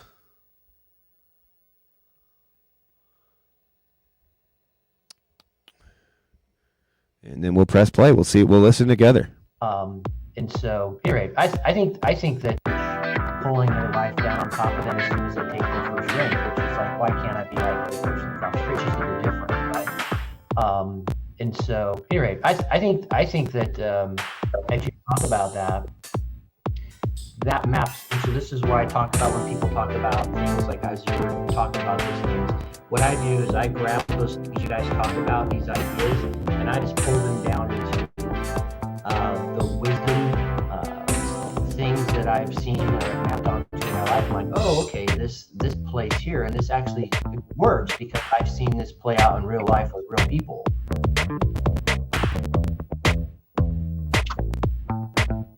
That makes sense to me. Nico, what say you, sir? Put a shirt on, man. Come on, take the shirt off. That's for the only ones. You have to pay for that.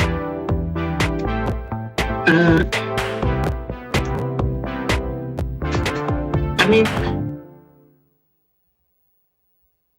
of course, faith is necessary, but it seems highly.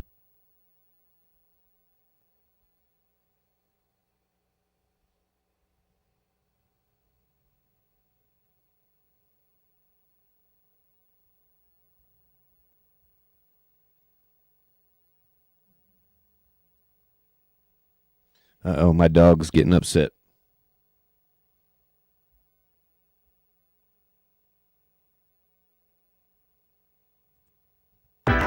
Pulling their life down on top of them as soon as they take their first drink, which is like, why can't I be like the person across the street? It's just that you're different. And so, anyway, I think that as you talk about that maps. And so this is where I talk about when people talk about things like as you're talking about these things. What I do is I grab those things you guys talk about, these ideas, and I just pull them down into the wisdom things that I've seen that I've mapped onto my life. I'm like, oh, okay, this plays here, and this actually works because I've seen this play out in real life with real people.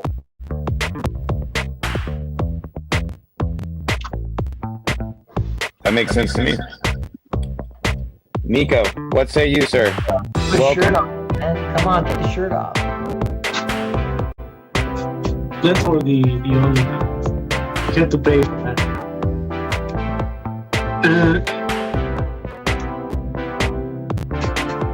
I mean, of course, faith is necessary, but it seems highly sketchy to me to make so much emphasis on faith. It almost sounds like we are going to fall into this what's the name? Into this Dawkins position soon enough. Why is there so much attention? That's what it seems highly satisfying. So much attention on faith. Yeah. Well, I think the tendency for Jesus to say things like, "Oh, ye of little faith," and miracles cannot be done in this town because there was a lack of faith. The whole book of Hebrews. I think there's Bye, Mark Parker. Love you, brother. Thanks for hanging. But maybe what would you offer as something that we should focus on instead of faith? What did I say, Nico? As soon as I started playing the music, now we have 2 viewers. Hilarious. Hilarious. And comfortable. Pulling their life down on top of them as soon as they take their first drink. It's just like, why can't it be like it's just they're different, right? And so, in theory, I think that as you talk about that happens. So this is why I talk about things like as you talk about these things. What I do is I grab those things you guys talk about, and I just pull them down into things that I've seen in my life. I'm like, oh, okay, this plays here, and this actually works because I've seen this play out in real life with real people.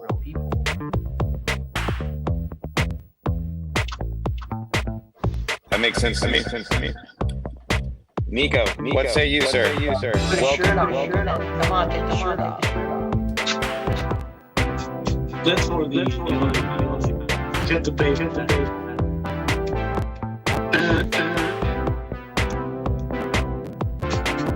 I mean, of course, faith is necessary, but it seems highly sketchy to me to make so much emphasis on faith. It almost sounds like we are going to fall into this Dawkins position soon enough. Why is there so much attention? That's what I'm questioning. It seems highly suspect. So much attention on faith. Yeah. Well, I think the tendency for Jesus to say things like, "Oh, ye of little faith," and miracles cannot be done in this town because there was a lack of faith. The whole pulling their life down on top of them as soon as they take their first drink. It's like, why can't it be like it's they're different, right? And so, in theory, I think that as you talk about that happens. So this is why I talk about things like as you what I do is I grab those things you guys talk about, and I just pull them down into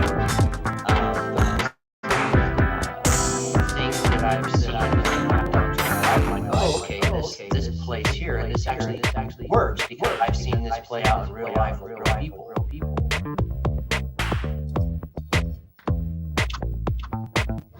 that makes sense to me.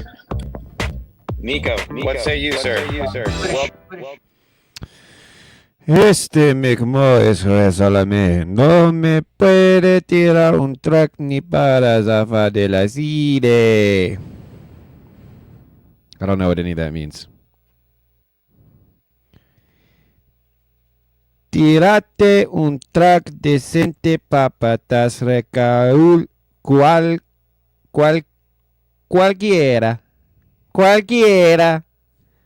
Can you give us the translation or say that, or give us the pronunciation or the explanation translation on that, Nico? I'm sure it sounded like absolute garbage to you, but we do our best here.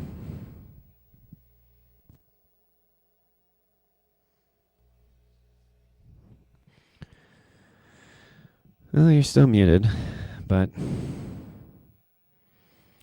I guess I'll have to go back after this and I can unmute. Oh, there you are. Just didn't want it to be reverb or whatever you said was going to happen. Yeah, echoey. Yeah, I turned it down before I talked to you. I remembered this time. I didn't know you were going to grab my audio. Did you say something inappropriate? Did I have I offended all of our Argentinian listeners? Luckily, the Argentinians don't speak English, It's like pulling teeth to get them to learn a little bit of English. So you're safe. Your jobs are safe from the Argentinians for now. For now. For now. Well, what did I just say? You know, why are you speaking in tongues in my hive mind? What you just said was this McMo is a super salami. He can't throw a track, not even to get away from the feds. Then you said, throw a decent track. I don't know, dude. Papa. It's that. Daddy. I think it's not appropriate in English. You have those terms. I see. And okay, the last one is really hard to translate. What, Tasrek cualquiera or Yeah. aguanten los pibes choros? Está re cualquiera, papá. Aguanten los pibes chorro. Guacho. Chorro. That's re cualquiera basically means like you're not acting like yourself or you're acting like a fool. Well, yeah, you know, that leads me to, well, what if my real self is a fool, Nico? Did you consider that? Está re loco este Macron. I'm putting the echo back on. On my own channel, you disrespect me like that after I've been so hospitable to you. I can't believe it. I can't believe it. Hey, I'm like half your audience. Yeah. All right, back to the beats. Put a shirt on me. Pulling your life down on top of them as soon as I take your first break. She's like, why can't I be like this person across the street? She's like, you're different. And so, anyway, I think that Mitch about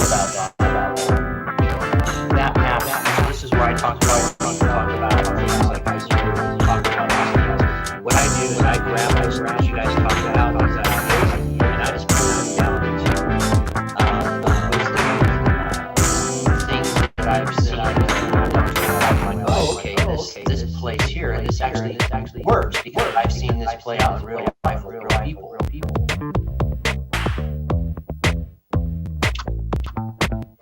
That makes sense to me.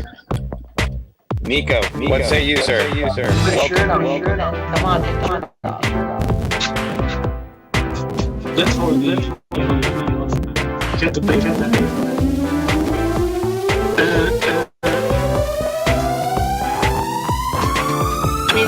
mean, of course, fate. Pulling your life down on top of them, take your first break. Why can't I? So, anyway, I think that that happens. This is where I talk about pulling your life down on top of them, take your first break. Why can't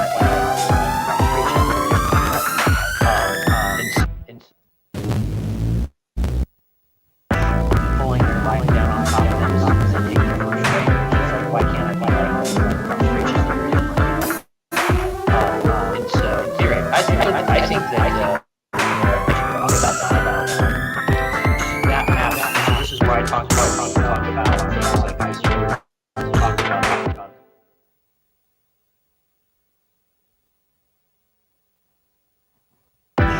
pulling your life down on top of them and taking your first break. She's like, why can't I be like this?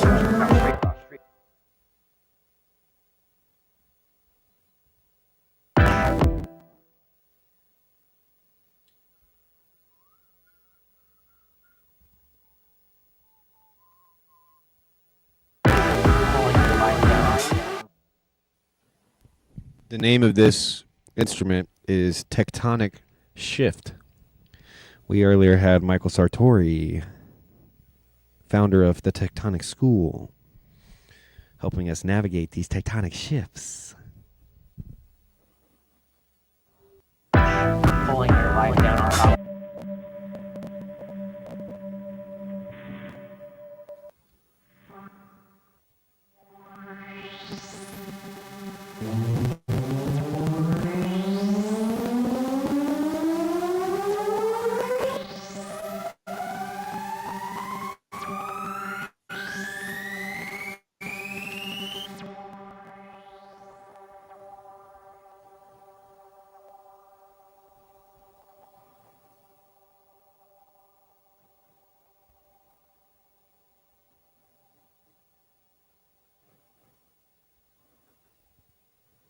Yeah, Phoebus is right. Somebody, I mean, Ship Clerk, thank you to shouts out to Ship Clerk. He got us a little closer to the goal earlier today, earlier in the stream. But yeah, you know, that I don't have anything better to do than try to fundraise for myself while making music and hanging out with my friends online.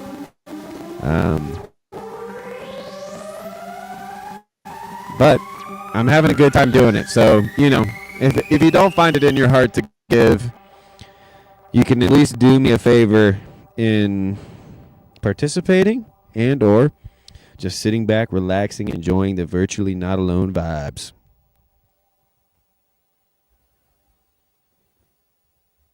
Okay, this is pulling your life down on top of them. Why can't I do that? And so, you're right. I think that I should talk about that map. This is where I talk about things like I sort of talk about. What I do is I grab whatever you guys talk about as application, and that's what I'm down things that I've seen. I'm like, okay, this pulling your life down on top of them is taking the like, why can't I? And so, you're right. I think that I should talk about that map. This is where I talk about.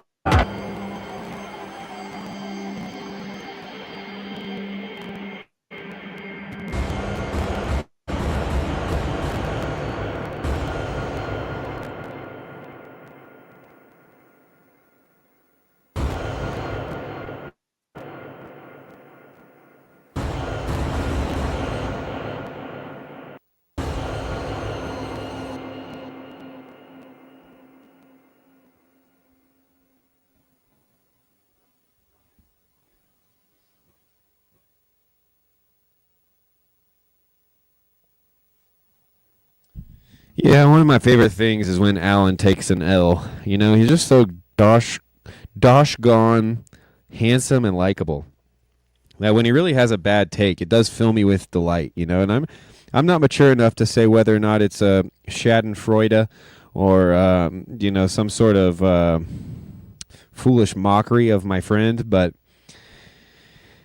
the guy's just so funny and handsome that when he gets something very wrong, it just fills me with delight. And I know, you know, I'm trying to repent of that now, but I just wanted to let you guys know. Looks like we got a donation from Phoebus. Thank you, Phoebus. So I'm kind of two minds about this Ko-Fi bot thing. Like, I do understand that it makes people feel more involved, like when they see that, like, on an instinctive level, that they get the kind of praise of like, ah, yes, Phoebus got me towards the goal. And I really do appreciate that, Phoebus. Like, seriously. But, you know, let me know in the hive mind what you all think, all 8 of you. Is the Ko-Fi bot thing, is that a little weird? You know, does that make the donations feel a little not as on the up and up if you're getting kind of that little juice from the you know, from the little adrenaline?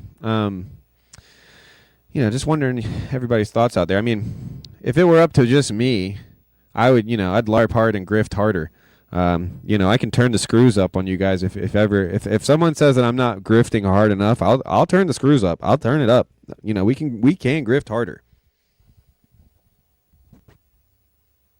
But, you know, just some thoughts.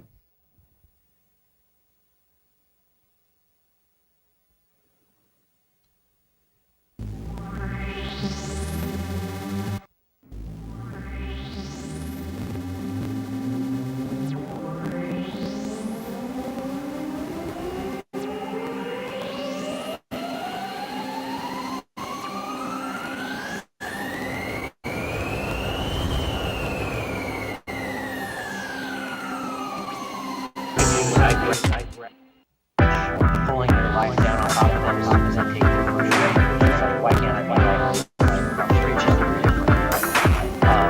And so, anyway, I think that that map. This is where I talk about.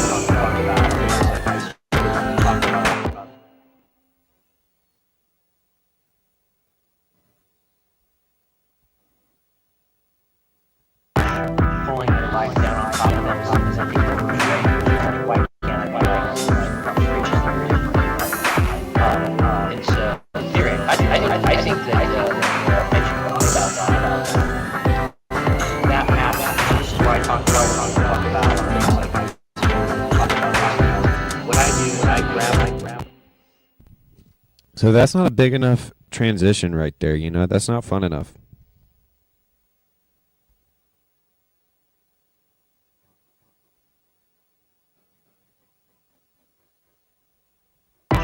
Pulling their life down on top of them as they take their first break. It's like, why can't I be like frustration? You're different, right? And so, anyway, I think that that you talk about that map. This is where I talk about.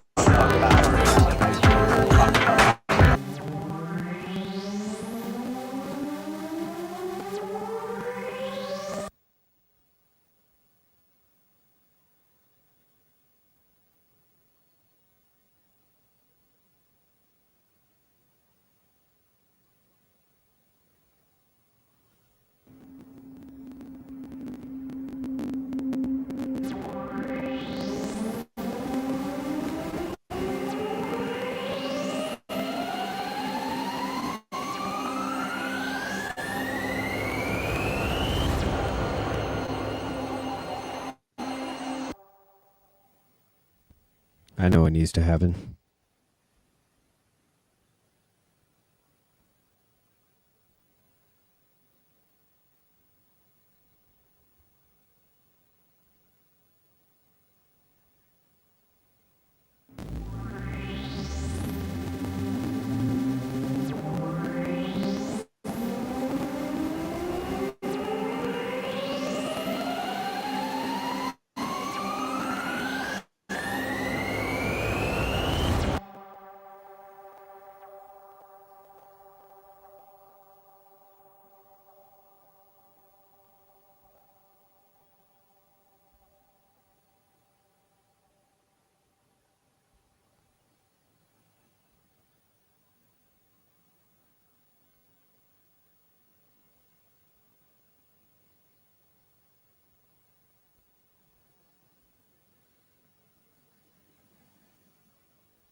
Why can't I be like frustration? You're different, right? And so, anyway, I think that that you talk about that map. This is where I talk about what I do is I grab those rashes.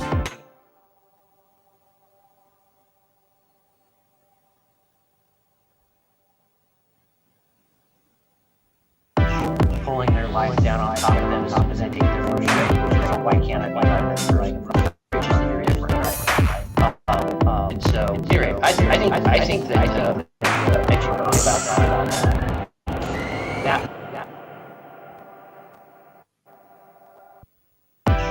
Pulling their life down on top of them as they take their first break. It's like, why can't I be like frustration? You're different, right? And so, anyway, I think that you talk about that map. And so this is where I talk about when people.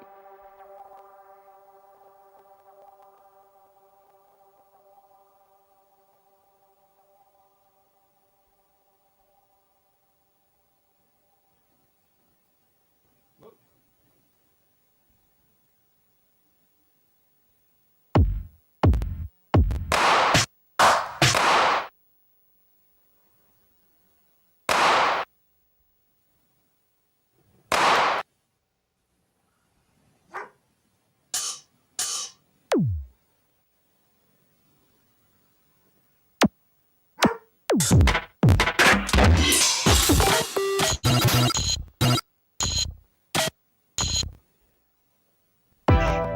their life down on top of them as soon as they take their first drink, which is like, why can't I like right across the street? You're different, right? And so, anyway, I think that you talk about that map. And so this is why I talk about.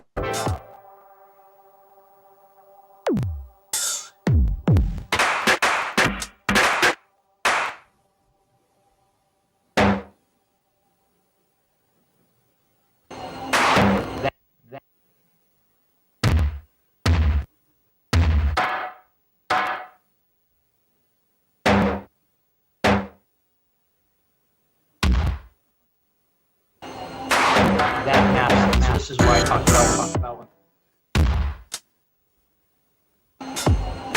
that map. So this is why I talk about.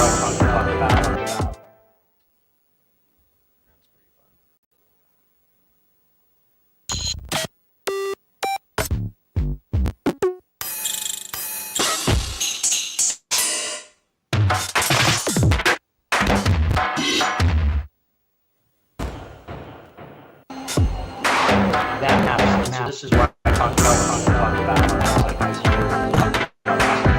What I do is I grab those things you guys talk about, and I just put them down into.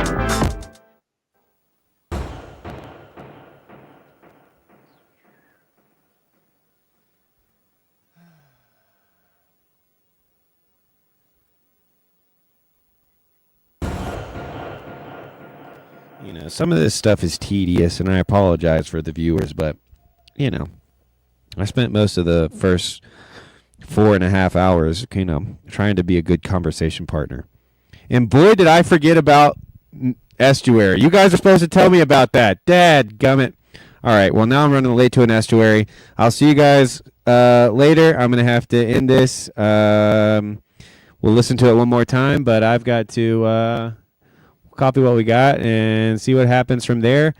But boy, did I totally forget that I've got an estuary in, I think, less than 30 minutes. You know, so I'm gonna, maybe we'll what do we do here? What do we do? What's the proper path forward? What's the proper path forward? One wonders aloud. What is the best path? I think I am not running. I'm not running as late as I thought I was. Because well, now I got to find my phone. Well, you know what? We'll listen to this, and I'll be right back. Ooh, yeah, you know, being low in conscientiousness, not for the faint of heart, folks. Not for the faint of heart. So, here's the beat again. Pulling their life down on top of them as soon as they take their first drink, which is like, why can't I preaches that you're different, right? And so, anyway, I think that about that map. So this is why I talk about what I do is I grab those things you guys talk about, and I just put them down into those things that I've seen. Oh, okay, this place here, this actually works. I've seen this play out in real life with real people.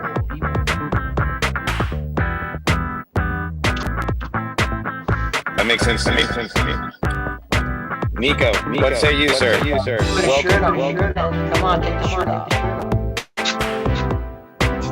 That's what you have to pay for that.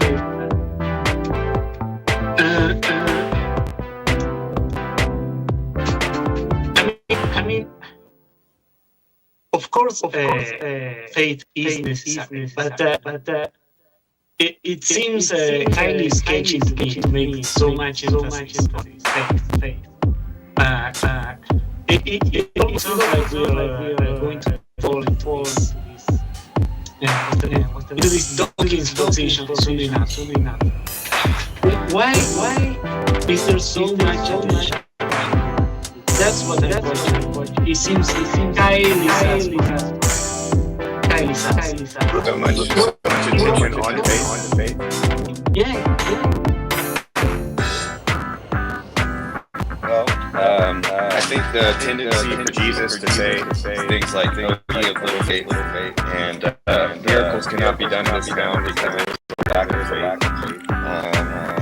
The whole book of Hebrews. I think there's pretty good reasons to kind of focus on this. But maybe what would you offer as something that we should focus on instead of faith?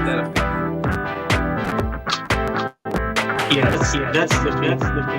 I would focus more on love instead of faith. Because for example, you don't concentrate on your health and pumping blood. That it's extremely important. But it just happens. It seems to me like soon after you pay so much attention to faith, it becomes like the next object of stack. Is this going to work out? We turn faith into an object of study. Imagine all the people. Imagine there is a new track controlling your heart, and you get people doing meditation in order to develop the capacity to increase or decrease your heart rate at will. Leave the thing alone.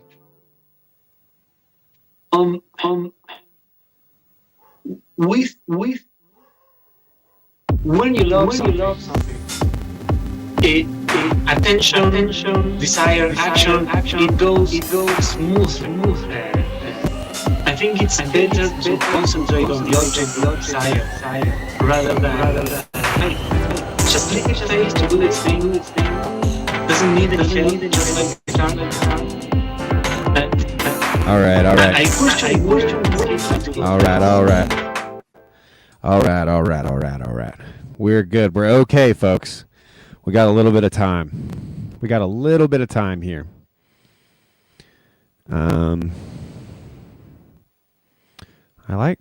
It's a pretty long song right now, so I think that we can probably cut it off at that. But I did really like the way it broke down there for a second.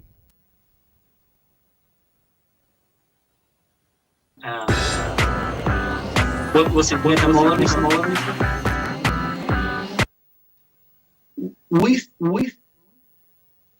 when you love something, attention, desire, action, it goes smoothly. I think it's better to concentrate on the object of desire rather than just leave it face to do its thing.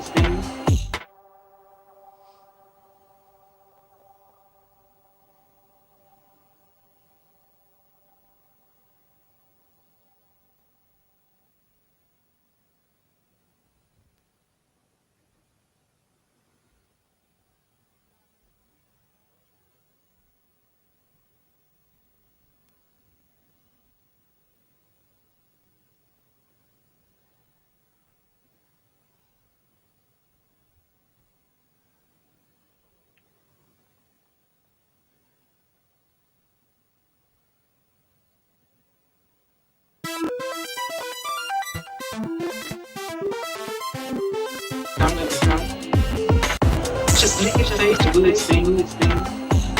Rather than just leave it face to do its thing.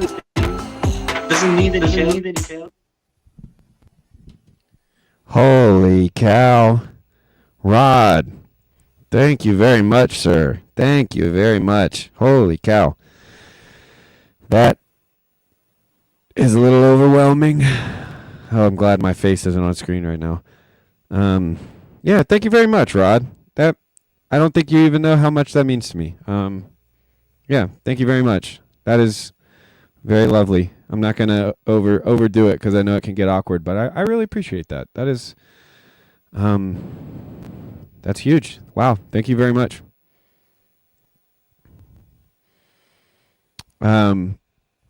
If you if you want to turn your generosity to gratuitous generosity, you could tell me what you think about this beat. I don't know if this beat is worthy of that gift, sir. Oh my goodness, thank you very much.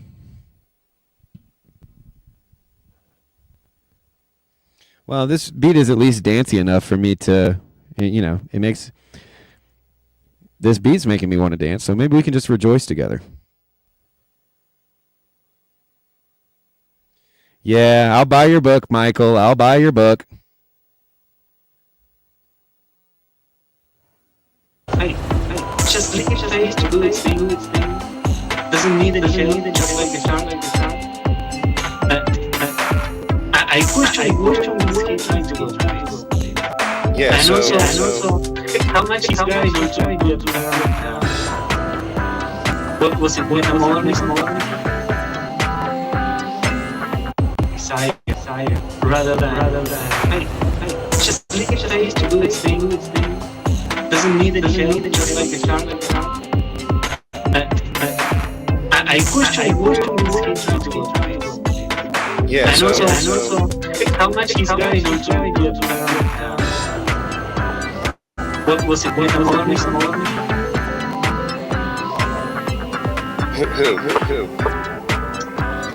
The guy who Yeah, he said it. Yeah.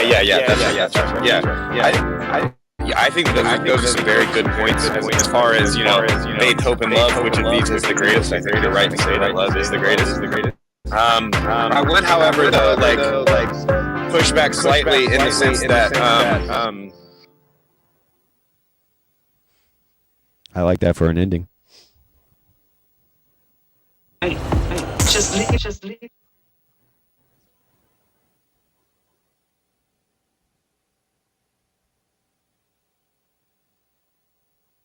Hey, just leave your face to do its thing.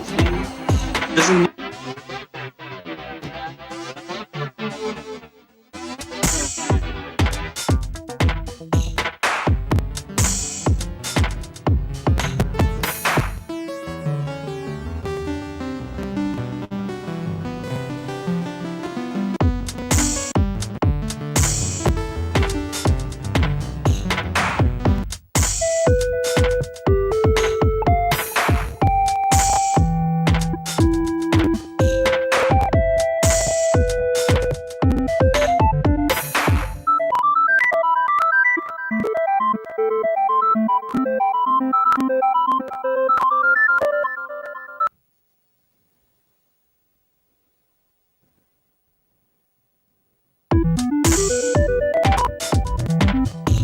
Need a shell, just like the song.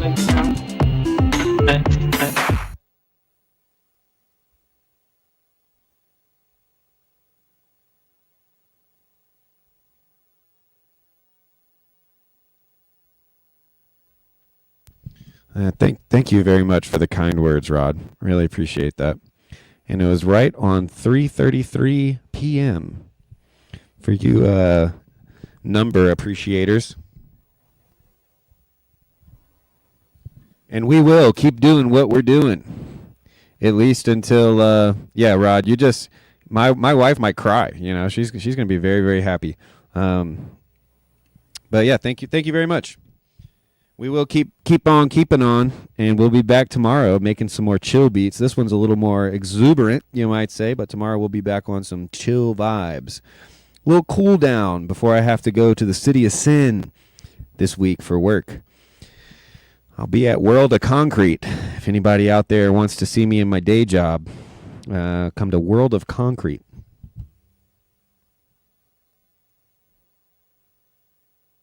To concentrate on the object of desire, rather than hey, just leave your face to do its thing. Doesn't need a shell, just like the song.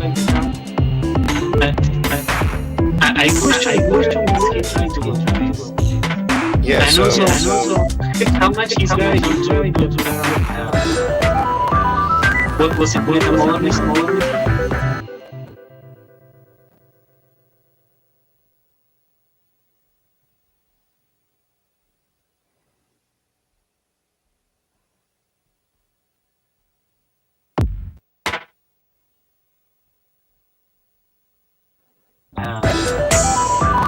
What was it? What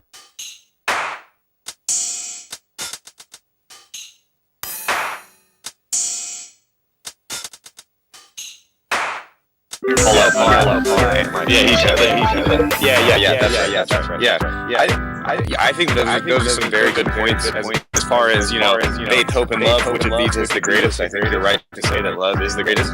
I would, however, though, push back slightly in the sense that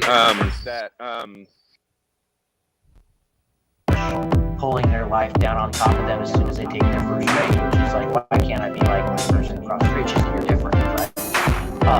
And so, anyway, I think that that you talk about that matters. So this is where I talk about when people talk about things like I started talking about listening. What I do is I grab those things you guys talk about, these ideas, and I just pull them.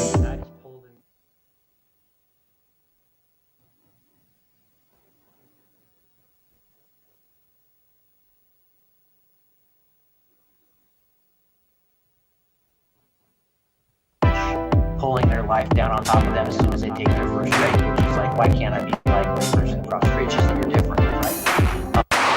That matters. And so this is where I talk about when people talk about things like I started talking about listening. What I do is I grab those things you guys talk about, these ideas, and I just pull them down into those wisdom things that I've seen that I've mapped out to my life. I'm like, oh, okay, this plays here, and this actually works. I've seen this play out in real life with real people.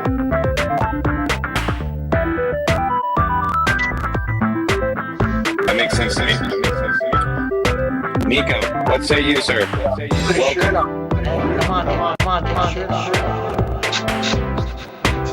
Let's get the thing.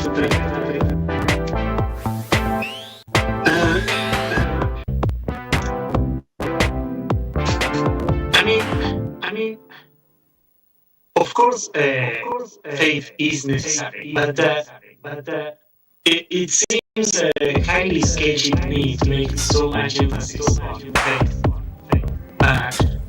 It almost sounds like we are going to fall into this, into this Dawkins position soon enough. Why is there so much attention? That's what I'm questioning.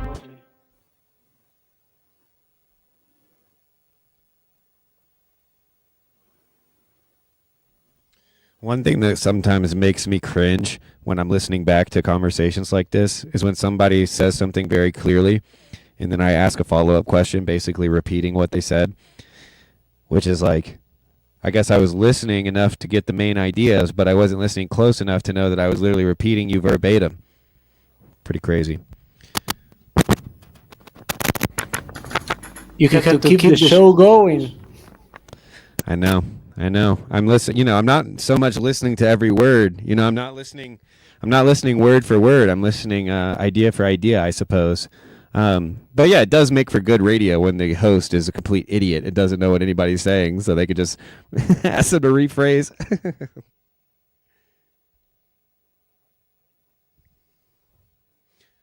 All right. I think this little lead line may have may have sealed the deal for this song. I think it really got us where we needed to be.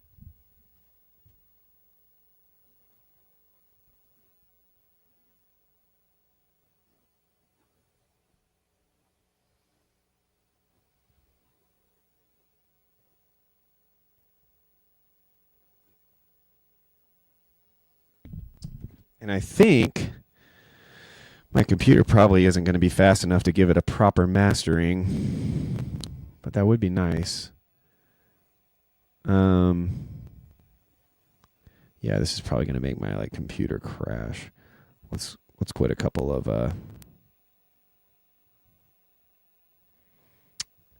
excess streams, but then we are getting pretty close to where I need to shutter down in order to join the not estuary recording, which I got my Eastern time and my Central time a little flip-flopped there, so I'm lucky to I've caught it when I had. It was providential, one might say, even. But with that, we are kind of getting towards the end of the show here. Let's see, can I my logic program is wanting to do something, so maybe I can cancel it. You know, I never know if this is the right thing or not. Yeah, it looks like it is. Okay. Yeah, I could probably do that. Why is this working? What is going on here? Okay. It ended that. Okay. So, Nico, you got any final words for us, brother?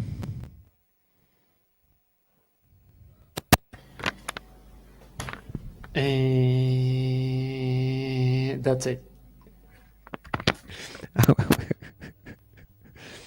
I'm going to have to record that off of the YouTube video later and put that on the end of like every live stream, or at least on the end of my album or something, because that was pretty great. That was like to the level of Porky the Pig being like, that's all, folks. I was gonna say the same thing. Can be your Porky the Pig. I just animate. I'll do some kind of animation.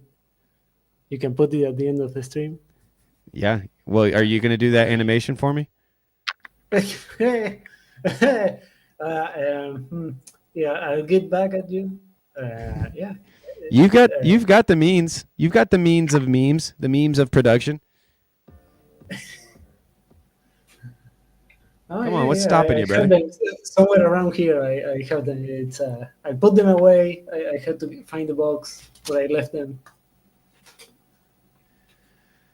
I think you're playing coy with me. I think you got to give me a self-portrait animation saying that's it, or whatever it was you said.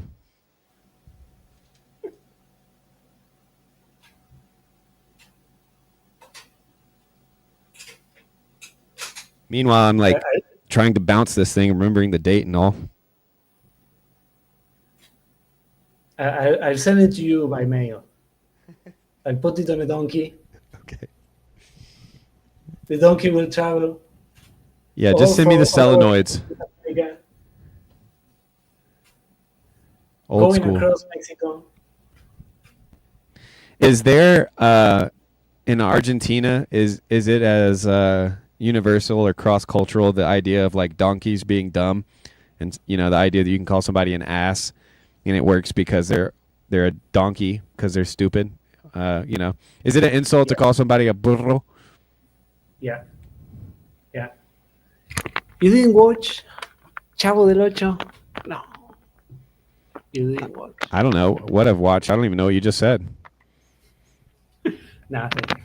It's just a Mexican program. Oh, yeah. I haven't watched much Mexican TV. It might surprise you to find out. You watched Zorro, though. Yeah, I watched a little bit of Zorro. Honestly, Nacho Libre is probably in my like top 5 favorite movies of all time. I'm not saying it's like one of the best movies of all time, but in terms of my favorites, it's certainly in the top 5 probably. I really like the music in it too. I mean, you do kind of look like El Esqueleto, I'm not gonna lie.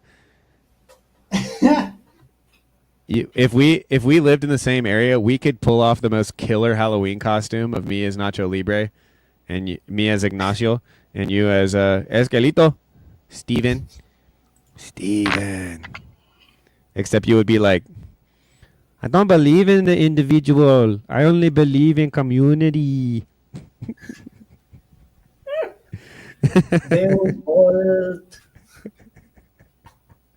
Ándale. Oh, man. All right, folks. Well, with that, now I just need to upload the clip here. Not the clip, but the music. Nico, thanks for hanging out, dude. It's been... you're probably one of the best people, though, to sit with me on these streams, because you've got the experience of just sitting in the Discord, just hanging. Yeah. You hear that, everyone? In your face. Yeah. In your face. Nico is the best of us. But then also, you might be one who could call me out for potential profilicity in moments like this. You could be like, McMo, you act very differently on Discord than you do on the live. You act very differently. So we'll look forward to that. But like I said, thanks for hanging, Nico. I'm going to take you off screen now, and it's just going to be little old me in the virtually not alone bubble. My doggy, he knows it's time. It's time. You want to go outside? That was a yes. All right. Well, thanks for hanging, folks. Thank you to all of you who contributed to my Ko-Fi link, especially Rod. That was amazing. It's incredible. I really do appreciate it. We're still stunned. But yeah, this was a lot of fun. Come back tomorrow. We'll be hanging once again, making some chill beats. Yeah, and that's all, folks. That's all. Thank you very much. Have a good rest of your Saturday. May the grace and peace of Jesus our Lord shine on your lovely faces. Pulling their life down on top of them as soon as they take their first break. It's like, why can't I be like the person across the street? You're different, right? And so, anyway, I think that they should talk about that matters. So this is where I talk about when people talk about what I do is I grab this that you guys talk about and I just pull it down into things that I've seen happen in my life. Like, oh, okay, this plays here and this actually works because I've seen this play out in real life with other people.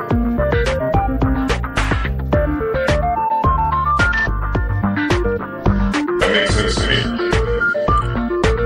Mika, what say you, sir? Put a shirt on. Come on, get the shirt off. That's for the audience. You have to pay for that.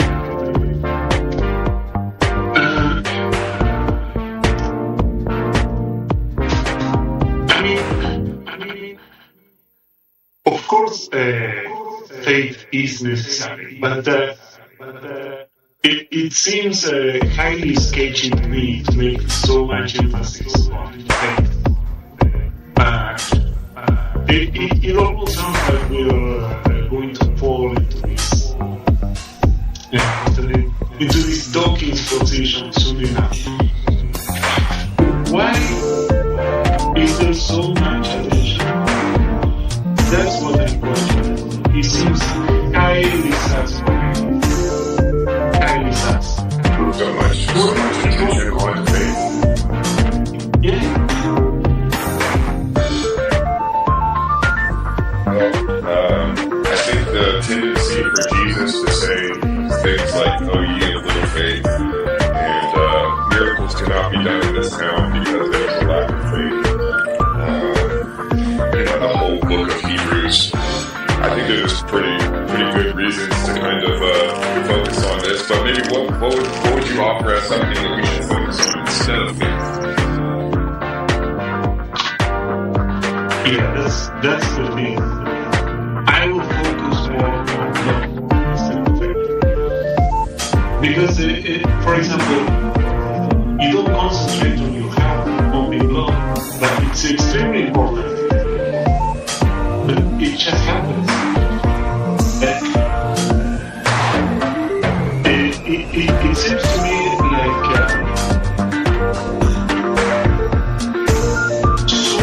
soon after you pay so much attention to it becomes like the next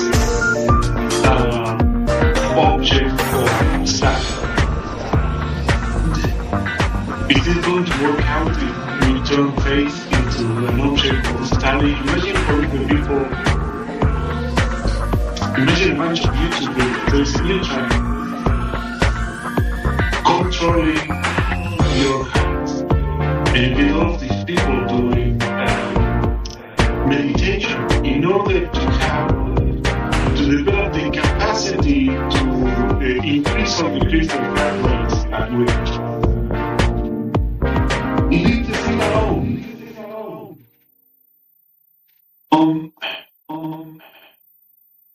With when you love something, attention, desire, action, it goes smoothly. I think it's better to concentrate on the object of desire rather than just leaving faith to do its thing. Doesn't need any help, just make it happen. But I question where is he trying to go with this. Yeah, and so, also how much he's going into the what was it, metabolism?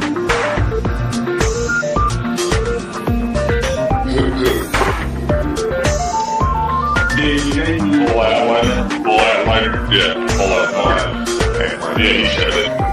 Yeah, that's right. Yeah, I think those are some very good points as far as, faith, hope, and love, which of these is the greatest. I think you're right to say that love is the greatest.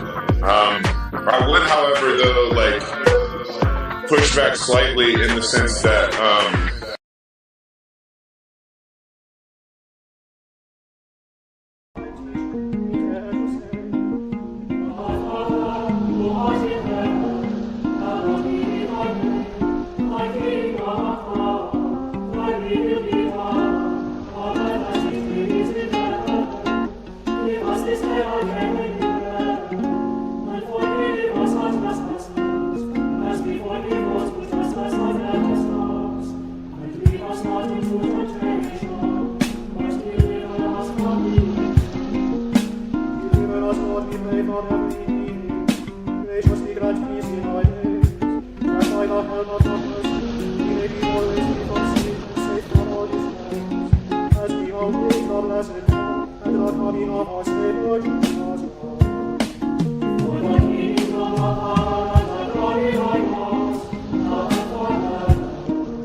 As we always love us and our coming of our Savior Jesus Christ.